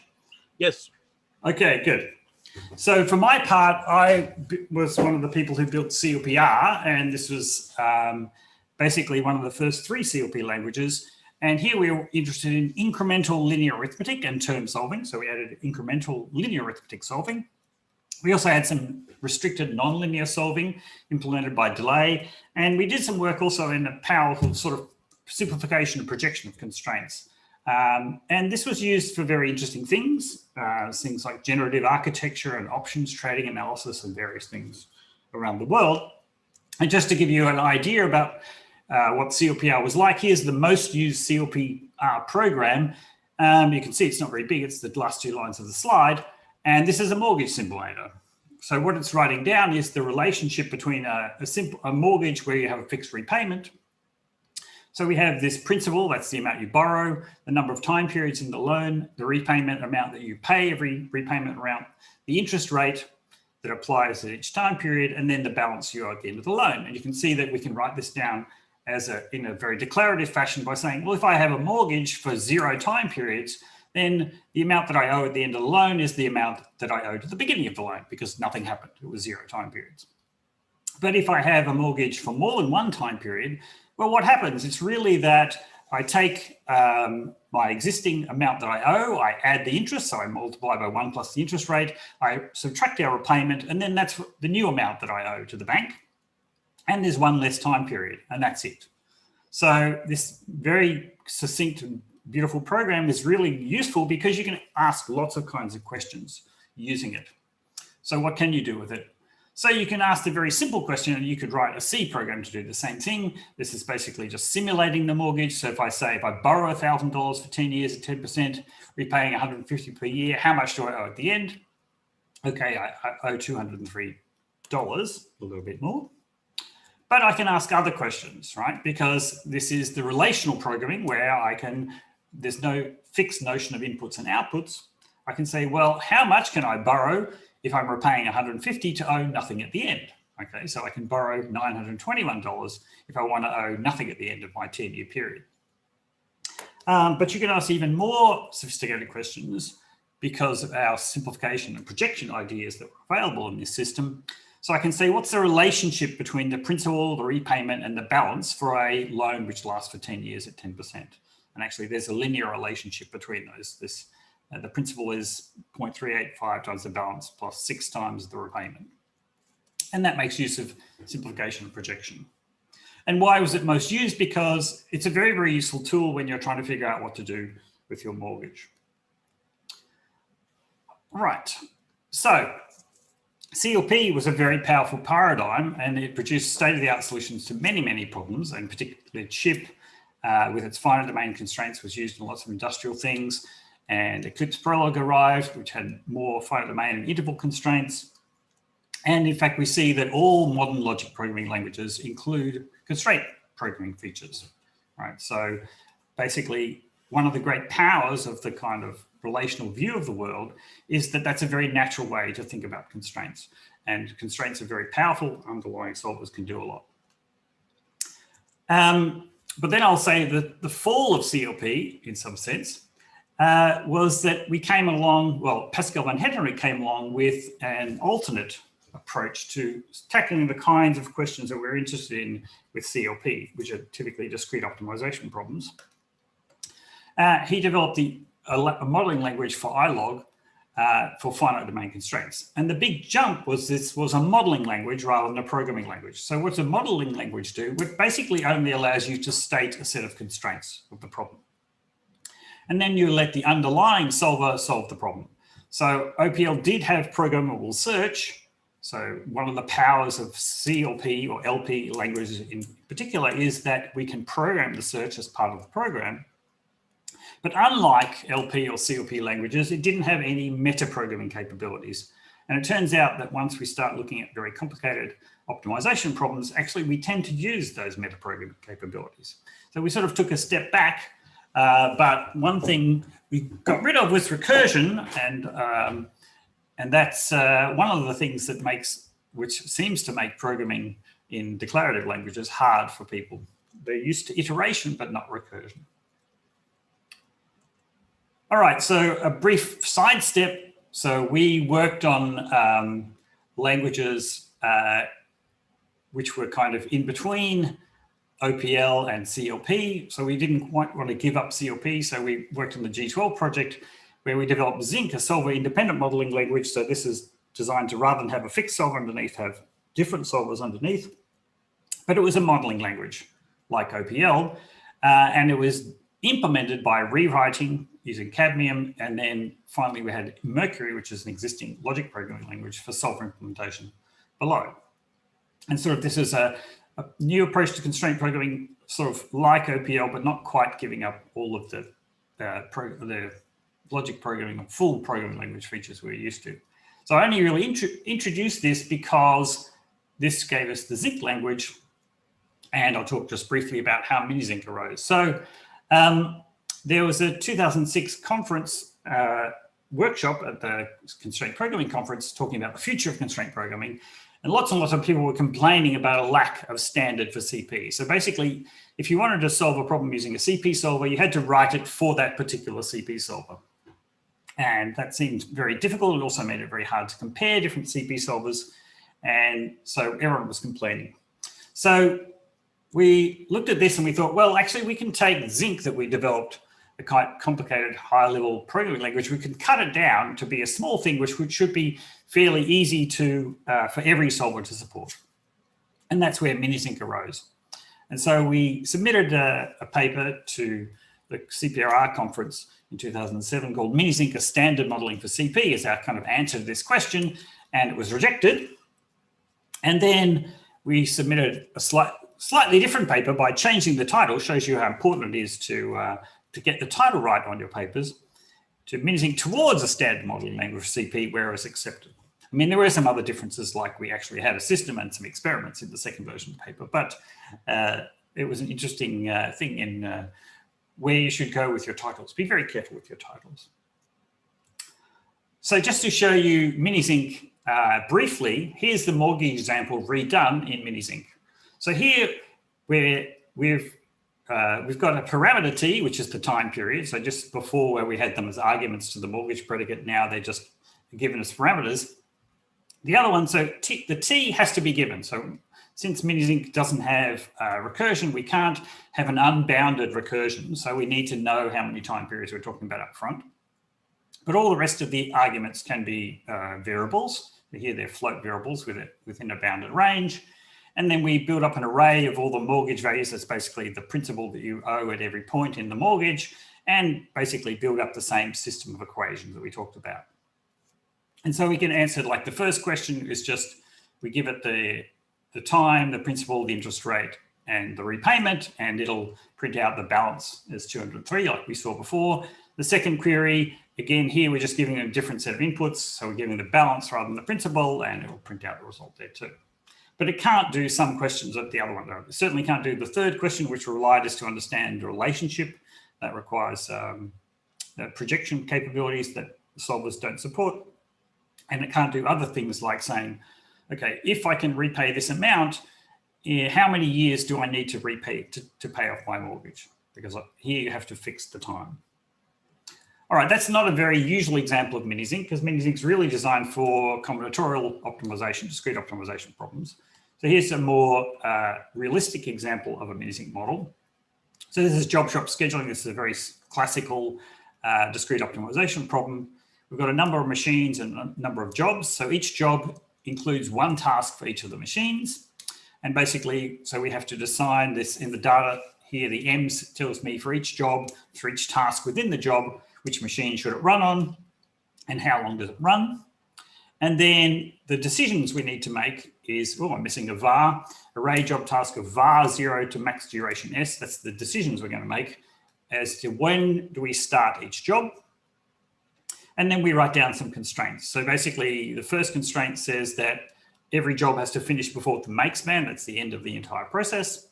The next one says that the jobs, for the tasks in a single job, they have to happen in order. So the teeth job of the teeth task of job J has to finish. So its start time plus its duration has to be before the start time of the next job. And finally, the complex part is that every machine can only do one thing at once. And here we make use of the fact that we have, in constraint programming, we have global constraints like disjunctive, which is basically saying, here's a set of start times and durations for tasks. You have to make sure that none of them overlap in time. And so here we go through each machine, we collect all the jobs, all the tasks for the jobs which run on that machine, and collect up their start times and durations and add this global constraint. And then we try to minimize the make span, so to try to do everything as fast as possible. So that's a more typical example of a Minizinc model. But don't worry if you didn't understand it too much. It's just trying to sort of show you the kind of style of the language. And so actually, how does minisync work? Well, we take data and a model and something I haven't really shown here, a library, which is respect to the actual solver we're using. And the minisync compiler will push that into some flat sync, which is a low-level language, which is read directly by the solver. The solver reads that and spits out a solution. So we have this kind of separation of compilation from solving, because that turns out to be very useful, because solvers are kind of trying to do a very different thing than the compilation process. So one of the key things about minisync was it's designed to be solver independent, so we can use any kind of solver at the back end. So we can use constraint programming solvers, which were originally designed for, but also mixed integer programming solvers, which is probably the most used discrete optimization technology, Boolean satisfiability solvers, or SAT modular theory solvers, or constraint-based local search solvers, for example. And it turns out that lots of people need to solve discrete optimization problems, so there's a lot of use of minisync around the world, and nicely, some of it far from the constraint programming field. I read papers which refer and use minisync, but they don't actually really know that much about constraint programming. They're just using it as a tool to solve their problem. So minisync was kind of a victim of its own success, because it was designed for constraint programming problems, right? So in constraint programming problems, you have a small number of highly complex global constraints. So a great example in my mind is this rotating workforce scheduling problem. So this is where I have to build a schedule where everyone runs the same schedule, so a rotating one. And it actually turns out to be two constraints, two global constraints. The constraints are very complicated, and to set them up takes a little bit of work, but this is actually used to solve commercial workforce scheduling problems. So just two constraints, very complicated ones. So that was sort of where CP models were designed for. And if you look at the job shop scheduling problem I talked about, so if you have even 10 tasks and 10 jobs with 10 tasks each, that's only 100 variables and about 100 more constraints. So we're used to solving these things with a small number of highly complex constraints. But it turns out minisync is used for MIP and SAT models, where we typically generate maybe hundreds of thousands of simple constraints. Okay, so a bit of difference in the kind of the implicit assumptions that went into the language. Also, minisync was designed to solve NP-hard problems. Okay, so here the solve time is large even for small models. So for job shop scheduling examples, there's some famous examples which are 10 by 10, so 10 jobs with 10 machines, so only really 100 decisions to make, which were still, we didn't know the optimal answer 30 years after they were initially posed. Right? So these are difficult, challenging problems that we're trying to solve. But it turns out people out there use minisync to solve very easy problems. So in these problems, the solve time is effectively instantaneous, even for large models. So for example, our mortgage program there, we can run mortgages for 10,000 time periods if you want to go paying mortgage on every day, and we can solve that very easily. Okay, so all of that you can see is that because the assumptions in minisync when we're building it, where we're going to sort of create a model with a few hundred constraints, doesn't turn out to be correct. And what happens is the translation time ends up being too slow. It starts to dominate the process, because we have thought, well, the solving is going to be NP hard, the problem is going to be NP hard, so the solving is always going to dominate the translation time. And another thing is that, as I mentioned earlier, many discrete optimization problems actually aren't solved by just solving a single problem. What we end up doing is repeatedly solving a very similar problem. So we have this kind of incremental usage of discrete optimization. So a simple example is lexicographic minimization. Let's say I want to minimize this XYZ triple. A simple way to implement that using an existing solver, which doesn't support lexicographic minimization typically, is that I'll find a solution to the problem, let's call it A, B, and C, and then I'll add a constraint. Well, if the new solution, XYZ, has to be less than A, B, C, right? That's a lexicographic constraint that I can add to my system. And then I repeat the process. Now I find a new solution that has to be better because I added this lex constraint, and I'll keep going around until I find no solution, then the last constraint I found is optimal. So you can see that I'm solving almost the same problem, but adding one constraint every time.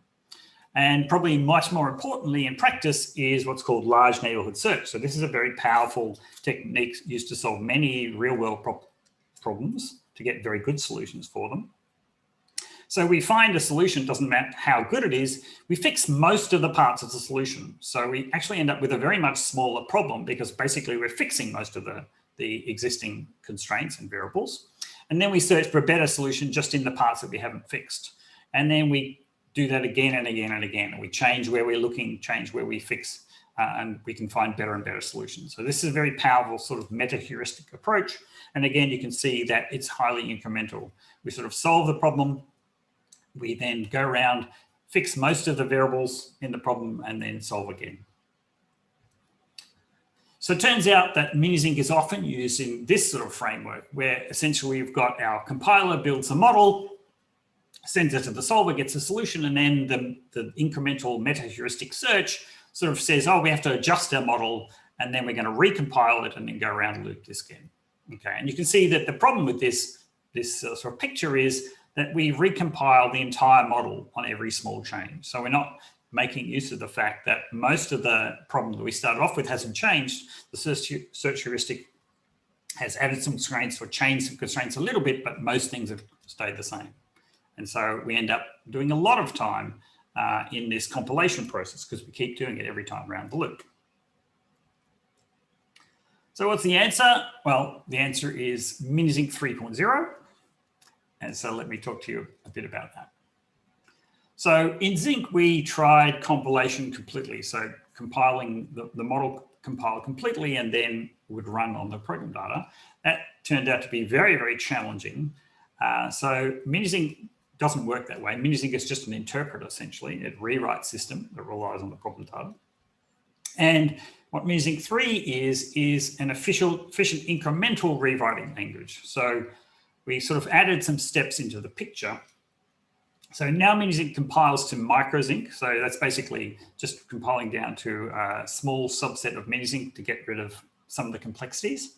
But that's independent of the data. And then microzinc is rewritten to nanozinc, which is essentially flatzinc, but a list of variables and defining constraints. And one of the important things about nanozinc is it's going to keep track of variables and defining constraints in a more detail than just a flat thing. So flatzinc is what a solver wants. So basically solvers can only answer questions, existentially quantified questions. So they basically want a list of variables, the decision variables, and a list of constraints, nothing else. That's what they deal with. We can't change what they can deal with. So the new architecture of Minizinc looks like this. We take our model, we compile that to a bytecode, and then that bytecode is what's interpreted with the data. And obviously you can see that we're going to reduce our compilation time there, and hopefully we can make the interpreter fast. We have sped up things a lot. And then of course that spits out solver-dependent nanozinc, which is quickly translated to flatzinc. The solver runs it. The search heuristic sits inside here and either decides that we found a solution or updates the model in an incremental way, and we run around this loop. And the idea is that we can run around this loop a lot faster because we're not redoing a whole lot of work. So the microzinc interpreter is incremental, meaning every small change is the only part of the work that we have to do. So just to give you an idea about what that looks like and sort of the sort of punchline, which I'll get to near the end, let's have a look at Minizinc 3.0 in a bit more detail. So microzinc is basically a minimal subset of Minizinc, contains pure and total functions, and this is important in general. Minizinc is filled with partial functions because once you start doing things with arrays, partial functions occur all the time because we get array out of bounds errors. We compile those things away. Let expressions are the critical thing. This is how we introduce constraints into a problem. And if then else expressions here where they're decidable at the interpretation time. So once we have the data, we know which branch we're going to take. So these are not things that are going to the compiler to decide. And array comprehensions. And that's basically all of that's actually in microzinc. And the interesting thing is nanozinc, which is very similar to flatzinc, right? So we have variable declarations, but we've attached constraints to them. So we're keeping track of what are the constraints which help define this variable, right? And each of those defining constraints has to be flat, basically, so each sub-expression is named. So those could be built-ins like int minus, or microzinc predicates like ABS, or absolute value of u is v. Okay, so essentially we have this challenge for any kind of declarative language that we want to write down functional expressions, because that's a natural way to write down constraints. But in the end, we're going to talk to a solver which only understands relational things. So solvers just take a list of variables and a list of constraints and nothing else. But one thing that we understood more and more about MinSync after we got to this level of 3.0 is that most of what the MinSync interpreter is doing is really some kind of constraint propagation. So we're starting from an initial high-level model, we're mapping it to a low-level model. A lot of what we're doing here is simplifying expressions. We're tightening bounds on variables. So if we know that variables can't take specific values, we're going to shrink those, remove those, and that'll actually help us make the model smaller. We need to eliminate redundant constraints. So we'll generate lots of constraints, and then some of them will turn out to be useless or not relevant to the problem. And we need to eliminate dead variables, so constraints that don't really say anything more because we sort of introduced the variables that then we got rid of them. And I'll show you examples of this in a moment. And more importantly, you also need to substitute one variable for another. So we're going to build up aliasing during the translation of the model. We want to make use of that. And common sub-expression elimination is critical in these problems because if you're solving an optimization problem or a discrete optimization problem, you don't want to have two copies which are really the same variable. So if they end up being the same variable, you sort of artificially increase your search space by at least a factor of 2. So all these things are crucial for solving performance later on. So just to give you an idea about how a kind of MinSync interpretation or compilation process happens, here's a kind of simple example. I've basically got one constraint that's reasonably complicated. It's x times y div z plus y plus 1, got an equal to absolute value of y minus z. And I've got my 3 variables here with their initial domains from -10 to 10 for x, 0 to 10 for y, -10 to -1 for z. So here is the nanozinc that would be created. Essentially, you can see we're basically building up names for each of the sub-expressions which occur in this complex constraint. So u is y minus z, and we've actually done a bit of reasoning to say, well, the values that you could take are between 1 and 20. The initial domain of u is between 1 and 20. And then v is the absolute value of u, etc. We work that out. W is the result of the y div z. And notice here, and this is part of what it takes to handle division correctly. So in this constraint system here, we not only know that W is y div z, but we also know that z can't be 0, right? So in a declarative system, then division by 0 basically is false. You can't divide by 0. So we know that because this thing is there, z does not equal 0. So we've got to be a bit careful of that, but we'll treat it in this simpler way here, just for simplicity. And then finally, we have one constraint at the top. In fact, we have a Boolean variable at the top, which gathers all the sort of global constraints of the model, which is the linear constraint that we're talking about with all the components in there. And actually, it's very easy to translate that to FlatSync. Basically, every line becomes a line in FlatSync where we've basically changed the constraints into the FlatSync form, which is always sort of predicate the variable calls. The only complicated one there is the linear constraint at the end. Okay, so there's our model, our starting model. What does our interpreter want to do? Well, our interpreter wants to make sure that it does all the reasoning it can about this model to make it as simple as possible. So the constraint solver doesn't have to do things. So for example, we can look at u. Well, u's a positive variable, takes values from 1 to 20. So actually the absolute value of u is u, right? So we can just do that substitution. So once we've done that, well, we can substitute for v, the value of u, right? If v is u, we can just substitute away. And then because u is actually a linear expression and this is a linear constraint, well, we can substitute for u in this linear expression. We'll still get another linear expression. So that's still a constraint, a single constraint that our solvers can handle, complicated linear constraints. And we can do some simplification. So,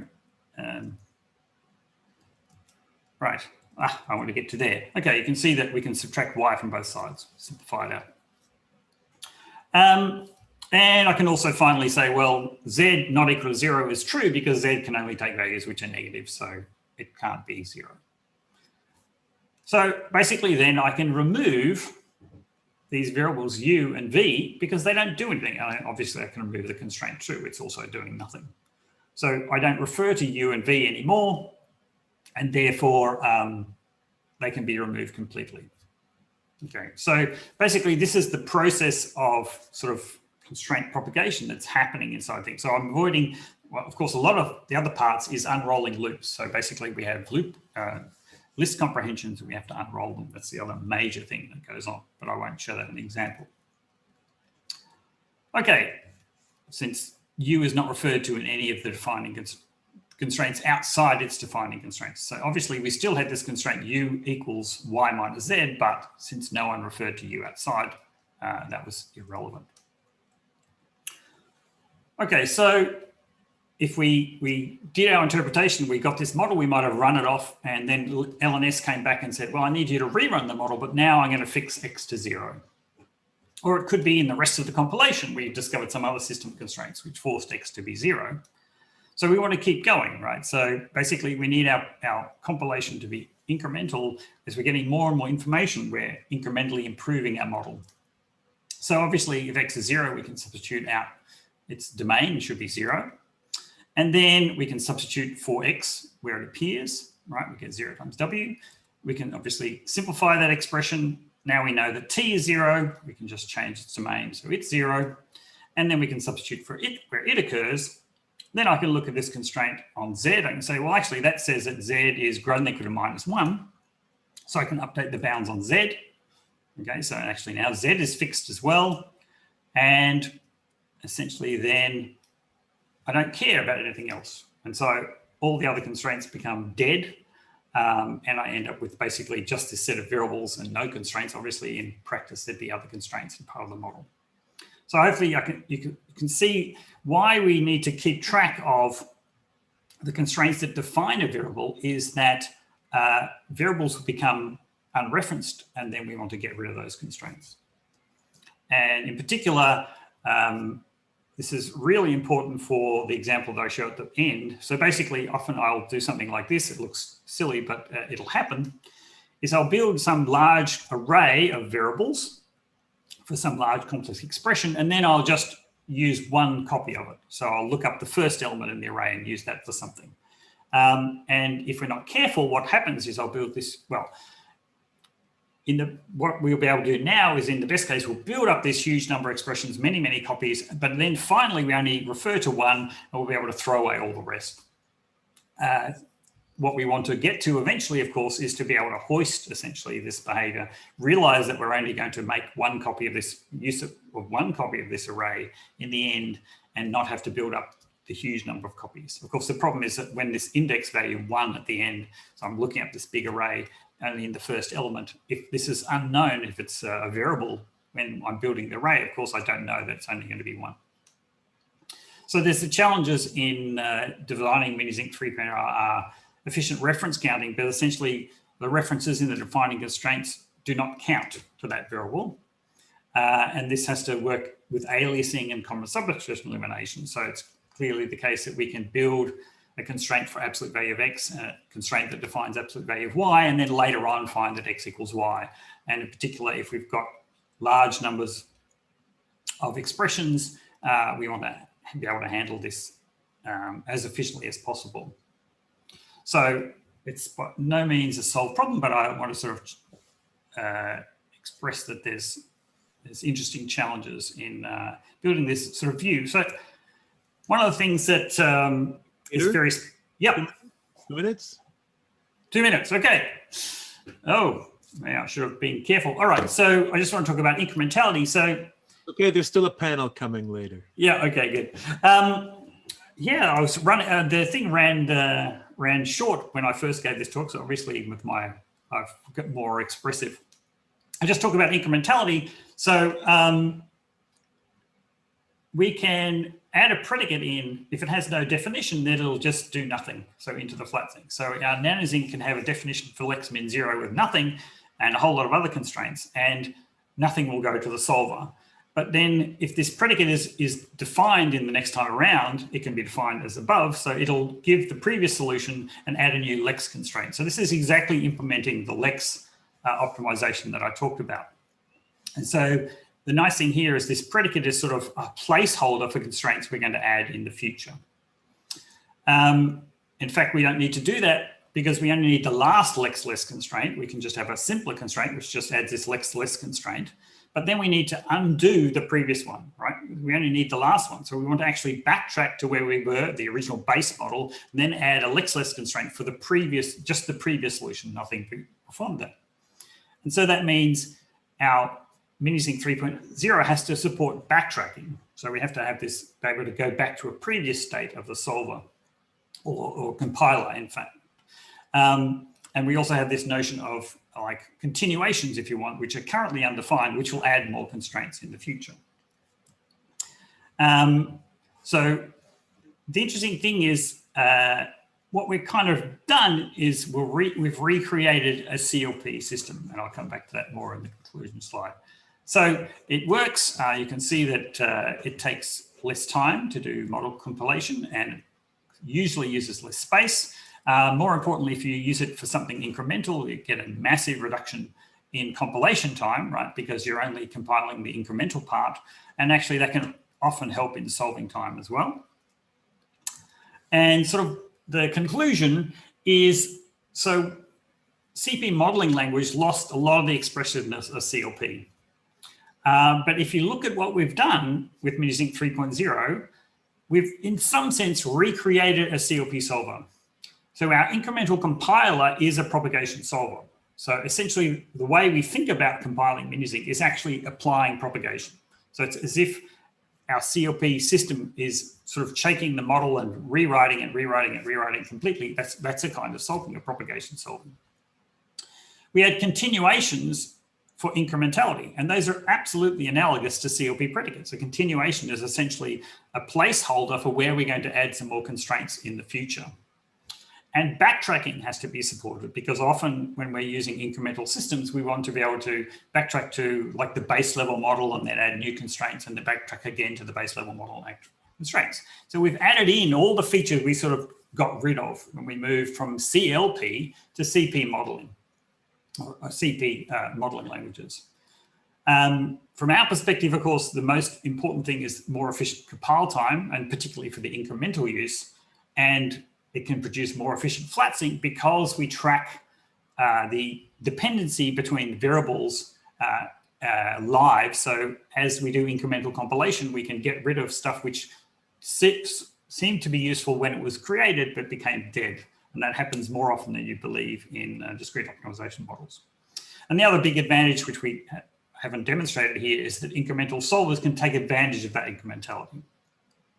And so I guess one of the lessons, I guess everyone from a programming language perspective understands this, is once in a while, you basically have to rebuild your system from scratch. So building Minisync 3.0, we're by no means got to a point where we can release it, but by thinking about it from first principles again and understanding what we are missing, what it couldn't do well, we can rebuild a system which we hope is much better. And for me, the most interesting thing was this old good idea. So many of the ideas of CLP have basically been recreated in this new version of Minisync. And hopefully that I found that very interesting. So questions? Very nice. Well, let's thank Peter. Virtual applause. I think we'll leave questions to the panel, okay, because we're slightly over time. Sorry about that. No problem. It's expected of, in fact, almost. Okay, so let's go on to the next talk.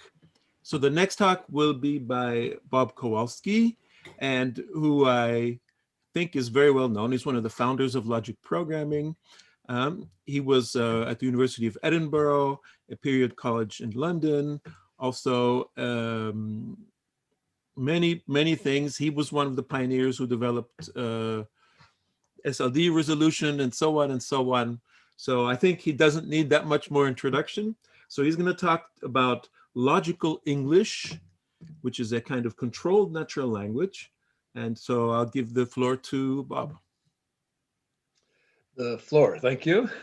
Floor is I'll keep my seat if I may. Anyway, now for something totally different, I suppose. A bit of logic, a bit of English, and a bit of computing. Now, how do I move my slides? Slide 1, slide 2. Can you see my second slide? Do you see my second slide? Yes, yeah. Hello? Yes, we see I'm it. not quite sure. See it. Okay, so what is logical English? It's both a logic and a computer language. It's also a version of English. Let me see, I'm having trouble seeing my own screen, right? Based on logic programming. Different from logic programming, but like the real world, it has destructive change of state without frame axioms. Although it's intended as a general purpose computer language, it is especially suitable for representing legal regulations because in part, it's inspired by the language of law and the fact that law is a kind of programming language for regulating the behavior of people as opposed to machines. The idea is that it should be readable without training in mathematics, computing, or logic in the same way that well-written legislation or legal documents are also readable without training in legal matters. On the other hand, it may not necessarily be easy to write. Writing well, whether you're writing a program, whether you're writing a novel, whether you're writing a textbook, whether you're writing legislation, is not easy. On the other hand, because it is so much closer to the original source from which you're working, the thoughts that are in your head and also the conventional language you might use, it should be easier to write than a conventional logic program, although it's based on logic programming. So I'll give you a little bit of background why I've taken this topic so seriously. It goes back to my traumatic first year at the University of Chicago, when I failed the English writing skills placement examination, having been a bit of a star at high school, only to discover at university level that my English was absolutely unintelligible because I had been trained as a poet. I was trained to write sentences that sounded good but had no meaning because the meaning was there to be discovered by others. And I would relish the use of ambiguous pronouns, which also obviously contributed to the difficulty of determining my intended meaning if I ever had one in the first place.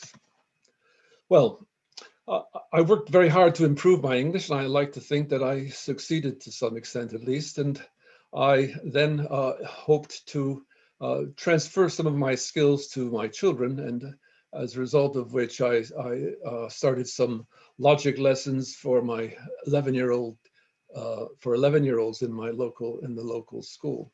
And that was actually quite successful for about 8 years or so. There was actually a series of workshops or little conferences called Prologue Education Group, but that fell apart when the Japanese fifth generation project put a hold in things.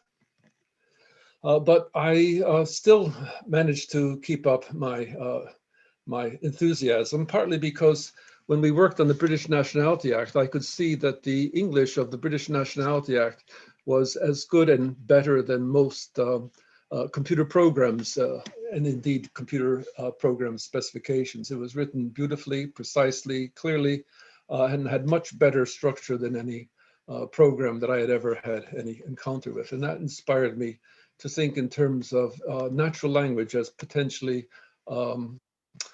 an alternative to symbolic languages that people had been using for computing. And in particular, the closeness of the language of the British Nationality Act to the language of logic programs was another inspiration. Before I left Imperial College, I started a series of writers' workshops for PhD students, and these focused on PhD abstracts, dissertation abstracts, and we we discussed how to improve those abstracts by making their meaning more clear using such devices as parallel syntax for parallel ideas, old information before new information, and generally using logical concepts at a practical level. Very recently, I became aware of work on smart contracts and saw that the languages being used for smart contracts are very low level, either imperative languages or functional languages, and very remote from the languages that people use in writing legal documents. And that inspired our work on logical contracts and logical English. Well, first of all, there is related work, and the closest related work is in the field of controlled natural languages, which are implemented in Prolog, starting with ACE, developed primarily by Norbert Fuchs, and followed up by his student Schwitter. But these are intended not as a general purpose computer language, but rather for general knowledge representations. The typical examples that you see are quite different from the ones that people write when they write programs. You won't see common denominator, for example, among their examples. Very recently, you can see 2020, two very recent entries into the market for smart contract languages are based on logic programming, but these are, again, not focused on general purpose computing, but rather on domain-specific languages for either legal contracts or legal documents, as in the first case of blocks, or on smart contracts, as in the case of Lexon.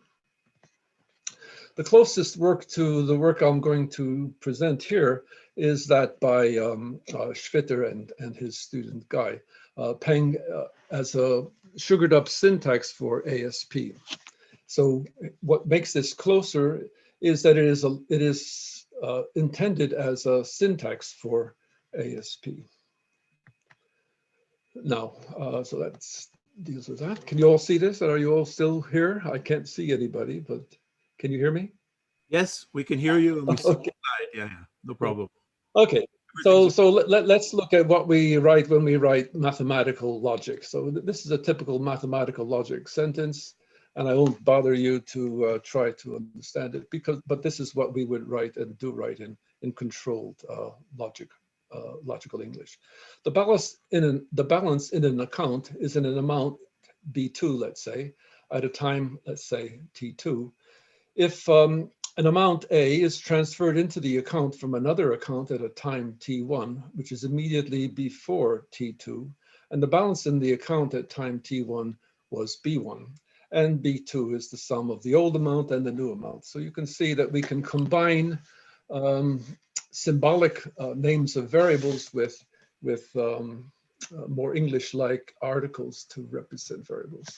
When you say So the account, when you say the account, how do you know which account you're referring to? On the third line. I'll come to that, I think, in a minute. Okay. I'll come to that in a minute. Because we're talking variables. So basically, there are two ways to represent variables.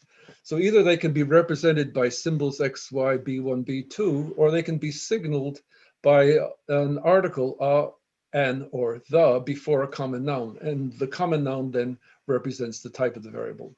And the first time you see the common noun preceded by the indefinite article or an, then you have the first use of that variable. All later uses in the same sentence are referred to by the definite article the. So we could rewrite this. So we could have said the balance in an account, what shall we call it? X. The balance in account X is an amount, and we don't have to say what the amount is. We could just say an amount, because we have two different ways of referring to variables. And all of these variables are universally quantified, and their scope is the sentence in which they occur. Notice we don't use words such as all for all. We don't use all because that requires because the word all requires a plural. And so we avoid plurals because that way we can avoid the need for a dictionary, in the same way that a logic programming language like Prolog or ASP would not require a dictionary in order to give you the name, to move back and forth between different ways of representing the name of a typed variable. Well, the plan is, and we've made a little bit of a start on this, to develop Logical English as a series of extensions starting from this basic form, which is very close to Prolog. And we can, by a series of transformations, somewhat in the spirit of Chomsky's transformational grammars, we can introduce even more natural syntax, still trying to maintain lack of ambiguity. So these languages are all intended to be unambiguous. So the balance in an account becomes A plus B when an amount A is transferred into the account from another account, and the balance in the account is an amount B. Now notice that this avoids the use of any reference to time. So this, when we use the word when is implicitly referring to, at a lower level, the fact that the times are related to one another in the manner that we saw in the previous example. So to reduce ambiguity, we obviously have no pronouns such as he, she, or it. And our intention is to eliminate the need for a dictionary. So there's hopefully no dictionary needed for any of this. And all nouns and verbs are expressed in the singular. That's why we don't use the word all. I'm also hoping that we can express all verbs in the present tense and all verbs in the active, but that may prove to be difficult. So we're still working on this.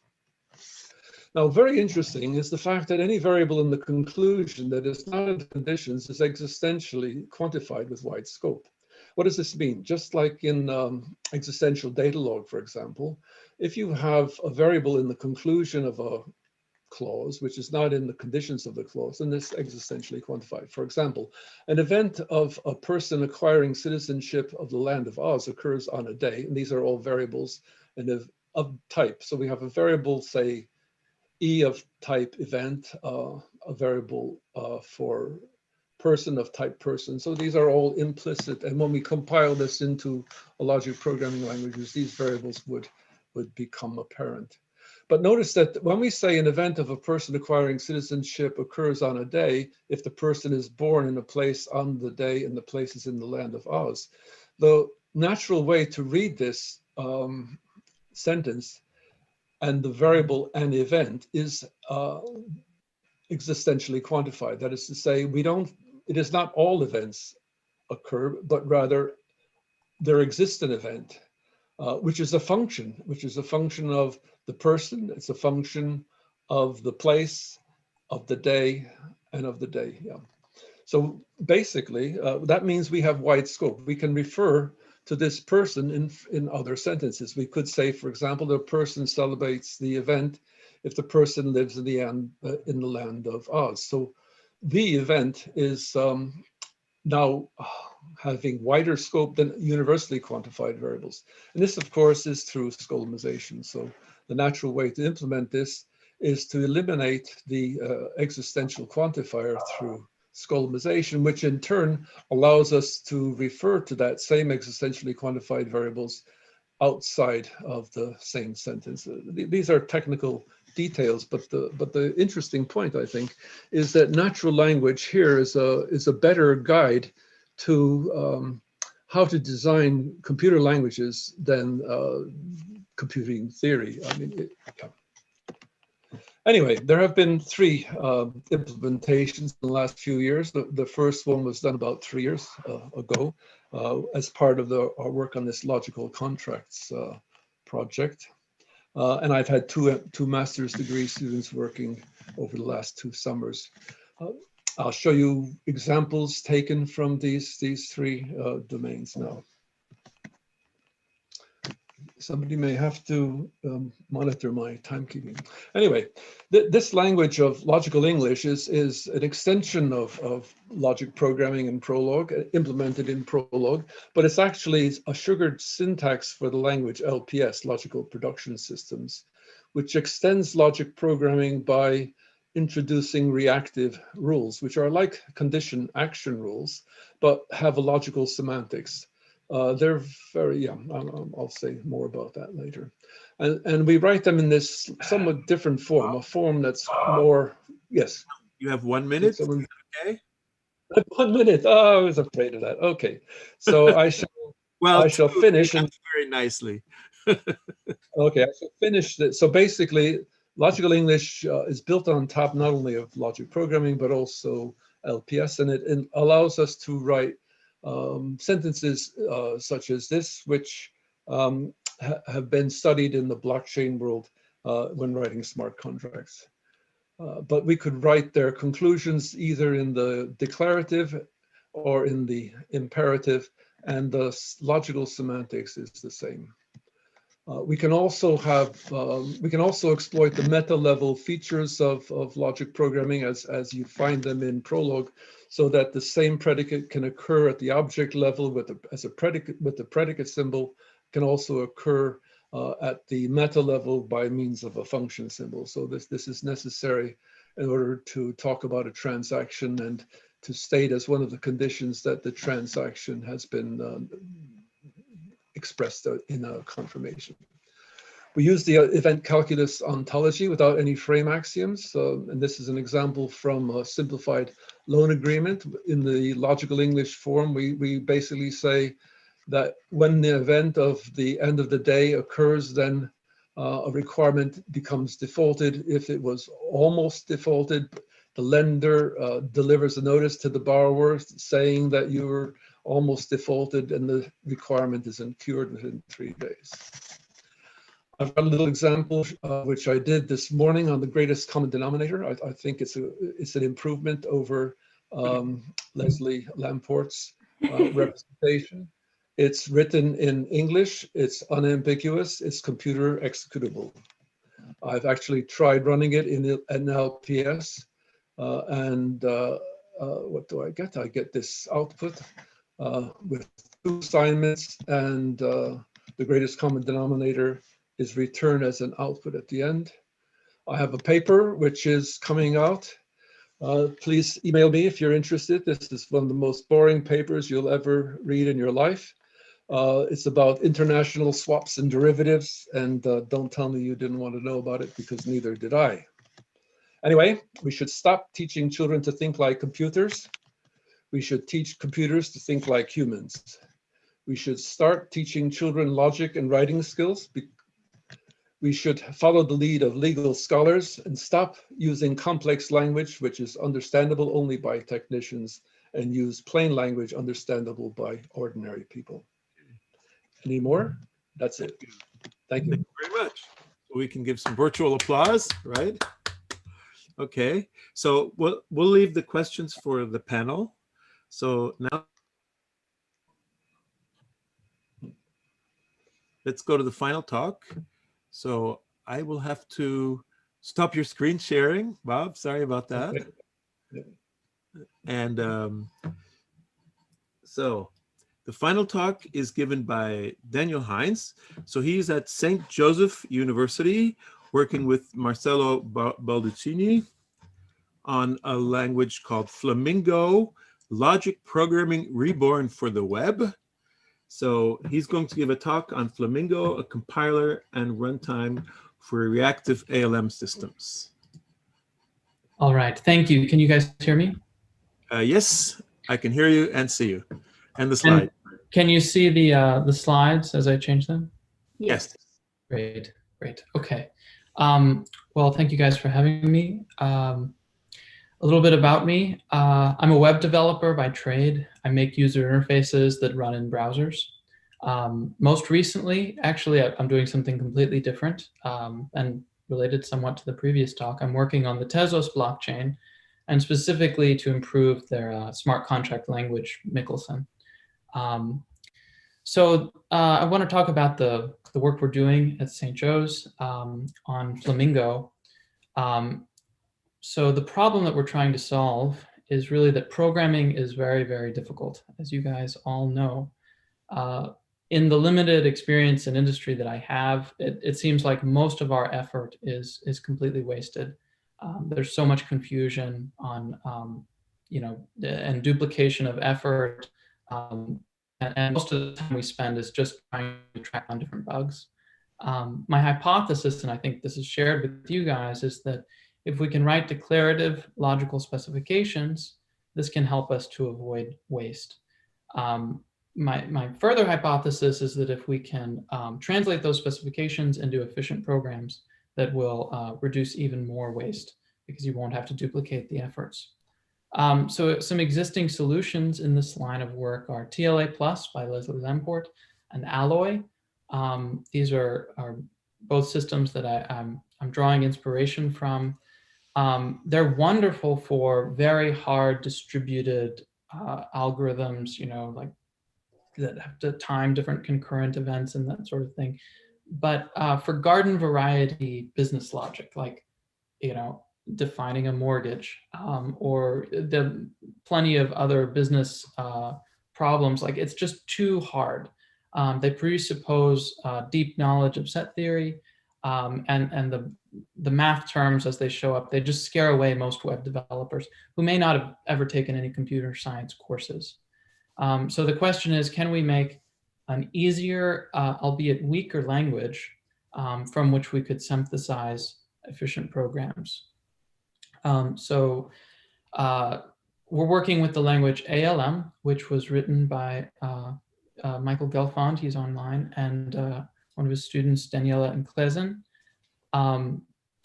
So it's an action language in the tradition of McCarthy's situation calculus. I tend to think of it as like an extension of Datalog, but with action and change. It uses the answer set programming. Well, it's compiled down into an answer set program usually. And what I love about it is its minimal syntax. I wrote a parser for it and maybe 300 lines of code. It's been very, very easy for other people to pick up at least the syntax part.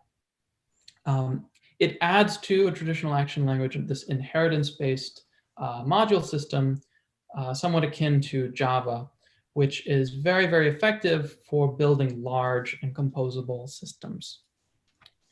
So the modeling process for writing an ALM system is decide the objects in your system, decide the relationships between them, write your axioms, and then Flamingo will take all this in and compile it into a program that can run in your browser. So just to give you guys an idea of the inheritance system, suppose we import some module poisoned object from some sort poisoned object from the fairy tale module. We could define maybe like a fruit is a subsort of the top sort universe. This is equivalent to like the object type in Java, which is the top type in a directed acyclic graph. We could have an apple be a subsort of the sort fruit. So everything that is true of the universe is true of fruit, and everything that is true of fruit is true of apples. And then we could have some poisoned apple be a subsort of both fruit and poisoned object, showing that you can inherit from multiple parent sorts. So Dr. Gelfand's vision, as I understand it, is we want to create a high quality, like a large base of high quality tested modules for representing these common sense notions like physics, like when you travel from one place to another, or law, different legal relationships, or business processes, or even human relationships. You can encode all these things, all these common sense notions very succinctly in ALM. From there, we could mix and different modules to quickly create high quality, robust, intelligent agents. So the Flamingo architecture focuses exclusively on the reactive case. So your agent isn't going to be planning a sequence of actions to achieve a goal. Rather, it will be responding to user inputs. So what the compiler does is it takes in your ALM modules and compiles them into an ASP program, which runs via the Klingo solver in the browser. This runs on a loop, so it observes an input action like a button click or a key press. It determines a response based on the axioms that you've programmed, It performs the response, updating the screen, and then it waits for the next action and does this in a loop.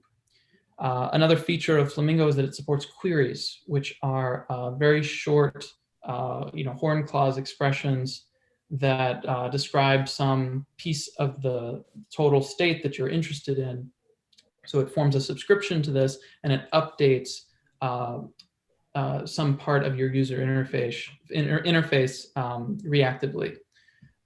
This has been really, really nice for making complex user interfaces, and it ties in very nicely with modern web development practices. So future directions that I want to take Flamingo. I'd like to find a fragment of the language for which this property of that I'm calling safety is decidable. Safety, I don't want some predicate P and its negation to ever be true in the same state. That would be unsafe. So we're trying to find restrictions on the language, mainly around restrictions in arithmetic that will give us decidable safety. If and when we can complete that, I'd like to work on compiling Flamingo programs into efficient imperative programs. Right now, it compiles down to logic programs, but there's some research in Datalog on creating, bounded time and space programs from Datalog programs. And in the reactive case, ALM is very similar to Datalog. Now that I'm working on this Tezos blockchain, I'm very interested in smart contracts. And I think it'd be very possible to write these smart contracts in something like ALM. Especially if we can, I don't think that they would run on chain, but rather communicate with the chain itself via some oracle. And lastly, I'm interested in learning ALM rules from natural language descriptions. It sounds like Mr. Kowalski has beat me to this by a long shot, but I'm very interested in similar directions for ALM. So that's all I have. I don't think I have enough time to go into the concrete syntax, but you guys can find the documentation for Flamingo at flamingo-lang.org. I have a website up there that walks through a few examples. So do you guys have any questions? Hey, thanks very much. Yeah. So I think we're going to go straight to the panel, and then all the questions will go there. Sure. So if you can stop your screen sharing. Yeah, thank you. Okay, so now we have our final panel of the day. Since logic languages are so good, why aren't they pervasive? So the Peter Stuckey, Bob Kowalski, and Daniel Heinz are automatically panel members, and David Warren will be chairing the panel. Go at it. I think most people can't understand recursion. Tragically, and if you can't understand recursion, then your declarative language is sunk, right? Doesn't matter what version, because we know, because we've spent a lot of time looking at this, that iteration is only recursion in a mathematical sense, but that leap just seems to be too far for most people. Peter, but tail recursion is just a syntactic variant of a while loop, isn't it? Absolutely. I'm with you. I mean, I think, all of the underlying mathematics of iteration is essentially recursion, right? Recursion. So we just have to not show it, right? No, recursion is incredibly powerful. And I have taught it to introductory programmers. It's not easy, and they don't all get it. And I agree with Peter that it's a real, it's just sad to me because it's such a powerful technique, and it's not that hard, but it is, I know, especially as Daniel said, that if you have a web programmer who's never taken a computer science course, you don't have a chance to get to them. I think those guys are a lost cause, I think. Well, okay. Think of the next generation. Before you rule them out as a lost cause, they're the ones doing most of the work on these systems that we use every day. Well, they do web interfaces. And I think also what happens is that most of the time, I think most programmers write a program by simply, I think, guessing the code and debugging through it. Logic program, the problem is that, you write a program and you run it with great anticipation and the first answer is no. And you have no idea what went wrong. No. Oh, that's only if you're writing the program in Prolog, which most people don't do, as we've all agreed. I think that the problem is not only recursion, it's also induction in mathematics. They don't understand this. They're the same. Sure. No, it's worse. It's worse because that is, if you don't understand induction, you will never. I think induction comes before recursion. Yeah, I agree. Because recursion. Agreed. You see? I think that the future belongs to the many cores. It's many cores on one chip. That is absolutely future. And we have fallen behind. We're not there, folks. And so other more kludgy solutions are being adopted. And they will win because they will have the performance and we will not, unless we step up our game somehow. Is performance still a big problem? Huge problem for AI systems. It is one of the biggest problems. Yeah, but most people just use off-the-shelf AI. They don't write. Well, yeah, but AI is, in case you haven't noticed, AI is going into everything. I would not address performance has been a big barrier in adopting Flamingo. It's many orders of magnitude slower than the same logic programmed in JavaScript. Python is an interpreted language, and it's extremely popular. And when they want to use TensorFlow, they use PyTorch, and they just link to C++ library.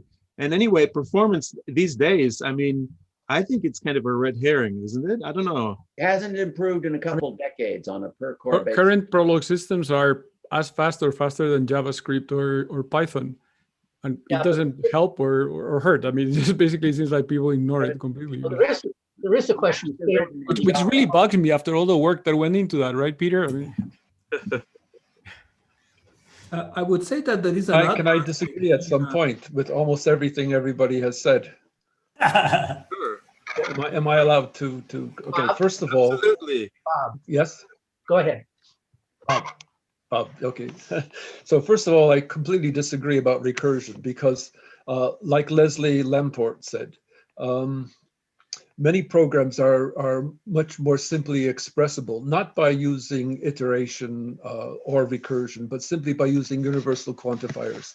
In the greatest common divisor example, the natural way for a human, never mind a mathematician or a computer scientist, the natural way for a human to express the greatest common divisor is along the lines that Leslie proposed, and it involves no recursion, it involves no iteration, because the iteration is supplied by the general cycle that Daniel, so basically my approach is very close to Daniel's approach. I was pleased to discover that a few minutes ago.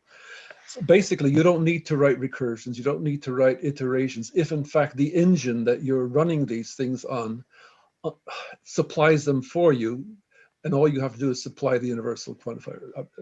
Okay, if this doesn't make sense to you, then you really need to read the literature. The other. Sorry, there's one more important thing to say. One more important, and then I'll shut up. The other important thing to say is that logic programming is really very inefficient because it uses frame axioms when it deals with reactive interaction with the world. Frame axioms are they're absolutely ridiculous. I mean, you need destructive updates. You need to destructively update either the real world, or you have to destructively update some model of the real world or some database, for example. You cannot use frame axioms. So basically, if I were to put my finger on why logic, forget about logic programming, why logic has made such a little impact in the practical world of computing, I would put my finger on the use of frame axioms, number one. And why logic programming has done so poorly is that it's focused on recursion, for example, and it's totally failed to appreciate the importance of reactive rules, the importance of condition action rules, because they look imperative. The actions look imperative, and because we haven't been able to devise the semantics for them. And I will shut up at this point. But let me just record. I disagree with almost everything that's been said up until this point. For the whole workshop, or just the panel? No, what's been said on the panel. I mean, recursion, efficiency, you know, it's wrong to say that logic programs are efficient. It's wrong to say that people don't understand recursion.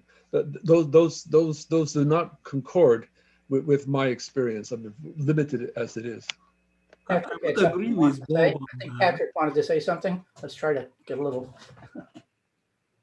Patrick? Yeah.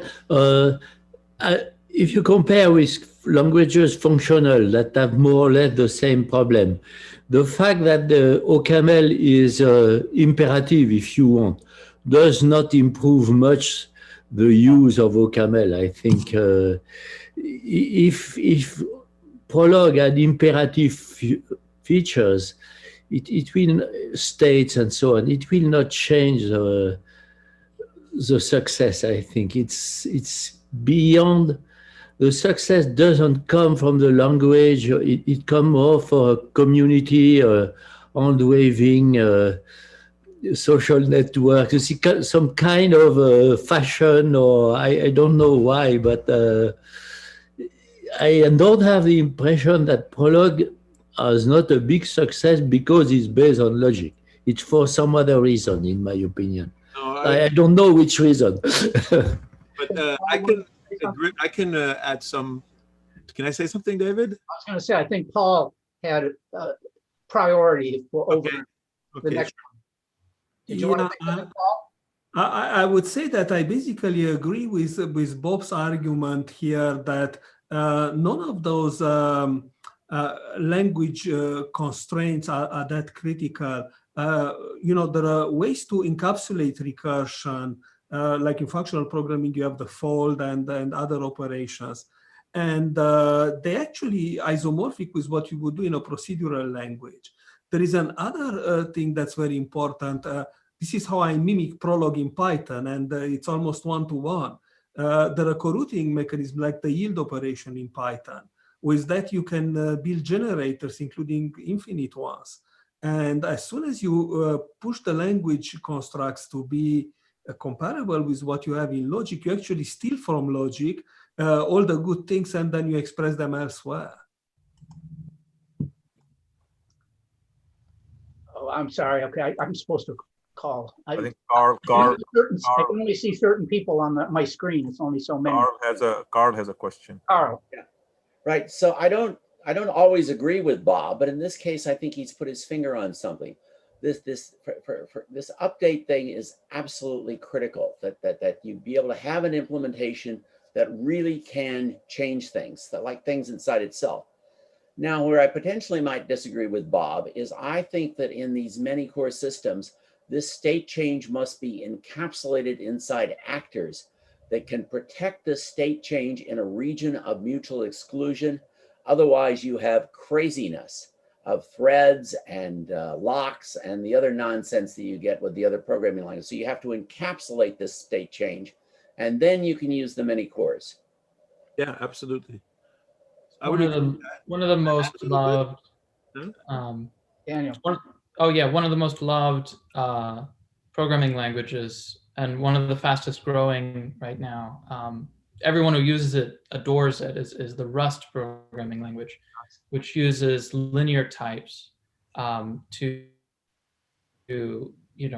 make sure you don't have to manually manage memory while still being much faster than like a garbage collected language. So I think that there's I think what the insight there is that people wanted to be able to mutate the state freely, but they wanted a compiler to come and catch them when they mess up. So I think that there's a lot of potential in type theory to give us these kinds of things.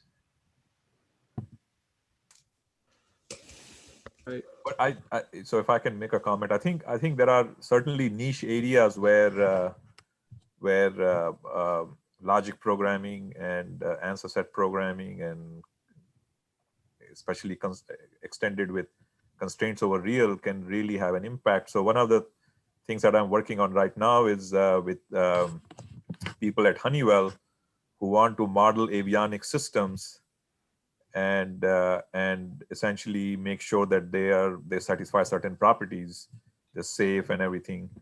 And it turns out that event calculus is the best way to actually model them and ensure that they satisfy those properties, so that the semantic gap between the way they write those requirements for the systems and event calculus is nearly zero. And then with answer set programming extended with constraints, it actually works out very nicely.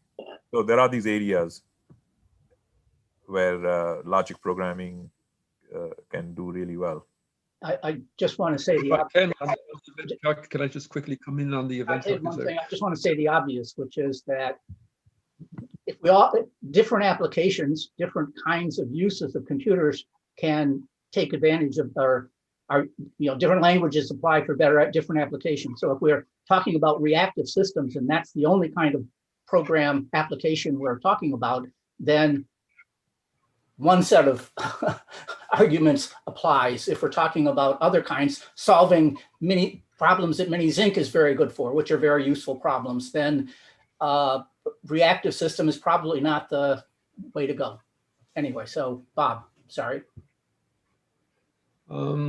Well, the event calculus is all very well and good, having worked on it myself and followed the work as well. But the frame axiom is not good. The frame axiom doesn't work for large problems. The ontology of the event calculus is great. I mean, it is very similar to the action languages of Gelfand and Lifshitz, which Daniel's been working with. I was interested to see that he's following the lines that he is. But certainly on small examples, there's no question you can live with frame axiom with small examples, but not with realistic ones that drive people to imperative languages. And it's not just reactive systems alone. There are systems that combine both reactivity with deliberation, shall we say. You need both. One is not sufficient. Yeah, so we're trying to work around the issues raised by the frame axioms, and so it does raise, causes problems, but so far we're able to overcome them. But maybe we can have an offline discussion on that.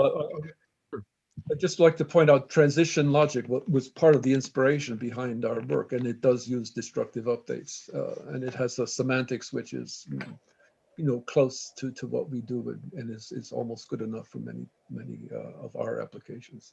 So there is work which has been done, which involves the use of recursion but not reactive rules. But transition logic goes halfway at least to meeting some of my needs. What I see as a big problem in general in the field is the pedagogy in the US and also in China. Insofar as people are exposed to logic as part of the undergrad computer science curriculum, it's classical, whereas there is the main successful logic in computer science, which is the logic of databases, which declarative logic programs and what most of the people in this conference work on is based on. And so I think to some extent the premise of the panel is somewhat misstated. It's why are we not able to get more recognition of the success of specifically logic programming in computer science? Sure. And I think that in UK and Germany and in some other countries, the undergrad syllabus does focus more in this area. But where would machine learning be if people hadn't learned calculus and statistics and linear algebra as part of their basic education? You would not have seen neural nets take off the way that they have. And the longer that I've worked in the field, the more that I see the fundamental lack of familiarity on the part of developers and also technical designers at the more junior and mid level career-wise is the #1 obstacle to adoption of practical logic programming systems. I mean, there are some things that we have going for us that are great, like explainability. And we can handle uncertainty. And we have compilers that are efficient. And yes, it's true that frame problem is somewhat of a sore spot, but actually there are a lot of techniques to address it. That's, I think, some of the latest advances do much better job, not just ALM, but for example, use of the undefined in Rulog and Floor 2 and now Sweep Prolog, as well as Coherent Knowledge's Ergo AI. They all can handle frame incredibly more efficiently than used to be the case. And that's the result of decades of work of people focusing on how to solve that problem. But so it is true that we can always find things to, improve. But I think the #1 obstacle, and we shouldn't take our eye off the ball, is that people don't connect the dots to realize that databases are logic, and they never learn about logic as undergrads in the 2 countries that are driving most of the practical commercial advance and the VC sector around it and the media around that relentlessly focuses on machine learning. Sure. Partly because of that. They don't even know how to talk about semantics, literally. Just okay, Patrick. Oh, no, go. Peter? I'm looking forward to this decade because machine learning is going to hit combinatorics and they're going to fall over big time. There's millions of papers on machine learning approaches to traveling salesmen. And, they can, after 10,000 training hours, find good solutions in almost the same time it takes Concur to prove optimality, right? And this is where they can make training data, because you can make arbitrary amounts of training data for a TSP. But in the real world, if I go to a commercial client, if they give me 5 examples of their problem, I'd be so happy. So, big data or machine learning, and at least in my space in discrete optimization, I'm looking forward to it hitting the iceberg and discovering that there's a lot more under the surface than they know about. Peter, I think Peter had a question. So I just want to kind of summarize what many people have said. So I think logic has found its place. The world is multi-paradigm, and you need to the concepts for the problem you're solving, and logic is not the right base material for everything, of course not, but the use of logic is very important in databases, like Benjamin was saying. It's actually the relational model is a data log, so that's a big success. Constraints and operational research where the constraints are the glue is a big success. I think also there are some hidden under the radar successes in distributed systems. There's a concept called CRDT, conflict-free replicated data types, which achieve consistency without consensus. I think Leslie Lamport invented Paxos, which was considered the keystone of distributed systems, the consensus algorithm for many years. But I think nowadays it is actually still important, but there are many other things that are taking its place. In a CRDT, you can have consistency without consensus, and because it is monotonic, because it is defined using joint semilattices, and you can use it, so it's very close to logic, in fact. And so the notion of declarativeness in general, I think is actually coming up very strong. Also, functional programs, most cloud analytics tools are actually declarative, starting from MapReduce. They're functional, and the reason is very simple. A large distributed system can only be made fault tolerant in a simple way if it is functional. So MapReduce is functional for a good reason, okay? And updating that with single assignment variables and so on, that's very close to logic. Many of those systems are also forms of logic. So most cloud analytics tools are functional logic, even though it's not advertised very strongly. That's all. Okay, the Carl had one comment he wanted to make, and then I want to call on Dave Meyer. Yeah. Let's see. Am I unmuted? Yes. Okay. So I think, for better or for worse, Peter, I don't think we can rely on these stimulus response networks falling over, right? They are going to take over and provide the basis for universal surveillance of all. They have a big future ahead of them. And the Chinese are mastering this, in Xinhua in particular, but other places in the country. So we're going to see even more massive surveillance based on these stimulus response networks. And Facebook and Google and other companies, the US champions, are going to make even more money in terms of doing their surveillance for political and economic purposes. So they have a bright future ahead of them. Sure. I think the only thing we can do is to incorporate these little recognizers into our larger architecture. And that's the way to go. And I think that Peter and other people have previously agreed with that. We cannot count on them falling over. They will become much more successful. And we need to make use of that technology in our logic systems. Yeah. Okay. Okay, thank you. The reason I was going to call on Dave is because I saw a thing in the chat that Carl mentioned, claiming that the one claim was that SQL is the most popular declarative language and the most used. I didn't say it was declarative. It is a logic language, but not pure. There we go. Okay, now I want to ask Dave about. That's why I wanted to call. I wanted to set up that Dave could say something. By the way, purity is not important. Peter, shut up. Pure then. Okay. Dave, you're on. I characterize SQL more as the most successful domain-specific language, and I think that's something that is kind of what I've heard coming and going through in talks throughout the day, is that having a model of the domain, having your verbs and nouns correspond to that domain, having something like an intermediate algebraic representation that you can prove things about or manipulate, I think is where the power comes from. And so, I've seen a lot of things where that intermediate form is logic language. But to me, if, to point at SQL is the fact that it was, it's domain specific. It helps you do a certain class of things. And,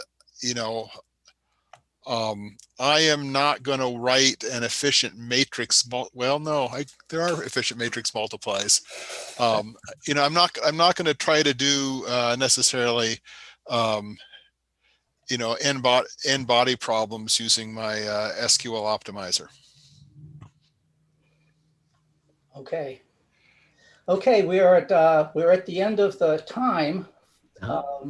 Costis wanted to say something. Yeah, I had a question I had actually two questions, one for Peter, one for. So let me say the one for Peter first. So I was a bit. Now I understand, of course, that Minisync is not a language that has been developed as a programming language. The aim is different, but I was a bit shocked by going down in the expressiveness, and then rather, at least from the mortgage example, of course, this is just an example. Yeah. Then so is there something to learn there from? So one thing to learn is, the main jump was essentially removing recursion and replacing with iteration, right? So maybe that's where my intuition comes from, what's difficult about programming languages. But it's also that basically for discrete optimization problems, the hard part is solving them. So what I want is a language to express the constraints, which I don't need a full programming language to do, essentially, right? The interesting thing is that, of course, and this is where we sort of recreate it, is because then we don't actually just want to express constraints. Once we start doing incremental solving or more complicated things, we end up needing to bring back the tools that we used to have. Interestingly, though, I sort of swept this under the carpet. We're not going back to exactly CLP, because the search heuristic will probably be written in some imperative language. So I'll avoid the frame update problems by doing that loop in imperative style, right? Because it turns out that's typically what I want for this complicated discrete optimization algorithms. I want to understand some previous state. I want to keep track of things like that. So I'm not sort of saying we're going back to CLP, but a lot of the features that were in CLP already, which we could already do, we lost, right? And we did that for a reason because, well, now our solving technology is like jumped ahead, way further ahead, because actually it's much easier to solve a problem if you've given me a fixed set of constraints to begin with and nothing else. So there was a purpose to shrinking the language to make the kind of underlying, the hard part of the problem a bit simpler, because we only have to solve a problem once, and then sort of leaving the stuff outside. In some sense, it's another example of multi-paradigm. I hope that answers the question. Yeah. So my second question goes for Bob. It's a bit of a personal question since I have a daughter that is quite young. What are your experience from teaching logic to children? You mentioned this at some point, but then you connected it to the Japanese 5th generation. It wasn't clear. Well, there was an issue to do with the difference between the procedural and the declarative interpretation of our logic programs, and at that time we didn't have tabling, so when we wrote nice programs, they would sometimes go off into a loop, and the teachers didn't know what to do or what to say, and that caused tremendous havoc. Yeah. With tabling, I think the situation totally changes. Also, there are people teaching ASP now in schools to high school students, and that's very promising, although I would suggest that they should teach Peng, the natural language English version of ASP, rather than the symbolic version that makes it so much harder for children. Anyway, very quickly, let me say that children should be taught English. They should be taught that English is meaningful. They should be taught that you can use English precisely. When Annie summarized Lamport's greatest common divisor algorithm, she used English, and it was very close to an executable representation. And if children were taught to use English precisely, it would be computable, and they wouldn't need to use symbolic representations. I have a question to Bob too, if I may. Bob, I was wondering about your criticism of frame axioms. Take, for instance, this old work that Michael Gelfand and his students did 20 years ago on encoding the reaction control system of the space shuttle. It encoded solved the frame problem for that rather complicated domain using logic programs with negation as failure. So what do you think is wrong with efforts like this? Well, for small databases, for small states, then you can afford to reason to duplicate. So basically what the frame axiom does is every time you update a state is you look at every fact that doesn't change and you reason explicitly that it doesn't change. Either you do this in the forward direction or the backward direction. And that's you may not even notice it for small databases, but for any database or any memory, variables with memories that, in conventional programming languages, that just wouldn't work. It would just fall apart. So the AI community has so distanced itself from the programming and database communities that they don't seem to have any instincts about the inefficiencies of the frame axiom, because they deal with, well, we deal with typically small baby problems. It seems to me that say this example of this reaction control system, there was a rather complicated system where the effects of actions were often indirect. I mean, you push a button and then it causes some liquid to go from one part of the domain of the shuttle to another, and so on. So there was no need to mention individual actions and their complicated effects. there was just standard formalization of the common sense law of inertia, saying values of fluence remain the same in the absence of information to the contrary. And that seems to be a very compact form, which solves the frame problem for, you don't have to modify it as you include more actions or more remote indirect effects. Oh yeah, the frame problem is solved by exactly what you say. I mean, and we have that in the event calculus that was there in the situation calculus. But if you have many fluents or many facts, you just can't afford to do that reasoning. It just, nobody uses that. There exists no programming language which is imperative based on algorithms viewed as state transitions. There's no programming language that reasons with frame axioms, and for very good reason. It's like the world. The world doesn't work with frame axioms. The world doesn't exist in all of its states simultaneously. The world changes destructively from one state to the next. So do I understand correctly that what you're saying is that we can probably write for such complicated domains a compact declarative representation, but when you want to do query evaluation, when you want to really execute your programs, then it becomes problematic when the domain is complex. Is that what you're saying, or do you? Okay. Let me take an analogy. Suppose you write a program for adding two numbers, a recursive program for adding two numbers. One of the properties of that would be that addition is associative. Now, what we do with frame axioms is we take, in effect, the associativity axiom and reason with it explicitly. It's a true property, which is wonderful, but we don't have to use it for reasoning about how to add 2 plus 2. We don't want to, or 2 plus 3. We don't want to reason using the associativity axiom. We want the associativity axiom to be a true property, but we shouldn't be confused about using it to reason. So there are some properties which are explicit and other properties which are implicit. The frame axiom should be an implicit property. It should not be used explicitly. Maybe it feels this is all interesting, but it seems to be we're getting into the weeds, seeing as how we're 10 minutes over the end, past the end of the workshop, which is. Actually, I have some questions, but I think maybe what we can do is we just leave this open. People can chat a little bit, and maybe David should just close it officially for your thoughts. Okay. The panel and I guess the workshop. Was there any concluding things we wanted to say in the workshop? David, you're making the concluding comments, right? Oh, I'm making the concluding comments. Well, you're listed as the closing person.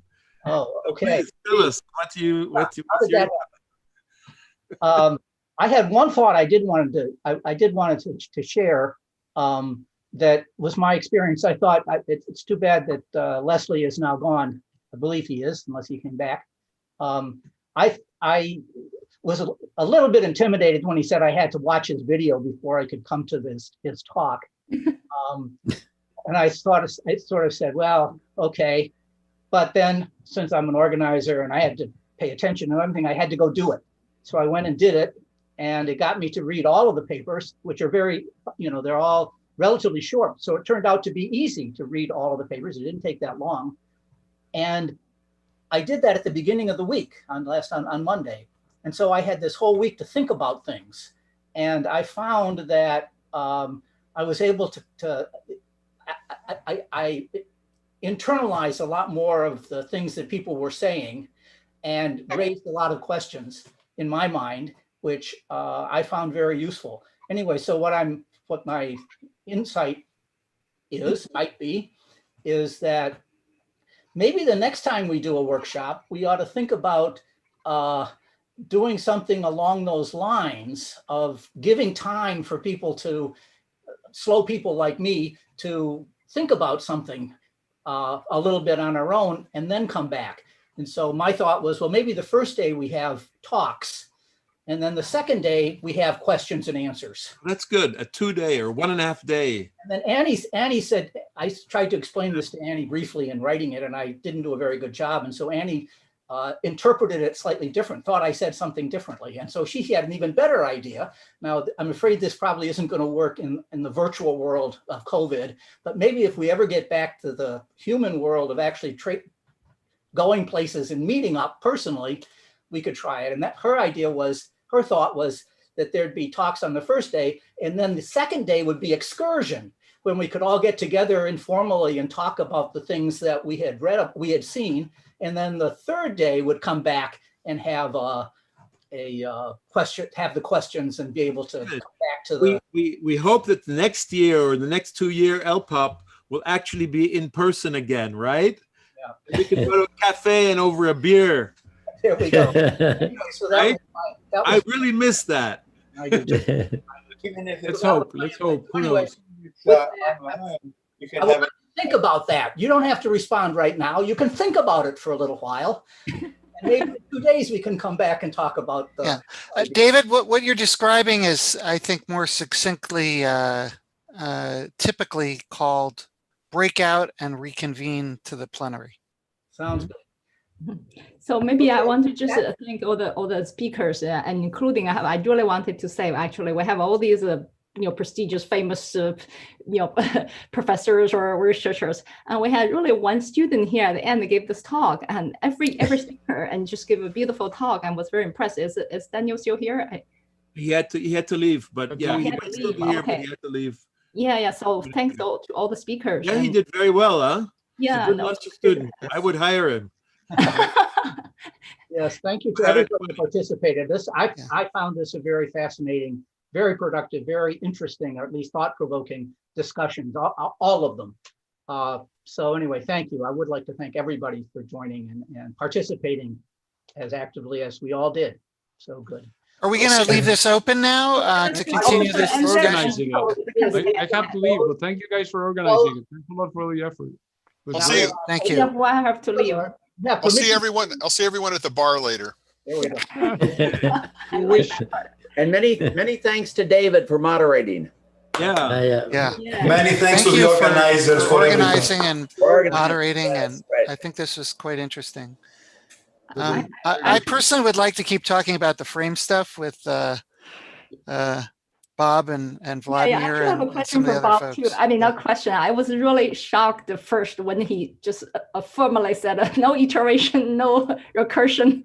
And of course, as a programmer, I love iteration and recursion, but I observed that some people have trouble with recursion and less with iteration. Some are the other way.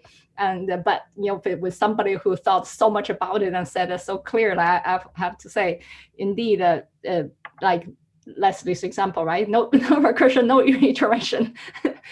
and by the way, there's a huge discussion on the side. I'm really slow at reading about SQL. You think about most people or most SQL used, right? That's the select statements. No recursion, no iteration. But it's a join. It's logic. It's yeah, sure, but that's what it was, right? That's arguments, right? Bob wrote all these conditions. They're all joins. Yeah, but a join is a typical Prolog thing, It's not recursion or iteration. But Fine. there are concurrent recursion. concurrent updates essential to SQL. They have a transaction. Concurrent updates. That ain't classical logic programming. No, it isn't. Updates. It isn't. It's not only logic, but it is logic and something else. Something else. That's right. Transaction is not logic. Yeah. It's So, doable. yeah, I had a question specifically on the frame stuff. So, okay. Go ahead. So Bob, I'm not sure. I mean, there's an analogy between leaving frame fluent persistency inferences implicit and leaving negation as failure conclusions implicit. And there's not just an analogy. A lot of times you can implement the former via the latter. So I'm not sure. I mean, Bob, I agree with you that a lot of people didn't take frame problem seriously enough in terms of practicalities of scaling up. And I think one of the nice discoveries I personally made in some of my research over the last decade was that you could use restraint, namely this approach to using an undefined truth value and a more broad set of purposes to leave essentially kind of naffy kind of like Nav, but even more humble epistemically. Just go, okay, I don't even want to try to draw a conclusion about whether a fluent that's, say, 1 billion time steps out holds versus does not. And that enables a great knob for control when you scale up to be selective and judicious about where you want to actually put not only your computational effort, but even semantically what your expected set of conclusions are going to be that the computation then is expected to support. And so, I think between that and some of the stuff that Michael Gelfand and Vladimir also, has done a tremendous amount of fundamental work on treatment of the frame problem starting decades ago. I'm not sure what the current issues are in terms of what's known research-wise versus what's implemented in the practical systems. And so I'm kind of curious what your take on that is, Bob. I'm not sure that I can say much more than I already said before. I am reminded of something that Vladimir once said to me when I suggested that negation in stable model semantics is best understood epistemically, which of course Gelfand, Michael introduced to begin with.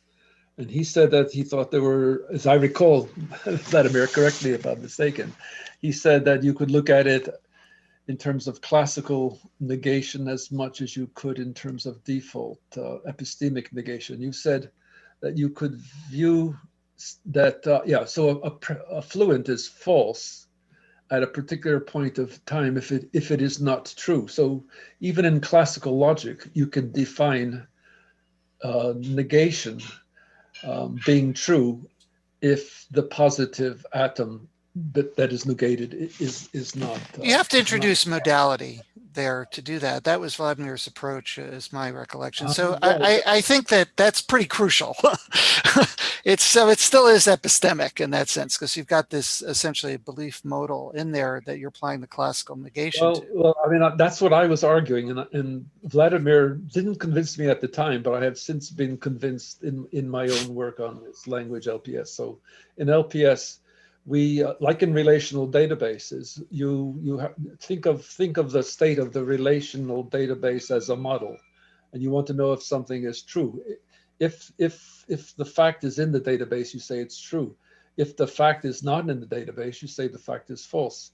So so-called negation is failure is nothing other than the conventional way of defining truth for negative sentences in a model. You don't need an epistemic interpretation. This is what I understood Vladimir said to me several years ago, and something I rediscovered in my own work. I don't know how many years ago, 10 maybe. Well, the way I see it is that the difference between classical negation is failure becomes essential in situations when we deal with incomplete information. If we understand that our database can tell us that some assertions are true, some assertions are false, and about some assertions it may be the information may not be available, then it seems to me that the use of programs with two kinds of negations is a very elegant way of expressing this. But in many cases, when we take it for granted that that answers to all questions are available. If we don't have information fluent is true, then it is false, then there is no need to distinguish between these two kinds of negation. That's the way I see this. I agree with you. Right. So negation of failure was introduced in Planner in 1969 because we didn't have enough memory on the PDP-6. We didn't have enough memory to work on more than one goal at the same time. So we had to get that memory back very quickly. So we introduced the backtracking and the negation is failure. But I now think it was a mistake, right? But now that we have these many core systems, we can work on as many goals as we want to at the same time, right? And just because you haven't, you can no longer exhaustively go around, trying everything, right? and getting back the results from everybody. So it's just, at this point, it's just a mistake. Use real logical negation, which is what we should, logicians should be using anyway. Yeah, if you can. There are too many negative facts to put them into a database. Look at a relational database. If you have all the, say, for a railway train schedule, so you have, it only contains positive train connections. If you put in all the negative, you'd have an infinite number of negative sentences which are true. It's just but you're not. SQL doesn't have negation. Classical databases, they just have tables. So what you represent is whether something's in a table or not, and that is decidable. So truth and false is not decidable, but whether or not something is in a given finite table is absolutely decidable. Well, that's how NAF works, Carl. That's how SQL works. Yeah. Well, that's not how logic works. It's not logical negation, whether something's in a table. It's not classical. Negation is hard. Come on, you guys. It is. And double negation is even better. Well, it goes away. Depends on whether you regard it. Intuitionistic logic, it doesn't. No. If you got 3 of them, you go down to 1, but that's it. Depends on whether you regard a database as a model or as a theory. So Ray Reiter did a lot of work looking at the relationship between databases as theories, databases as models. If a database is a theory, then you're right. You have to do you have to write down the negative sentences that are all true. But if a database is a model, to know that something is to know that a negative sentence is true, you simply need to know that the positive sentence, which is negated, is not true. So that actually, sounds like a negation is failure, but it's given to you by the model theoretic view of the database rather than the theorem-hood view of the database. Yeah, in SQL, it's a final. It's a finite table. It's either there or not. Well, talk about logic. I mean, there's 2 sorts of logic. There's logic as a theory, and there's logic as a model. And they make there's a world of difference between them. SQL can be viewed, the database of SQL can be viewed either as a model or as a theory, but it can't be viewed just as SQL. It's one or the other if you're looking at it from a logical point of view. But it's an approximation to what exists in the real world. So you can't say if it's a model that it's correct. A database giving information about people will be a snapshot of what the true situation is in reality.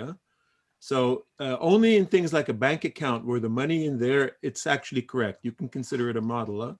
But if it's giving information, model in the sense of mathematics, model theoretic structure. So I'm not talking about modeling the world. I'm talking about. No, I understand your structure. Sure, but if the database is it is the structure you're talking about, then it's a model, of course, and it is the structure. So a bank account typically is that because you have that money and it's there, it's yours.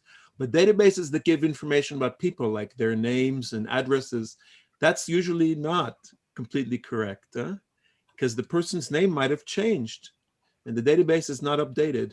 But that's not. But you never know what the balance is now. You only know what the balance used to be. No, transactions are done when the balance changes. It's an immediate transaction. Yeah, but once it gets back to my computer, I don't know what the balance is anymore. No, but your computer is not the correct thing. It's the database at the bank that has the correct information, not your computer. Yeah, by the time it's told me, the balance could have changed. Yeah, but what tells you is not the model. What's inside the database? Actually, probably the thing on the log, right?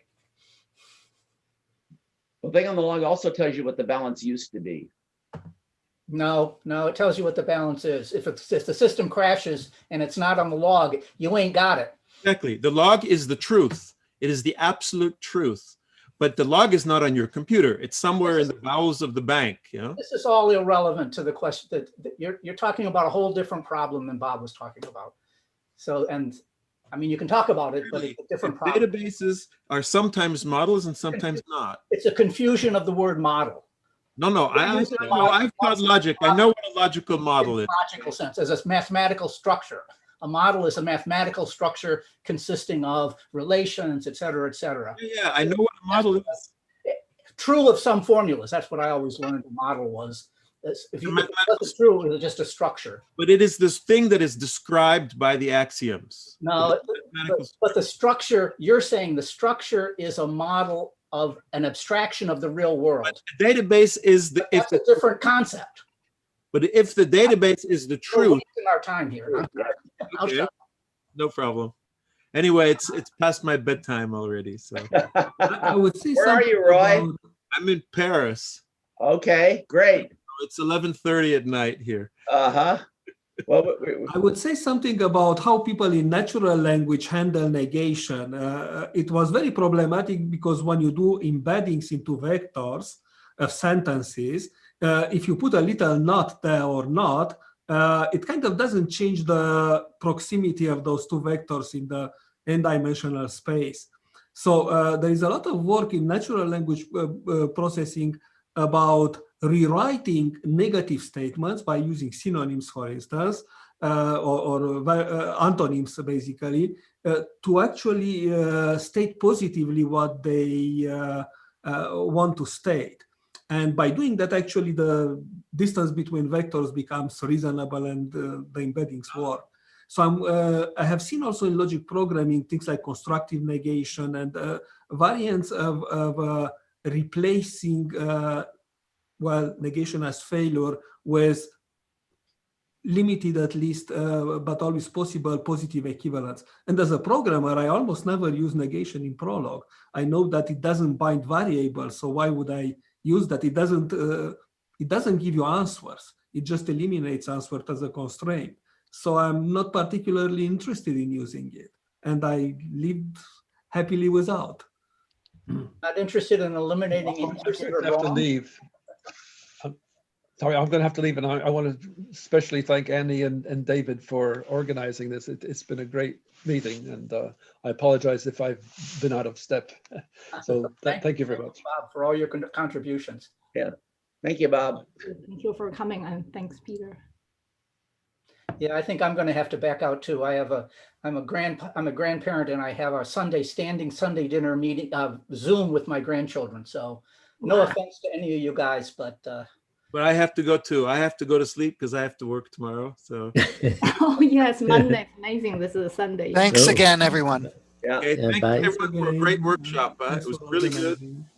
Bye-bye, everybody. Okay. Thank you. Bye, Kostis. Bye-bye, Peter. Bye. Bye, Annie. Bye, everyone. Good to see all of you. Bye. Bye, everyone.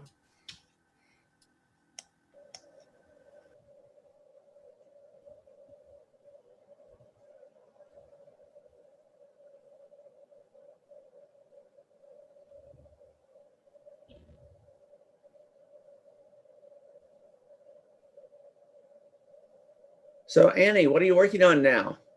Oh, hi, Carl, you're still there. No, where I think that this whole room is on live streaming. So, right.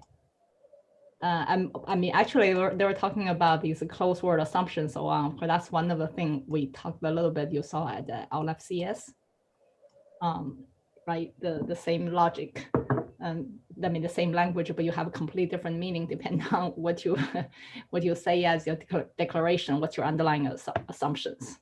Mm-hmm. Very but good. Anyway, I'm so glad you mentioned about these things about concurrency and so on. And that's absolutely, I think it's really, and of course updates, and the only thing I think you are a little controversial, or at least not the one that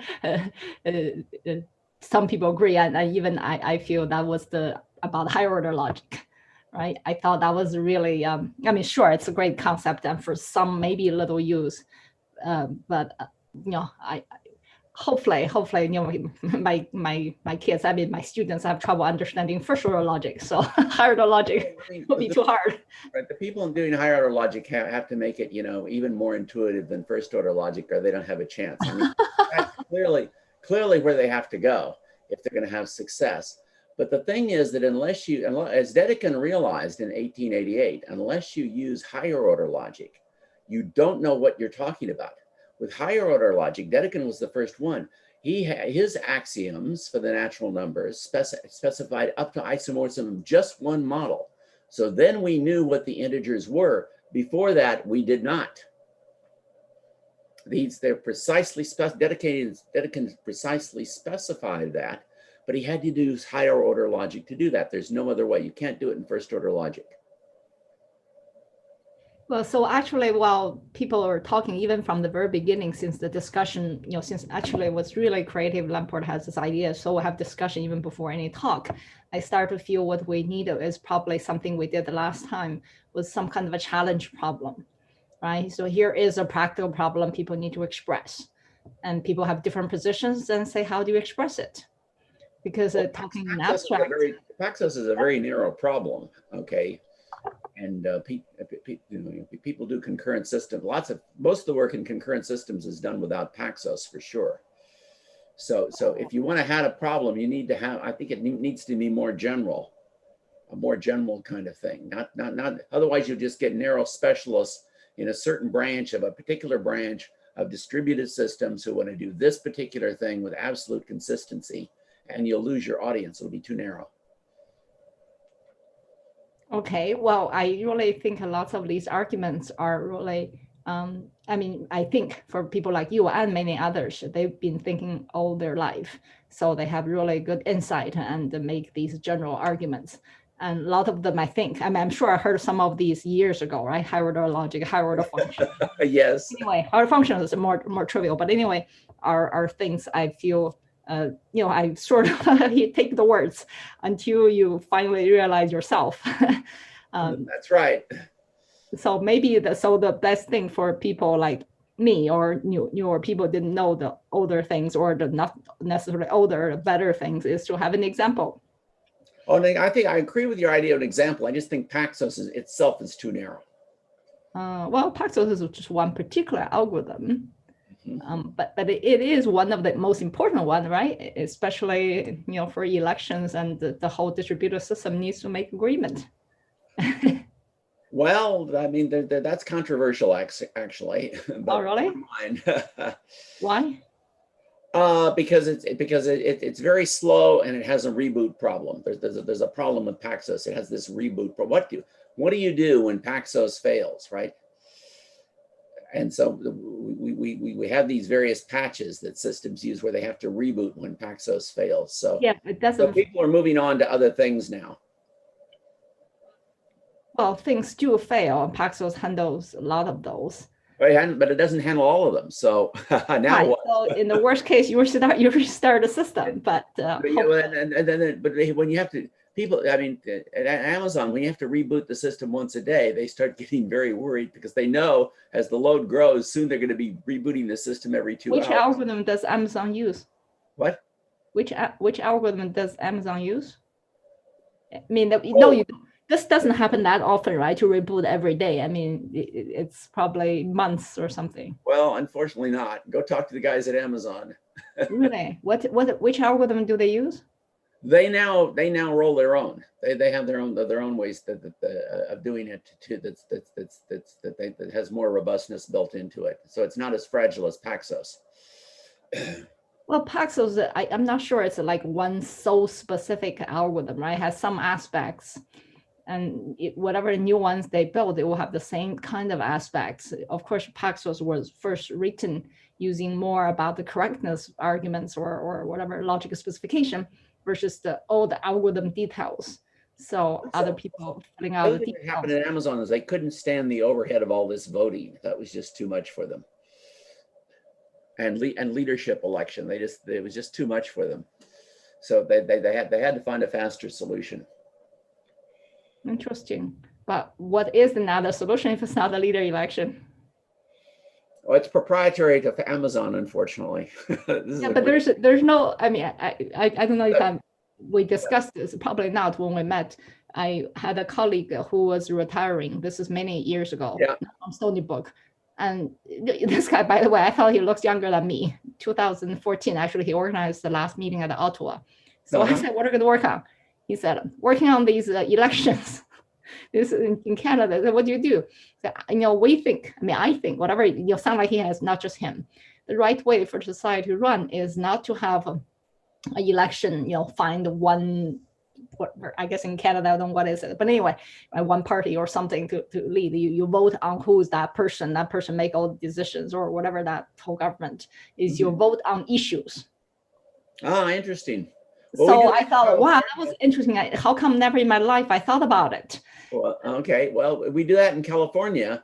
And it means that if you have enough money, you can buy an election on an issue. And Uber and Lyft just did that.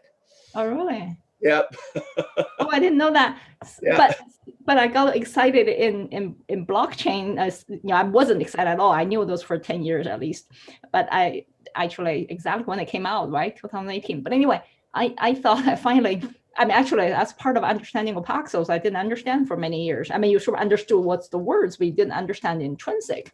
What Paxos does compared to, for example, Bitcoin algorithms and lots of these blockchain algorithms when it first came out, is you so-called elect a leader. But why do you do that? It's because so that this leader make decisions. So you do not have to vote on each issue. That's much more efficient. The only reason if people think that leader election overhead was too much was because they didn't implement it right in all details, right? Had it done too often, so have these, you really need, that's Google did this, right? They call it Paxos. It has this, sort of called depend on, anyway, you can just basically call it a failure detector. That's the standard name. So this way you do not, if the leader is alive, then you do not have to really elect the leader, then that's very efficient. So, there's so much detail, right? This particular Paxos description or in anybody's description, most of them, they do not say all of that. Or for the ones who did have to say all that detail, there's so much detail, it wasn't formal or precise. Maybe it's English. So what Amazon has done is they have a scheme of they've given up on absolute consistency, right? They have a scheme for doing repairs. And they know that in order to get higher performance, they know that they're going to screw up a certain percentage of the time.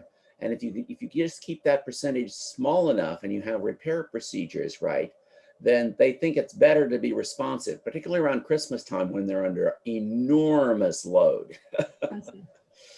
So they accept a certain number of failures. They price it in. Same thing for the credit card companies. In other words, they price in a certain percentage of fraudulent transactions. That's priced into it. I see. Interesting. And we teach these Amazon's Dynamo database or whatever they're, of course, it's there when they use that, which is for the shopping carts, not the critical transactions. Your shopping cart, if you lose it, it's okay. No, it's not okay. Not if you lose a lot of them. That's not okay. The ones when you're really sure you check out and know that it cannot be wrong, right? So, actually, they, at least their original papers, right? They said that's the trade-off. That this particular one is only used for this, not that. But definitely, most customers want to check out, and that has to be correct. But definitely, this distributed system is just not 100%. And not even all solved by computer, by the way. I had this friend, he's, I think, the main guy, really doing all these transactions for IBM, right? I remember he was telling me all the difficulty. I won't tell you all the detail, but finally I say, because that's my problem for 20 years, I didn't want to study distributed system. I thought I just couldn't think what's going to happen. I cannot make sure it's correct. But basically, after all the argument, he said, what you do is big banks around the globe, it's like this, you pick up the phone. Right. So I just ordered a computer, right? And we did a change. Okay, so they canceled the previous order. So I'd had this order. And then they shipped the cancel order anyway, all the way across the country, even though it was canceled. I hope they don't charge you. That's all you need. So I had to refuse delivery, right? Lucky them. Interesting. Oh my God, 5:40. Okay, I have to go on. I gotta go too. Yeah, right. Yeah, but thank you for coming and all your comments.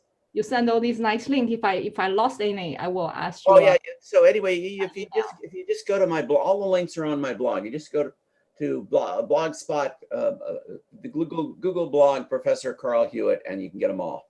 Okay, great. Thank you. You're welcome. Yeah, the last and few hours for the weekend. Yeah, there we go. Okay, bye for now. Okay, bye now.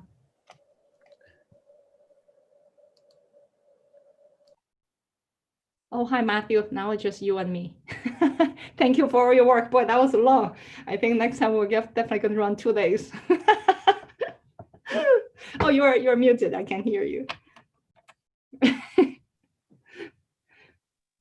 Gosh, anyway, I want to get my drink, sort of not beer, but I think everybody would need that, right? Oh, do I hear you? I don't hear anything from you. No, I don't hear you. Right. Your probably microphone is a different connect. Different part. Oh, now I hear it. Okay, great. Oh, so it's good you're here. Actually, I didn't reply to your email about the compiler. But when we meet tomorrow, I figure you'll have several weeks now. You're in a few days. It's okay. Actually, I have another big deadline tonight. I hope I can finish. That's okay. Yeah. But tomorrow I will look at like yours. Is that okay? Yeah, that's fine. Yeah. Yeah. Okay. But those are exciting things to discuss too. And maybe I should give you some quiz. What did you learn for tomorrow? There are a few times I thought about, oh, this is for Matthew, but we can talk about that too. Okay. All right. Thank you so much. And That's good. And I've been recording the whole time, so I can do whatever with the recording. Yeah. Okay. All right. And I guess. Okay. So bye now.